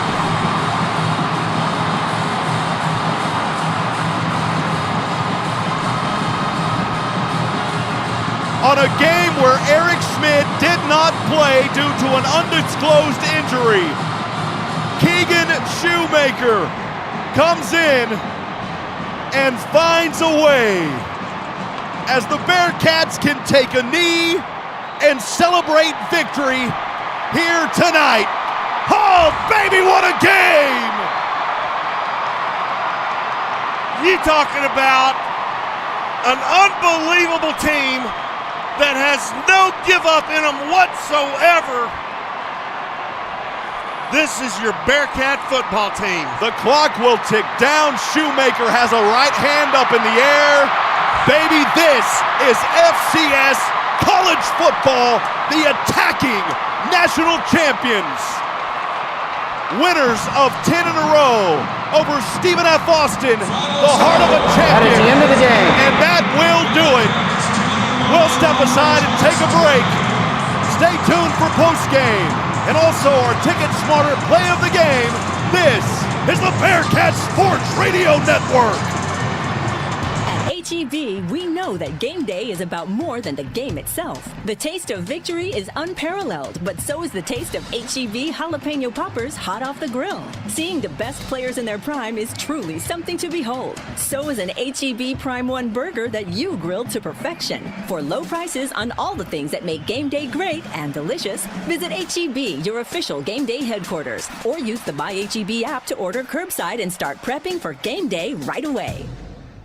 Ticket Smarter is glad we are back to holding live events. If you are looking to buy tickets to the best sports, concerts, and theater events, all at the very best price, look no further than Ticketsmarter.com or on the app. Buying tickets at TicketSmarter will help support children in need. For every ticket transaction on TicketSmarter, $1 will be donated to a children's charity. TicketSmarter is proud to be the official ticketing partner of Bearcat Athletics. TicketSmarter, a smarter way to buy tickets. Come on out to Raven Nest Golf Club to enjoy a quick round of golf. Conveniently located off I-45 in Huntsville, special rates are available for alumni, faculty and staff, and students of Sam Houston State University. Memberships are also available as low as $139 per month that include unlimited green fees and cart fees for the entire family. Visit our golf shop to get fitted for equipment and for our full stock of Sam Houston State University logoed men's and women's apparel. Know what pairs well with a national championship? A winning tailgate. Show your Bearcat pride when tailgating with only the best. For over 44 years, Talent Sausage has been treating our customers like family. You're sure to score a touchdown when grilling up our signature smoked sausage. Voted Best Butcher for 2021, Talent offers a full-service meat case, home-cooked barbecue in our deli, and aisles of grocery necessities. Make the short drive to stock up at Talent Sausage, located at 3736 Highway 19 in Riverside. Shop local, eat 'em up cats. Artex Signs and Lighting Incorporated is a family-owned, full-service business based in Huntsville, Texas for over 20 years. They do business cards, decals, yard signs, banners, and billboards to name a few. They can design and fabricate electrical signs to fit your business needs. Busted signs and lights? Their 45-foot bucket truck and in-house electrician can service you. They are located at 625 Highway 190 East. Give them a call at 936-435-9966. Artex Signs and Lighting Incorporated looks forward to serving you.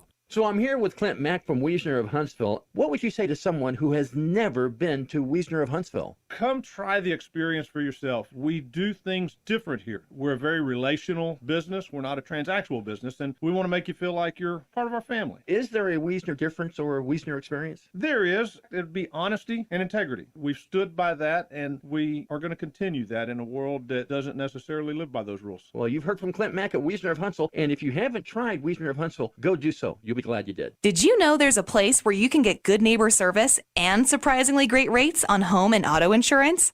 Yep, State Farm. Diana K. Barnes is your State Farm agent in Walker County for service you deserve at the price you want.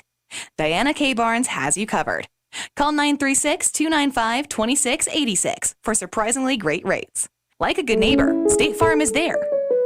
Individual premiums will vary by customer. All applicants subject to State Farm underwriting requirements. At Sam Houston Memorial Funeral Home, community is important to us, and as part of this community, we enjoy celebrating the successes of our student athletes, win or lose. Their hard work is worthy of celebration. I'm Greg Smith, owner of Sam Houston Memorial Funeral Home. When a need arises, you can trust us to help you and your family celebrate a life well lived. We're Sam Houston Memorial Funeral Home, the hometown experts in celebrating life. Eat 'em up, cats!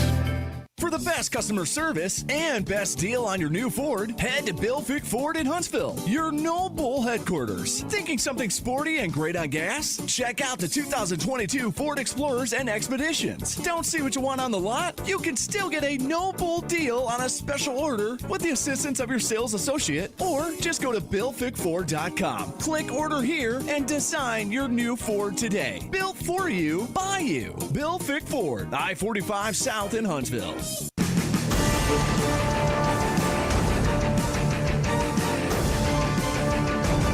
All right, friends, back at it here as we go post-game. Sam Houston, let's go down to the field now.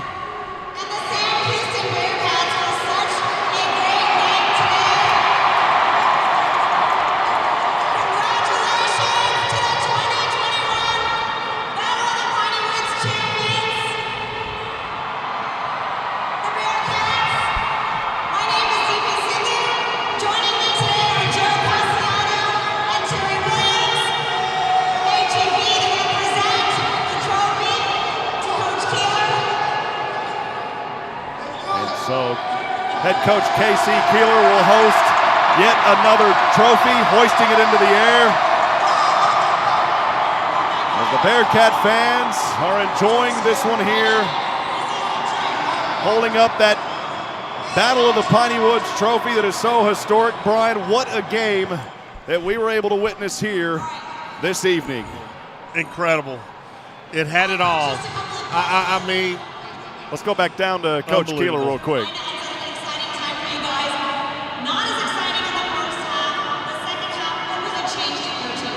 First of all, you have to give them all credit. I mean, we didn't play well because we played a really good football team that played better than us that first half. The great thing about this team is we never panicked. You know, that's one of the things I'm really proud about this team is that all the adversity we go through, all the obstacles, they just got to move on to the next play, and that's why we won the ball game because we didn't panic. But again, hands off to SFA. What a great game and what a great team and what a good coaching staff they have. No, that's kind of hard to understand down there as Coach Keeler talking over in post-game. Again, Bearcats victorious here in this one in the 95th Battle of the Piney Woods, 21-20, as Sam Houston had to come back trailing 20-6. They found a way. It all started with Ife Adey. What a game that he had, and also Keegan Shoemaker. We talked about him as he came in for Eric Schmidt, who did not play today. Shoemaker second in the line, and Bearcats, I'm going to tell you, we want to get Schmidt back as soon as possible. We don't have any info on that, but I'll tell you this, that whenever it is time, if Shoemaker sticks around, he's got a place here, I would say, at Sam Houston. What an incredible job Shoemaker did. He doesn't play that much. He hadn't had a lot of playing time, get a lot of snaps, and he came out here. He had a monumental task in front of him, stepped up to the plate, and did a tremendous job. And again, he's got weapons. Eric Schmidt had those same weapons. Ife Adey probably makes the catch, and if you can even say this, catch of a lifetime. Of course, in the spring to catch the winning touchdown in the championship game, obviously is the biggest catch of his life. But folks, he picked this ball up off the ground with his fingertips. He had to come back for it to get it. Most incredible catch. Jaquez Ezzard, I mean, this guy, when I say he's the most dangerous guy in FCS football, that is not a stretch. He is amazing. And he got the Bearcats, kept them in the ball game. And Rob, this defense did what they had to do to give that offense a chance to score. Well, now it's time for the Ticket Smart play of the game, presented by Ticket Smarter. Here's Ife Adey. Down open, throws it. This one is up, push off, caught. Oh, baby, it's a touchdown. You've got to be kidding me. To Ife Adey. Oh, mama, what a play. Ife Adey picks that one up off the... And that smart play of the game was brought to you by Ticket Smarter, the best place to find tickets to the hottest sports, concerts, and live events near you. Visit ticketsmarter.com or download the app to secure your tickets now. I couldn't think of a better play. There was a lot of them, Brian, especially in that last fourth quarter on those last few drives, but that was the one that got things rolling for Sam Houston. And it was a catch that was literally a centimeter off the ground in the end zone. You couldn't drug a piece of paper underneath that football. That's how close to the ground it was. And that play, Rob, as you just mentioned, turned the momentum completely around. And folks, we talk about momentum almost every week, and man, when you lose the momentum, there is nothing you can do to get it back. It is the most difficult thing ever, and the Bearcats seized that opportunity. And I tell you, man, Keegan Shoemaker gets the ball on the 3-yard line, man, and moves it all the way downfield to get the Bearcats a chance. He does it. This game had it all, man. Unbelievable. The big play, we thought it was Shoemaker, but it was actually Trapper Panel. This was the one where Panel backpedaled his way in for the touchdown, and then Sam Houston goes for 2, and they make it. But here is Panel as he backpedaled his way in. It was Trapper Panel. They changed it up, friends. It was Trapper Panel who came in and backpedaled his way for a touchdown. Oh, mama, what a play. What an effort by Trapper Panel. Brian, just some of the most exciting calling as we went to break. You and I were talking, said the national championship was fun, of course. But this game right here may go down as one of the top greatest, especially here in the Battle of the Piney Woods. Boy, when you're talking a rivalry for 95 years and you just can't stand them, you know. And every time you play them, it's such a big rivalry. You want to beat them. You want to beat them bad. And you come into NRG, this beautiful facility, with a packed orange crowd. I mean, it had it all. What an exciting game, man. I am about to lose my voice. A lot of fans out there were enjoying this one. Our Walker County Commissioner, Bill Doggett, sending in a text earlier. Fantastic finish. Awesome game. We appreciate you, Bill. We're going to go ahead and step aside for a quick break. When we come back, we'll break down this one. We'll go over final stats. Stay with us. The Bearcats victorious in the 95th Battle of the Piney Woods, 21-20. From Van Wagner, this is the Bearcats Sports Radio Network. The Bearcat Pavilion at Bauer Stadium is a new and exciting place to enjoy Bearcat football. Fans will find Smokin' Sammy's Barbecue, sodas, beer and wine, and a number of other food options from atop the southwest corner overlooking all of the action at Bauer Stadium. Bearcat Pavilion can be reserved on game days for pregame and or postgame private functions and may also be reserved for private events throughout the year. For more information about Bearcat Pavilion at Bauer Stadium, call 936-294-2701. Enjoy the fast-paced action of Bearcat soccer at historic Pritchett Field. Tickets are $5. Call 936-294-1729 or go online at gobearcats.com/tickets to secure your tickets today. Sam Houston Athletics would like to thank the following partners: Charlie's Used Cars, Domino's Pizza, Haven at M, Dr. Walt Lowe, Smoothie King, and Mike's Hard Lemonade. Thank you for supporting your Bearcats. At Sam Houston Memorial Funeral Home, community is important to us, and as part of this community, we enjoy celebrating the successes of our student athletes, win or lose. Their hard work is worthy of celebration. I'm Greg Smith, owner of Sam Houston Memorial Funeral Home. When a need arises, you can trust us to help you and your family celebrate a life well lived. We're Sam Houston Memorial Funeral Home, the hometown experts in celebrating life. Eat 'em up, cats! Bearcat football continues on KSAM. Here's Rob Hipp and Brian Adams. All right, friends, Rob Hipp, Brian Adams, live from the Dos Equis broadcast booth. The game for the ages here in the 95th Battle of the Piney Woods. Everything that it was expected to be. Well, if you're a Bearcat fan, maybe not so much early, but as always, the Bearcats, the attacking national champions, found a way to come back in the fourth quarter. They won this one, defeating Stephen F. Austin 21-20. Brian, your final thoughts before we dig in. Well, let's dig into some of the stats, but your final thoughts on that last drive and the Bearcats taking care of business. Coach Keeler, I think, said it best, Rob. This team never panics, and they did not panic on that last drive. They did what they had to do. They punched it in, and they won the ball game, period. I was thinking of the movie Forrest Gump when Forrest goes, it's a household name. Yeah. Well, guess what else is a household name now? Yeah. Ife Adeyi. He is quickly becoming a household name with Sam Houston. Think about this. You got Ife Adeyi on one side. You got Jaquez Ezzard, all-world on the other side. You got Cody Crest in your slot. They've got them everywhere. I mean, take your pick. And those guys at any given time will step up and make the biggest play you've ever seen. And, Brian, how about this, the defense? There was a couple of plays there late where Stephen F. Austin lost yardage on the ground game. So the Bearcats defense did hold them to under 100 yards rushing. It was right at 100. I love it. But on a couple of lost plays, they finished up 96 yards. Let's look at those final numbers real quick before we sign off here. Sam Houston, we'll start with Stephen F. Austin, 311 total yards, 215 through the air, 96 on the ground, 11 penalties, 64 yards, 16 first downs. They were 7 of 17 on third down, 0 for 1 on fourth, 67 total plays. They averaged just over 4.5 a play. Also 12.5 over through the air. They only rushed for 2.9. For in the red zone, 3 times. They scored 3 out of 4 times. They had the ball 30 minutes, 29 seconds, turned it over once. For the fumbles, 2 of them, they didn't cough any of those up.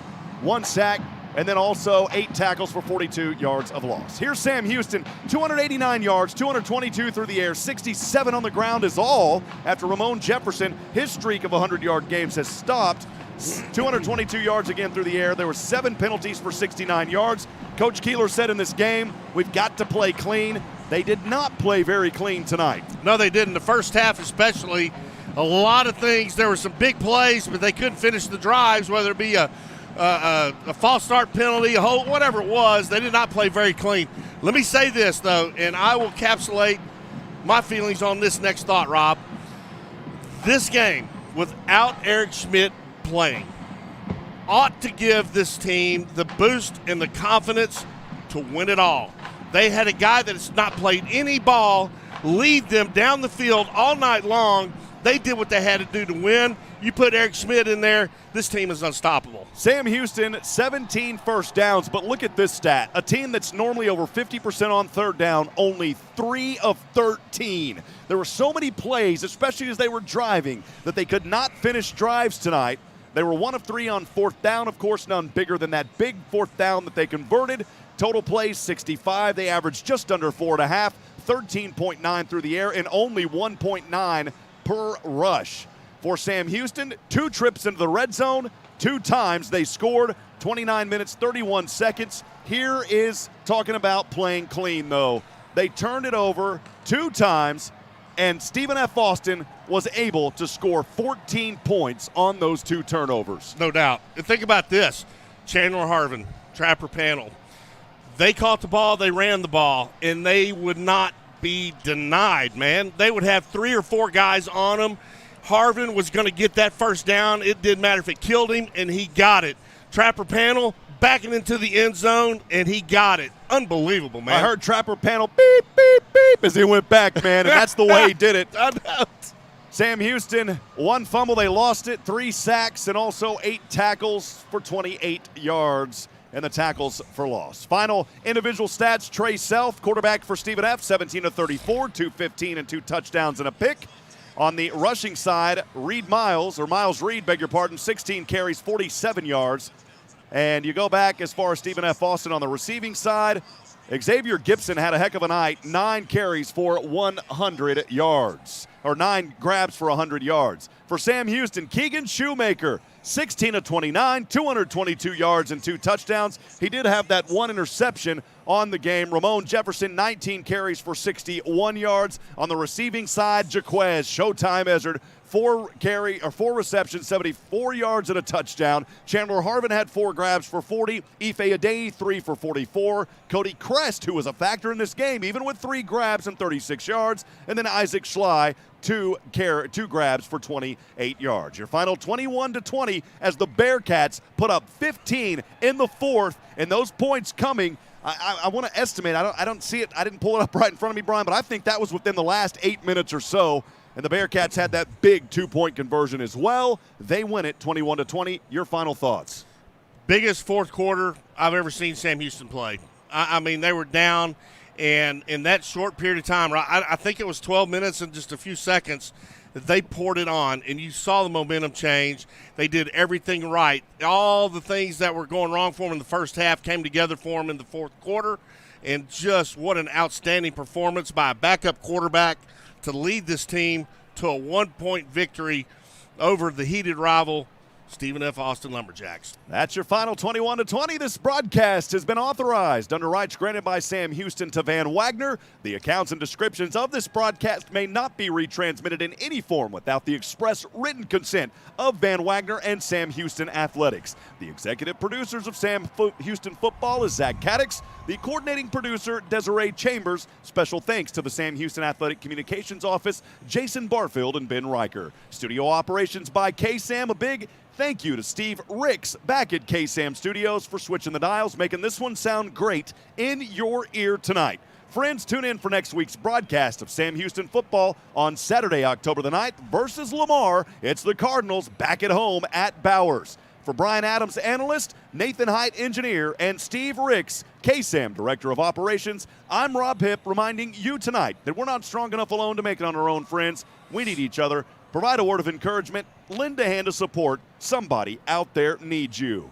Good night, and God bless from NRG Stadium in Houston, Texas. The Bearcat Pavilion at Bowers Stadium is a new and exciting place to enjoy Bearcat football. Fans will find Smokin' Sammy's Barbecue, sodas, beer and wine, and a number of other food options from atop the southwest corner overlooking all of the action at Bowers Stadium. Bearcat Pavilion can be reserved on game days for pregame and or postgame private functions and may also be reserved for private